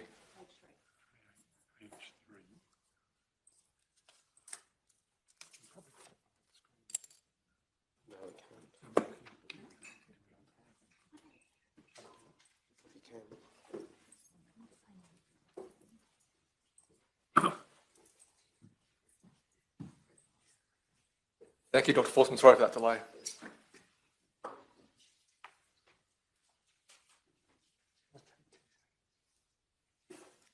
It's just a redaction that's being made to the document. I see. It'll just take a moment, but All right. I think a very short moment.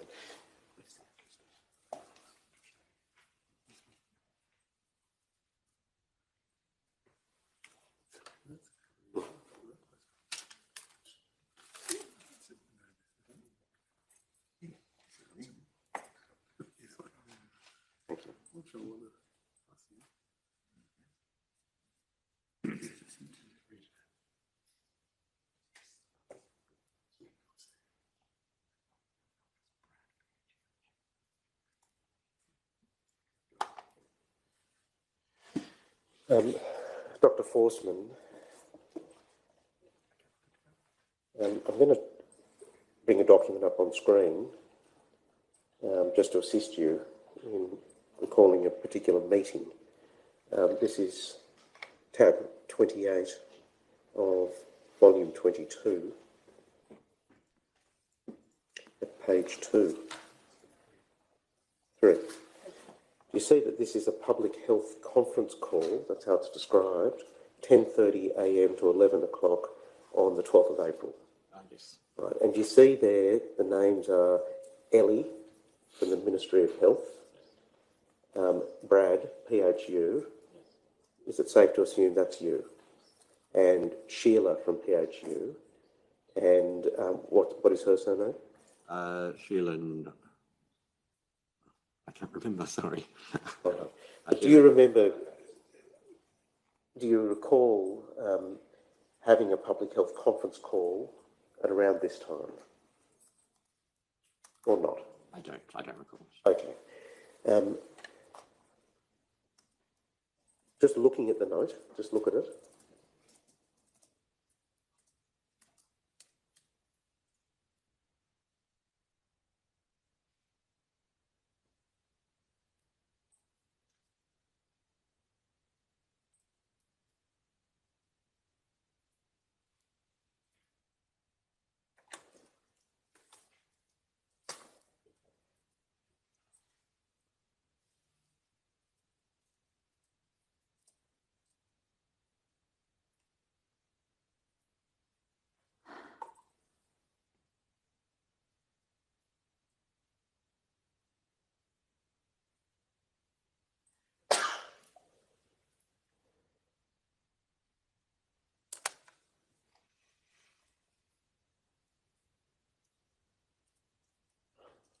Right. So have you had a chance just to get an idea of what was discussed during this meeting? What is the purpose of this type of conference call? What was the purpose at this time?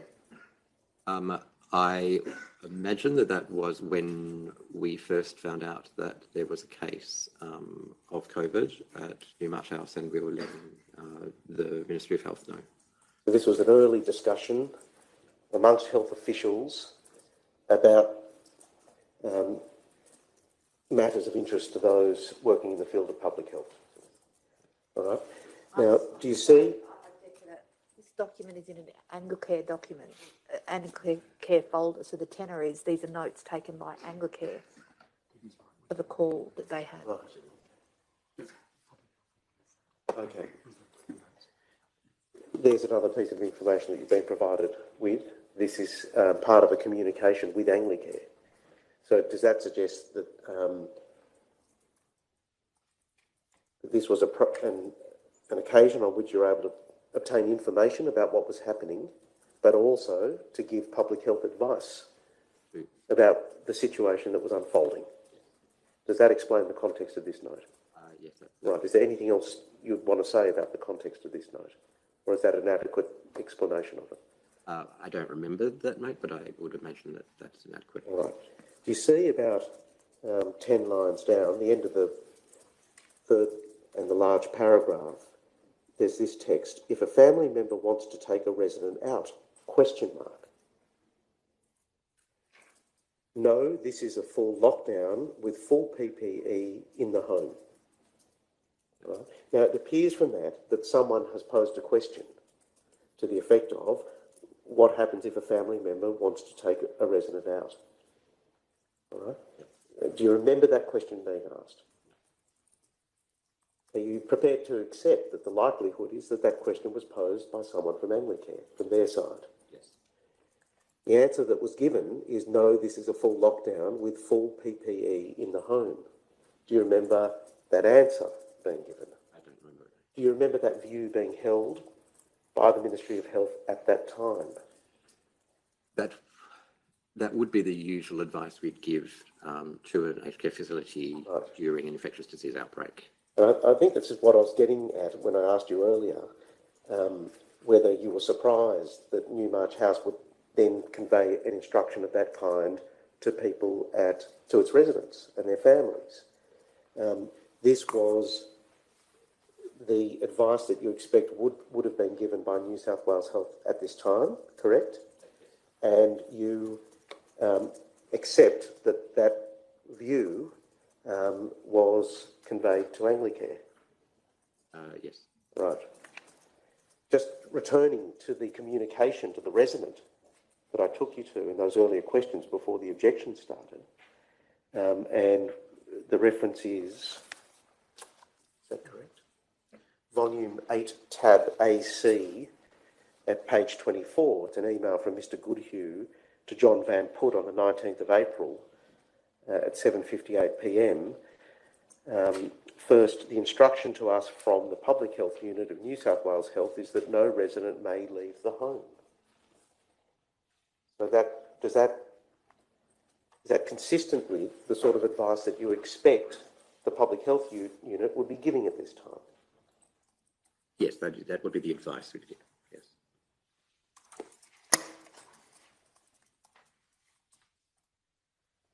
On or about the 22nd of April, you became aware of an inquiry from Gavin Taylor, who was a relative of Mr. Jahan, who was one of the residents in Newmarch House. Okay. Just accept from me that at this stage he had not been notified of any positive COVID test as at the 22nd of April.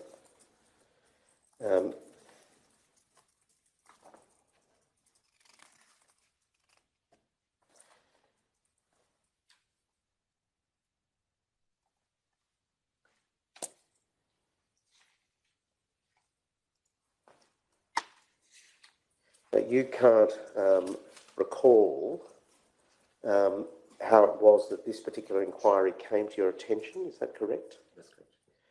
But in any event, you do recall that before you responded to Mr. Taylor's inquiry, that you rang the Ministry of Health for guidance. Is that correct? Now, you spoke to someone there called Sarah Allman, who was from the operations team within the PHEOC, which is that acronym I asked you about early in your evidence.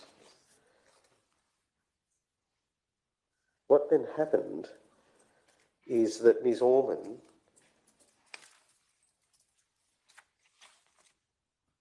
sent you an email which set out the position which was then in place with particular reference to public health orders. You've annexed that email to your statement, correct? Yes.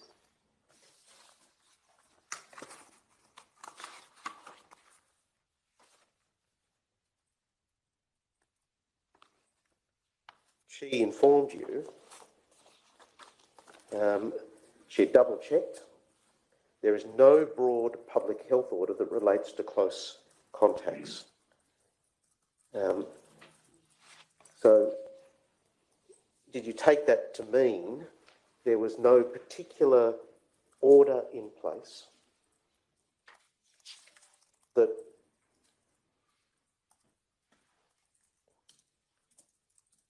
meant that residents couldn't leave the home? That's correct, yes.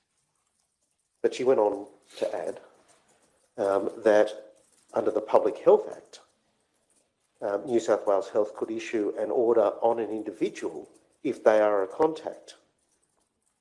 And the view was taken that they will breach isolation. Right?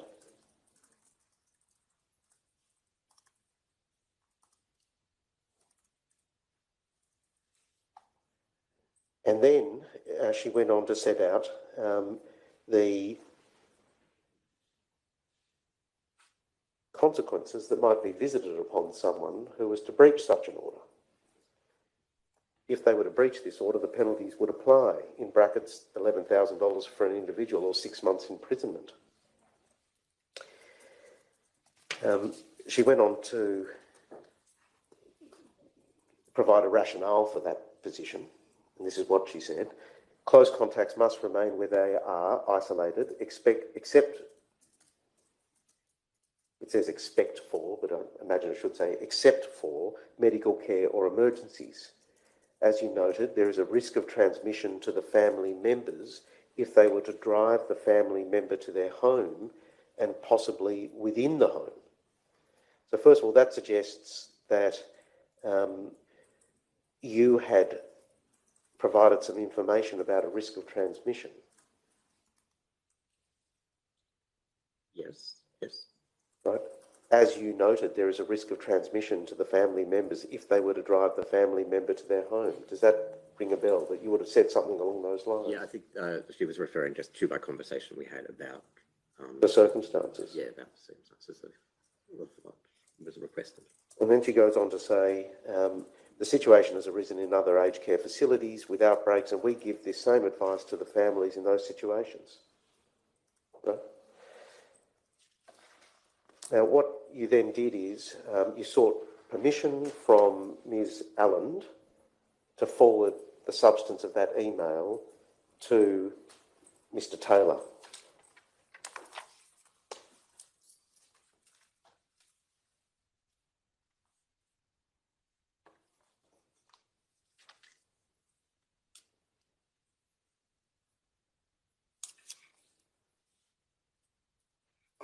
And that just involved you removing identifying details and effectively conveying the text of that email directly to Mr. Taylor, correct?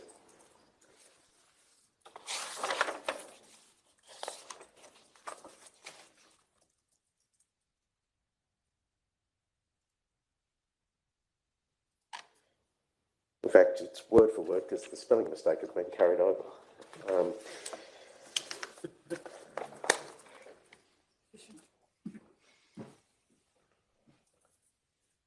You also had a telephone call with Mr. Taylor, correct?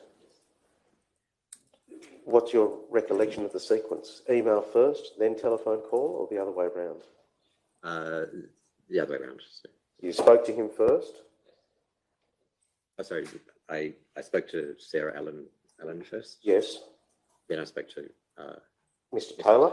Then I sent an email to Mr. Taylor. Okay. And was that the only phone call you had with Mr. Taylor? Was there a further phone call afterwards? I don't believe so. You don't believe so? All right. You understand that you would have understood the context in which this request was being made.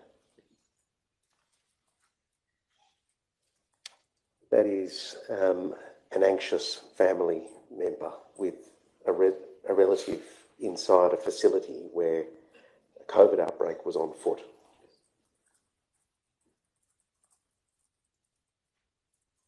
And I take it that you were receiving updating information about spread of cases and fatalities.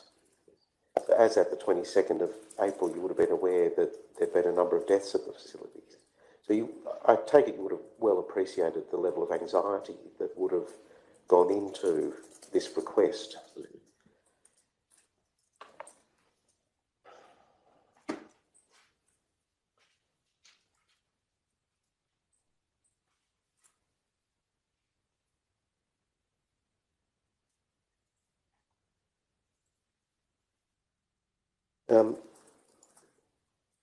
The first thing is that there was no public health order in place that prohibited the movement of the resident, and to be fair to you, you've provided that information to Mr. Taylor. That next sentence that's been conveyed, that we can issue an order on an individual if they are a contact and we think they will breach isolation. Did you give him any guidance in the telephone call about what that meant? I can't remember the details of the telephone call. Whether that would actually apply to him or his family member if they were removed from the home? I probably did, but I don't remember. I mean, what I'm getting at is, in the view of the public health unit, would there be a breach in the manner that's described here that would give rise to such an order? Mr. Jahan was considered a close contact, and, Yes. and if he was taken out of the isolation, then that's what Sarah was talking Right. about. And we think they will breach isolation. Does that just mean taking a resident out of a situation of isolation, or does it mean that after Mr. Jahan is brought to the home, for example, of his family, that there's a concern at that point there'll be a breach of isolation? No, it would have been taken. It's just the very movement from the home. So necessarily these circumstances would have come into play. That would be your expectation. Yes. Right.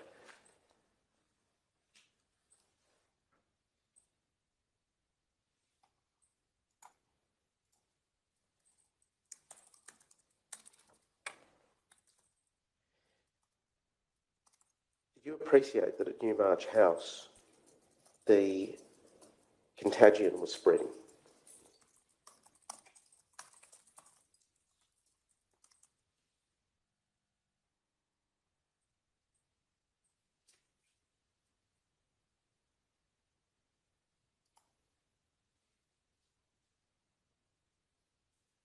From a public health perspective, and given that the contagion was spreading within Newmarch House,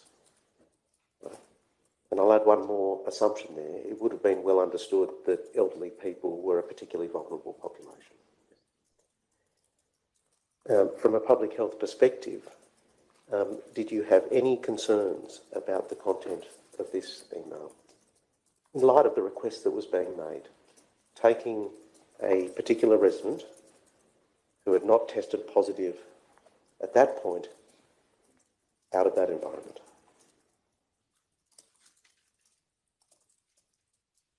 Sorry, can you rephrase the question? Yes, from a public health perspective, you were director of the public health unit.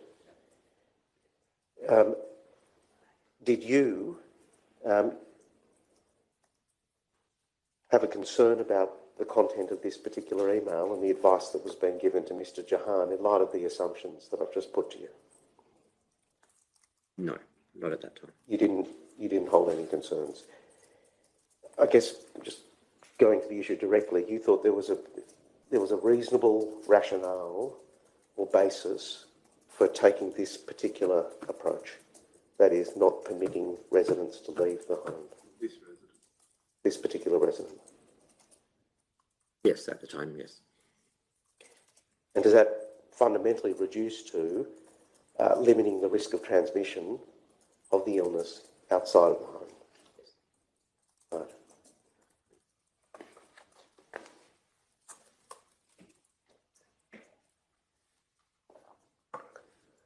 Did it factor into your thinking about these matters, those assumptions that I put to you? That is, that the infection itself was spreading throughout Newmarch House, where there was a vulnerable population. Yes. Absolutely. That was all taken into account. Yes. Right.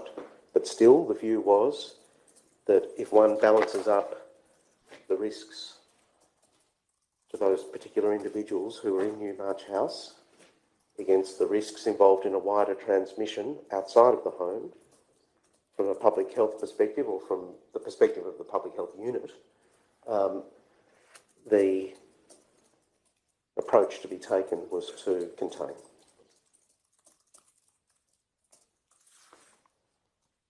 I don't think the witness gave an audible answer there. He said yes. Oh, sorry.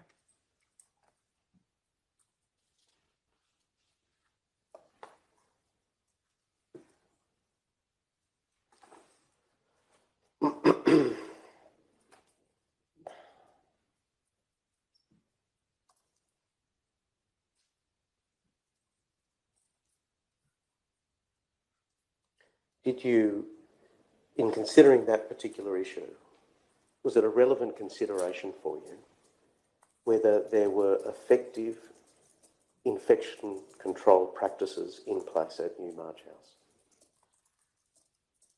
I imagine I would have considered that, but I don't remember specifically. You don't, I'm going to, the next question, you may have preempted it. Did you have any view at this particular point in time about whether there were sufficient infection control practices at Newmarch House? I can't remember. Can't remember.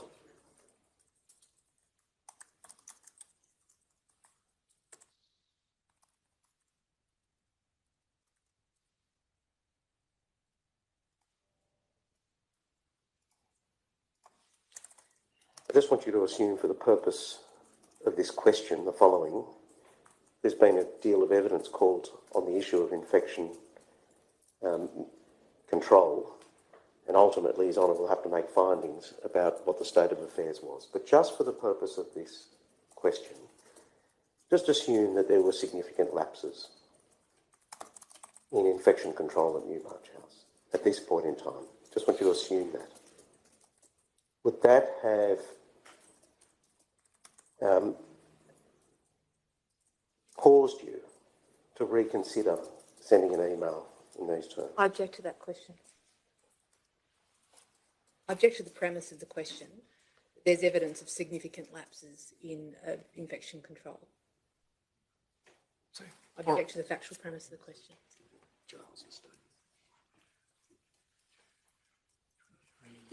Look, I put the question on the basis that it's an assumption. Yes. Ultimately, that assumption may or may not be made out on the evidence. Yes. Submissions will be put about these matters to Your Honour. And the purpose of the question is to find out whether, had that been known, that would have been a relevant consideration in terms of the matters raised in this email. Yes. I press my objection. There still has to be a basis for putting the factual assumption. It's not proper to put a question that may or may not reflect the evidence, make an assumption and give an answer that is likely to be widely reported in the media and may upset certain residents. There has to be a proper factual basis to put it as an assumption in the first place.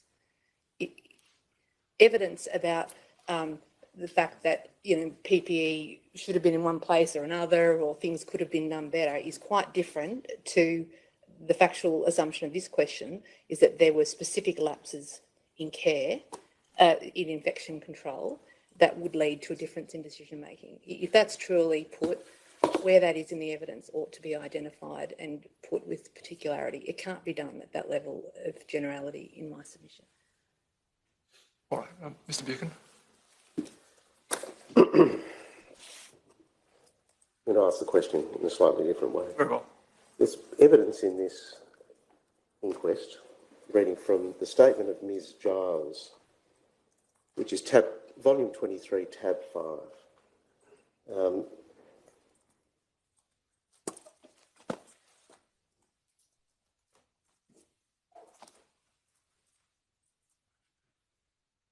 Paragraph 33. Paragraph 32. She indicates she walked around the facility. This is as at 17 April 2020. I walked around the facility to familiarise myself with the site because I'd never been to Newmarch House before. I remember making the following observations. The new PPE was placed on top of random furnishings, coffee tables, chairs and soft furnishings instead of on designated hard surface tables. Most of the contaminated PPE was being placed in cardboard boxes instead of in dedicated bins for that purpose. The staff were wearing PPE all through the home, including in corridors, the office spaces and the staff room. There was a lack of delineation between staff who were caring for COVID-19 positive residents and staff who were caring for COVID-19 negative residents. There was not any signage that I could see identifying who was COVID-19 positive and who was 19 negative. The staff are exhausted and struggling with the workload. She then goes on to relate a conversation that she had with Dr. Branley and a CNC advisor, infection prevention and control advisor named Robert Robinson. Do you know him, by the way? Yeah. I said words to the effect of, I'm a little bit concerned about the fact that there doesn't seem to be any delineation going on here with COVID-19 positive residents and COVID-19 negative residents, and the staff are in corridors and offices with all the PPE on. Why are we doing this? It doesn't make sense to me. Dr. Branley and Mr. Robinson agreed that changes should be implemented, including the PPE, such as gowns and gloves, should not be worn in corridors or offices.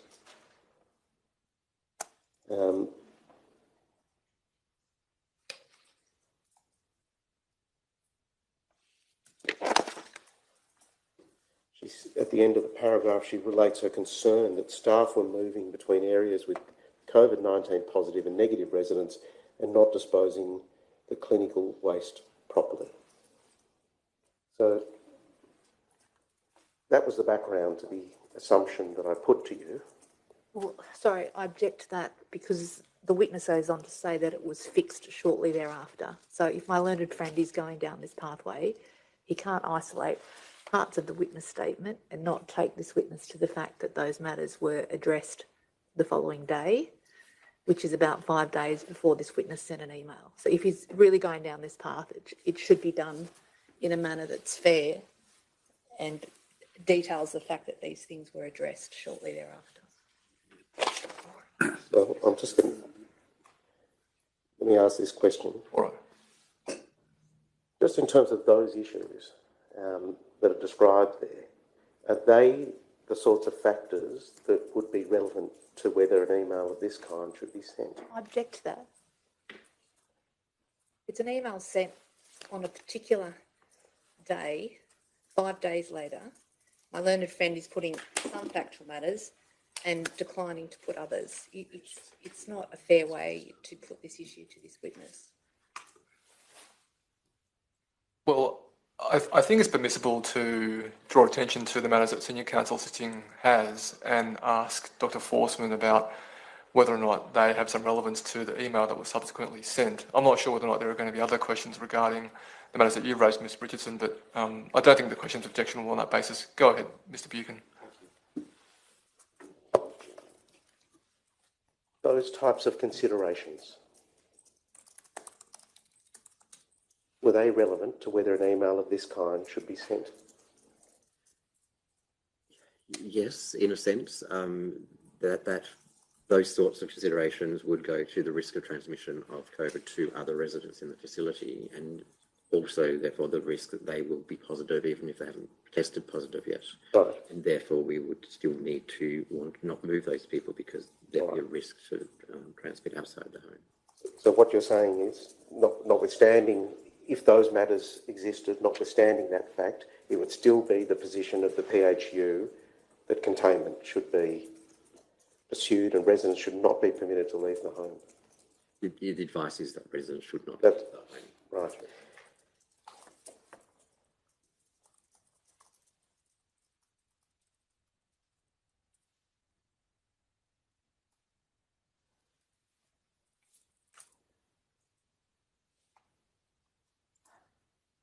Did you take a view about the appropriateness of sending that part of the email to Mr. Taylor that effectively set out the penalties for breaches of orders? At the time I didn't, but since I've been looking at this now, I regret sending it. Right, okay. Can I ask you just to concentrate on the conversation, the telephone conversation that you had with Mr. Taylor? Do you have a memory of that conversation, first of all? I remember it happening, but I don't remember the detail. All right. Do you remember that the conversation traversed into the question of whether Barry would be able to get admitted to a hospital due to the absence of bed vacancies? I don't remember that. Don't remember that.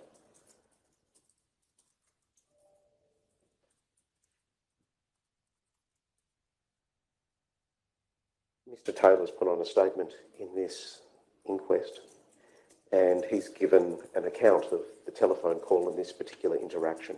What I'd like to do is to read to you from an aspect of his statement which has his memory of the call, and I just want to ask you if that jogs your memory at all, okay?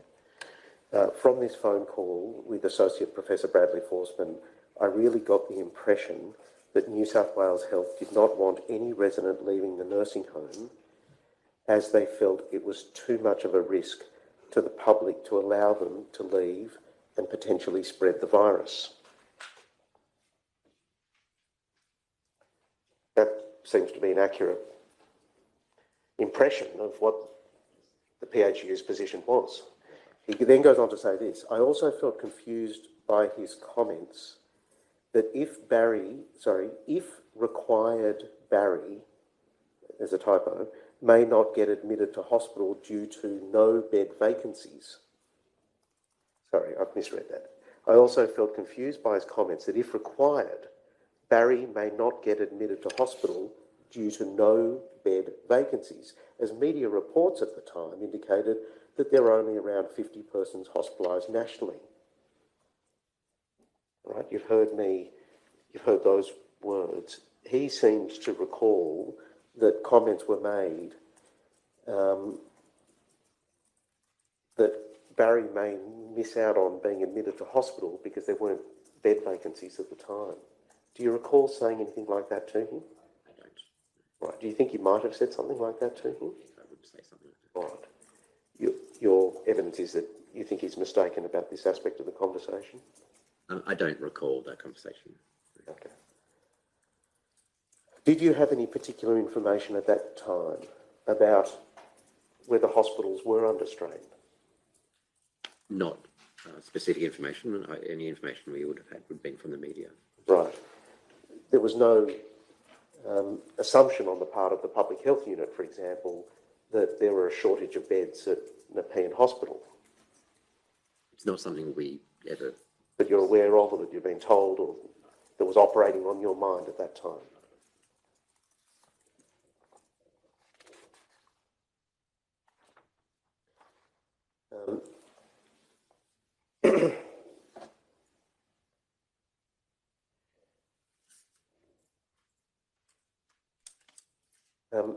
Did you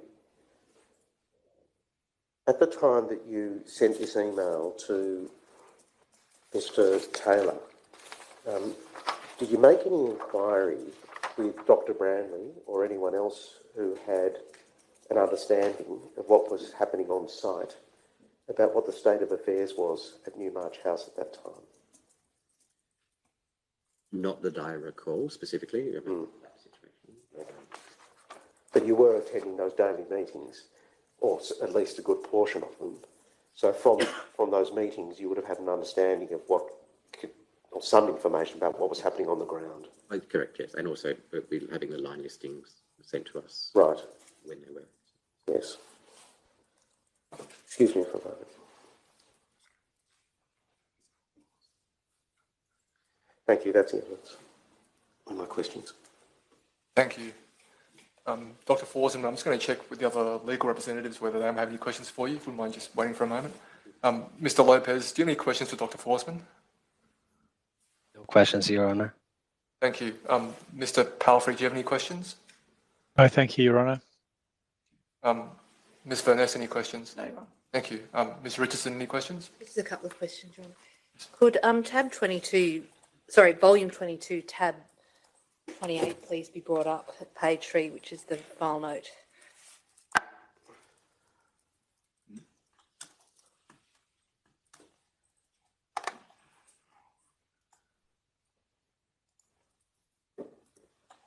Dr. Forsman, you were asked some questions about this earlier, and Mr. Buchan took you to the section about point 4 of the page, question if a family member wants to take a resident out. No, this is a full lockdown. So you agree that that was the position of the public health unit, was that a resident could not leave the home at that point because it was a full lockdown, is that correct? So that would have been the advice we gave the aged care facility that they should institute, because we didn't have the power to be able to say they could leave or go at the time. Well, if we go further down the file note, do you see there's a paragraph starting, ensure that any potential cases, do you see that? Yes. And then at the end of that paragraph, it says all residents are considered close contacts. Yes. And you gave evidence that Mr. Gehan, a couple of weeks later, was still considered a close contact, correct? Right. So the position of the public health unit at the time was that all residents of Newmarch House, regardless of their current COVID status, were close contacts, yes. Correct? And so is it the case in relation to, because they were close contacts, if you could bring up the email that was sent to sent by you to Mr. Taylor, attached to your witness statement, which is Exhibit 5. Sorry, if that could be brought up.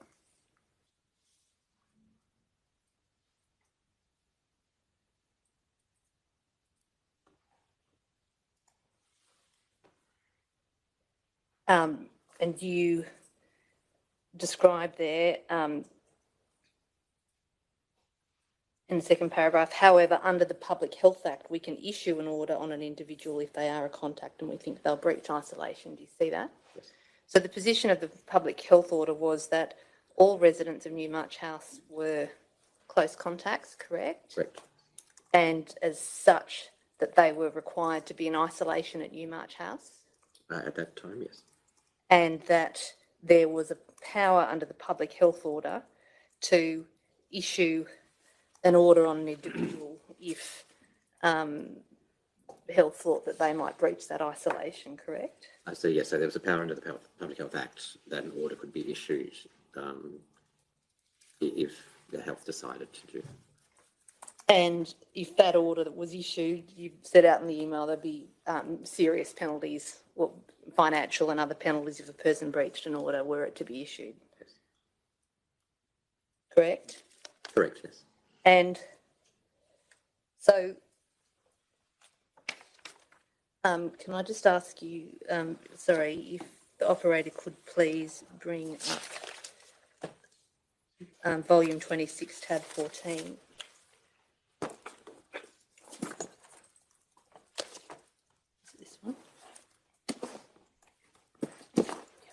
No, volume 26.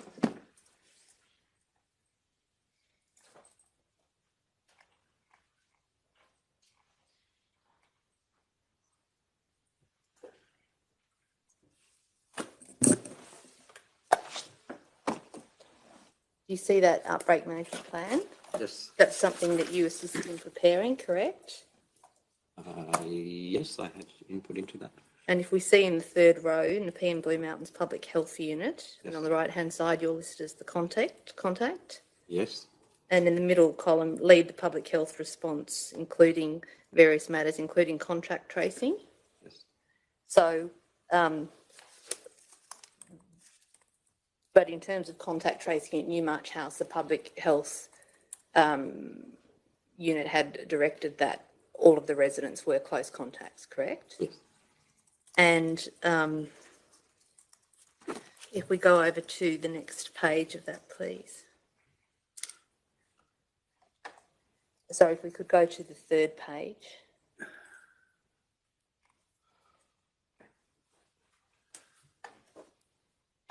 You see the second bullet point there, all residents have been isolated in their rooms within the facility since the 11th of April. Yes. And that's because the public health unit had directed that they were all close contacts, correct? No, that's just what we advise HK facilities to do during infectious disease outbreaks, is keep people isolated in their rooms as much as possible to prevent spread. That's not necessarily because they were close contacts at that time. It's two separate issues. But the position of the public health unit was that all residents were close contacts and thus they were not allowed to leave Newmarch House. That's correct.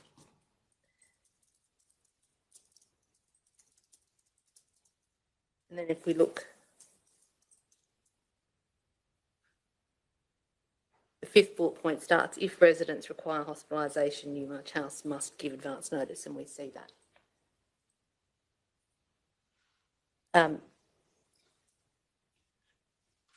So do you agree with me that the position of the public health unit, which was communicated from Sarah Allen to you and then you communicated it to a family member, was that all residents of Newmarch House were close contacts and as such they were not entitled to leave Newmarch House because that would involve a breach of isolation? They were advised not to leave, yes. Well, I want to suggest to you it goes beyond advice. I'll ask the email that was sent, that's in Exhibit 5 that's attached to your email. That Sarah Allen gave you this advice and you passed it on to Mr. Taylor, that these residents are close contacts, and you answered Mr. Buchan's questions that if they left Newmarch House, they would be considered by public health to be breaching isolation, correct? No, I'll object to that. There's a leap in that question because there has to be an order issued before you have a breach. And there's no suggestion that there's been an order issued. Well, I'll ask a different question. All right.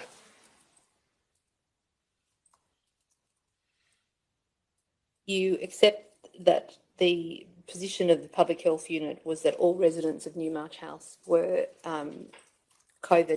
were close contacts? Yes. And that they could not leave Newmarch House because they were close contacts, correct? We would have advised them not to leave because they were close contacts, yes. Well, I want to address the question of advice, that the position of the public health unit was, from the beginning of the outbreak, that if a Newmarch House resident sought to leave Newmarch House, that an order could be issued in effect to prevent that happening, which would include a fine of up to $11,000. That is agree with that? So do you agree with me that if the public health unit's position is each of these people are are close contacts, and if you try and leave, we will take action where you could be subject to either 6 months imprisonment or an $11,000 fine, that it's not advice. I object to that because the word will is used in that question, not could. I'll ask a different question. Very well. Do you agree with me that in circumstances where the public health unit has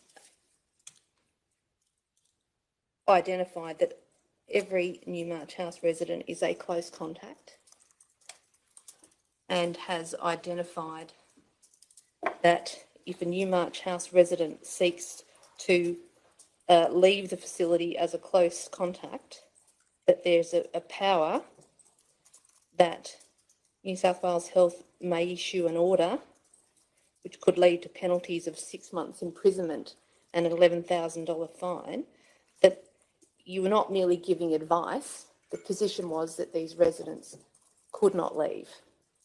You agree with that?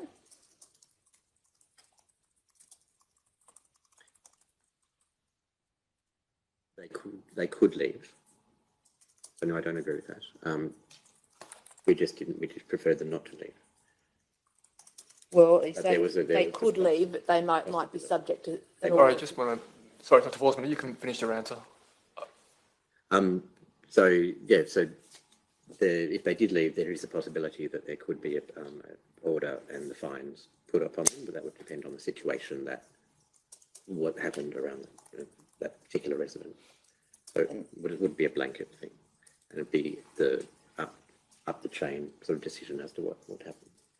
So they could leave, but they would run the risk of an order being issued that could lead to an $11,000 fine or imprisonment. Is that correct? That's correct, yes.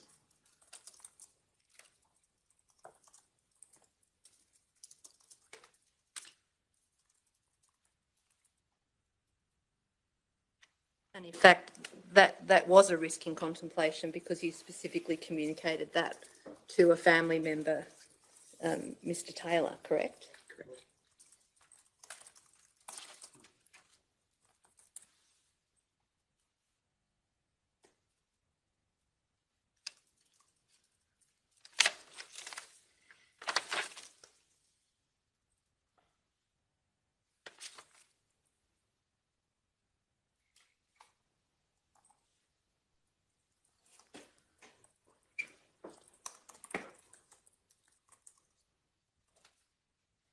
You gave some evidence at the beginning of your answering questions of Mr. Buchan that part of your role with the public health unit was to provide cohorting advice to Newmarch House in relation to cohorting within the facility. Yes.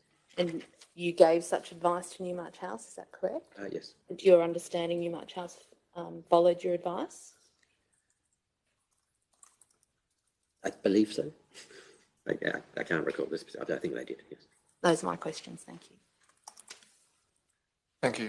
Mr. Fordham, any questions? Just two. Yes. Well, I actually have a further question to ask, and it might be better if I ask it first before Mr. Fordham rises. And I'm sorry, I should have dealt with this when I was asking questions. Yes. Do you remember, Mr. Forsman, that in the meetings that occurred after this time, this issue, taking families out of the home, came up for further consideration? No, I don't remember. You don't? All right. I'm going to just go through a couple of entries within the summaries that we have of the meetings, just to set the scene for the question, okay? It's tab 116 of volume 20 and page 39 to begin with. This is an entry for the 2nd of May. Now, I take it you're still involved in the meetings as at early May? Or can't you say? May not have been by then. I may have. Right. I mean, the outbreak started on the 11th of April, so 2nd of May, something in the order of 3 weeks later. It's possible that that someone else had taken over my role. All right. Earlier. But you're still director of the public health unit at that time? I was. All right. You're still being informed about the circumstances of the outbreak?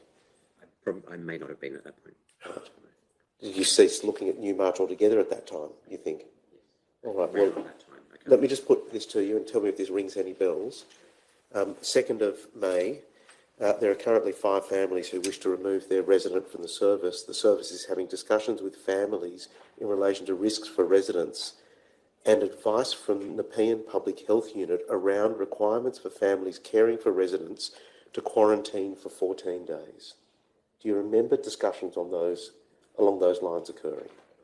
Do you remember that there was any I won't go through the other entries, given the evidence you've just given, but do you remember that there was a change of position in the Public Health Unit around this time, whereby consideration started to be given to formulating a process by which residents could be allowed to go home? And there was discussion about things like quarantining for a suitable period of time. I don't remember. All right. Are you able to say, given that lack of memory, why it was that attitudes may have changed at this time or not? No, I couldn't say. All right, thank you. Just checking, anything arising from any of that, Ms Richardson? Oh, no, Your Honour. Thank you. Mr Fordham, any questions? Just to, are you aware that Mr. Jan was swabbed on the 23rd of April? Yes. And you're also aware, aren't you, that that was a positive result that was returned? Yes, it was. Thank you.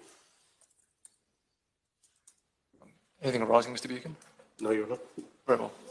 Dr Forsman, that brings us to the end of your evidence. Thank you very much for attending today. You're welcome to leave your seat in the witness box. Thank you.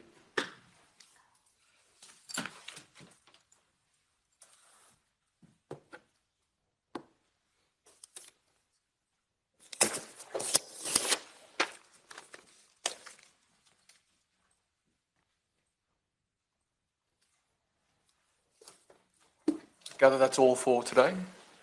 That is your honour. All right. In that case then, thank you to the court staff for sitting beyond the usual time. I'll adjourn until 10 o'clock on Monday morning.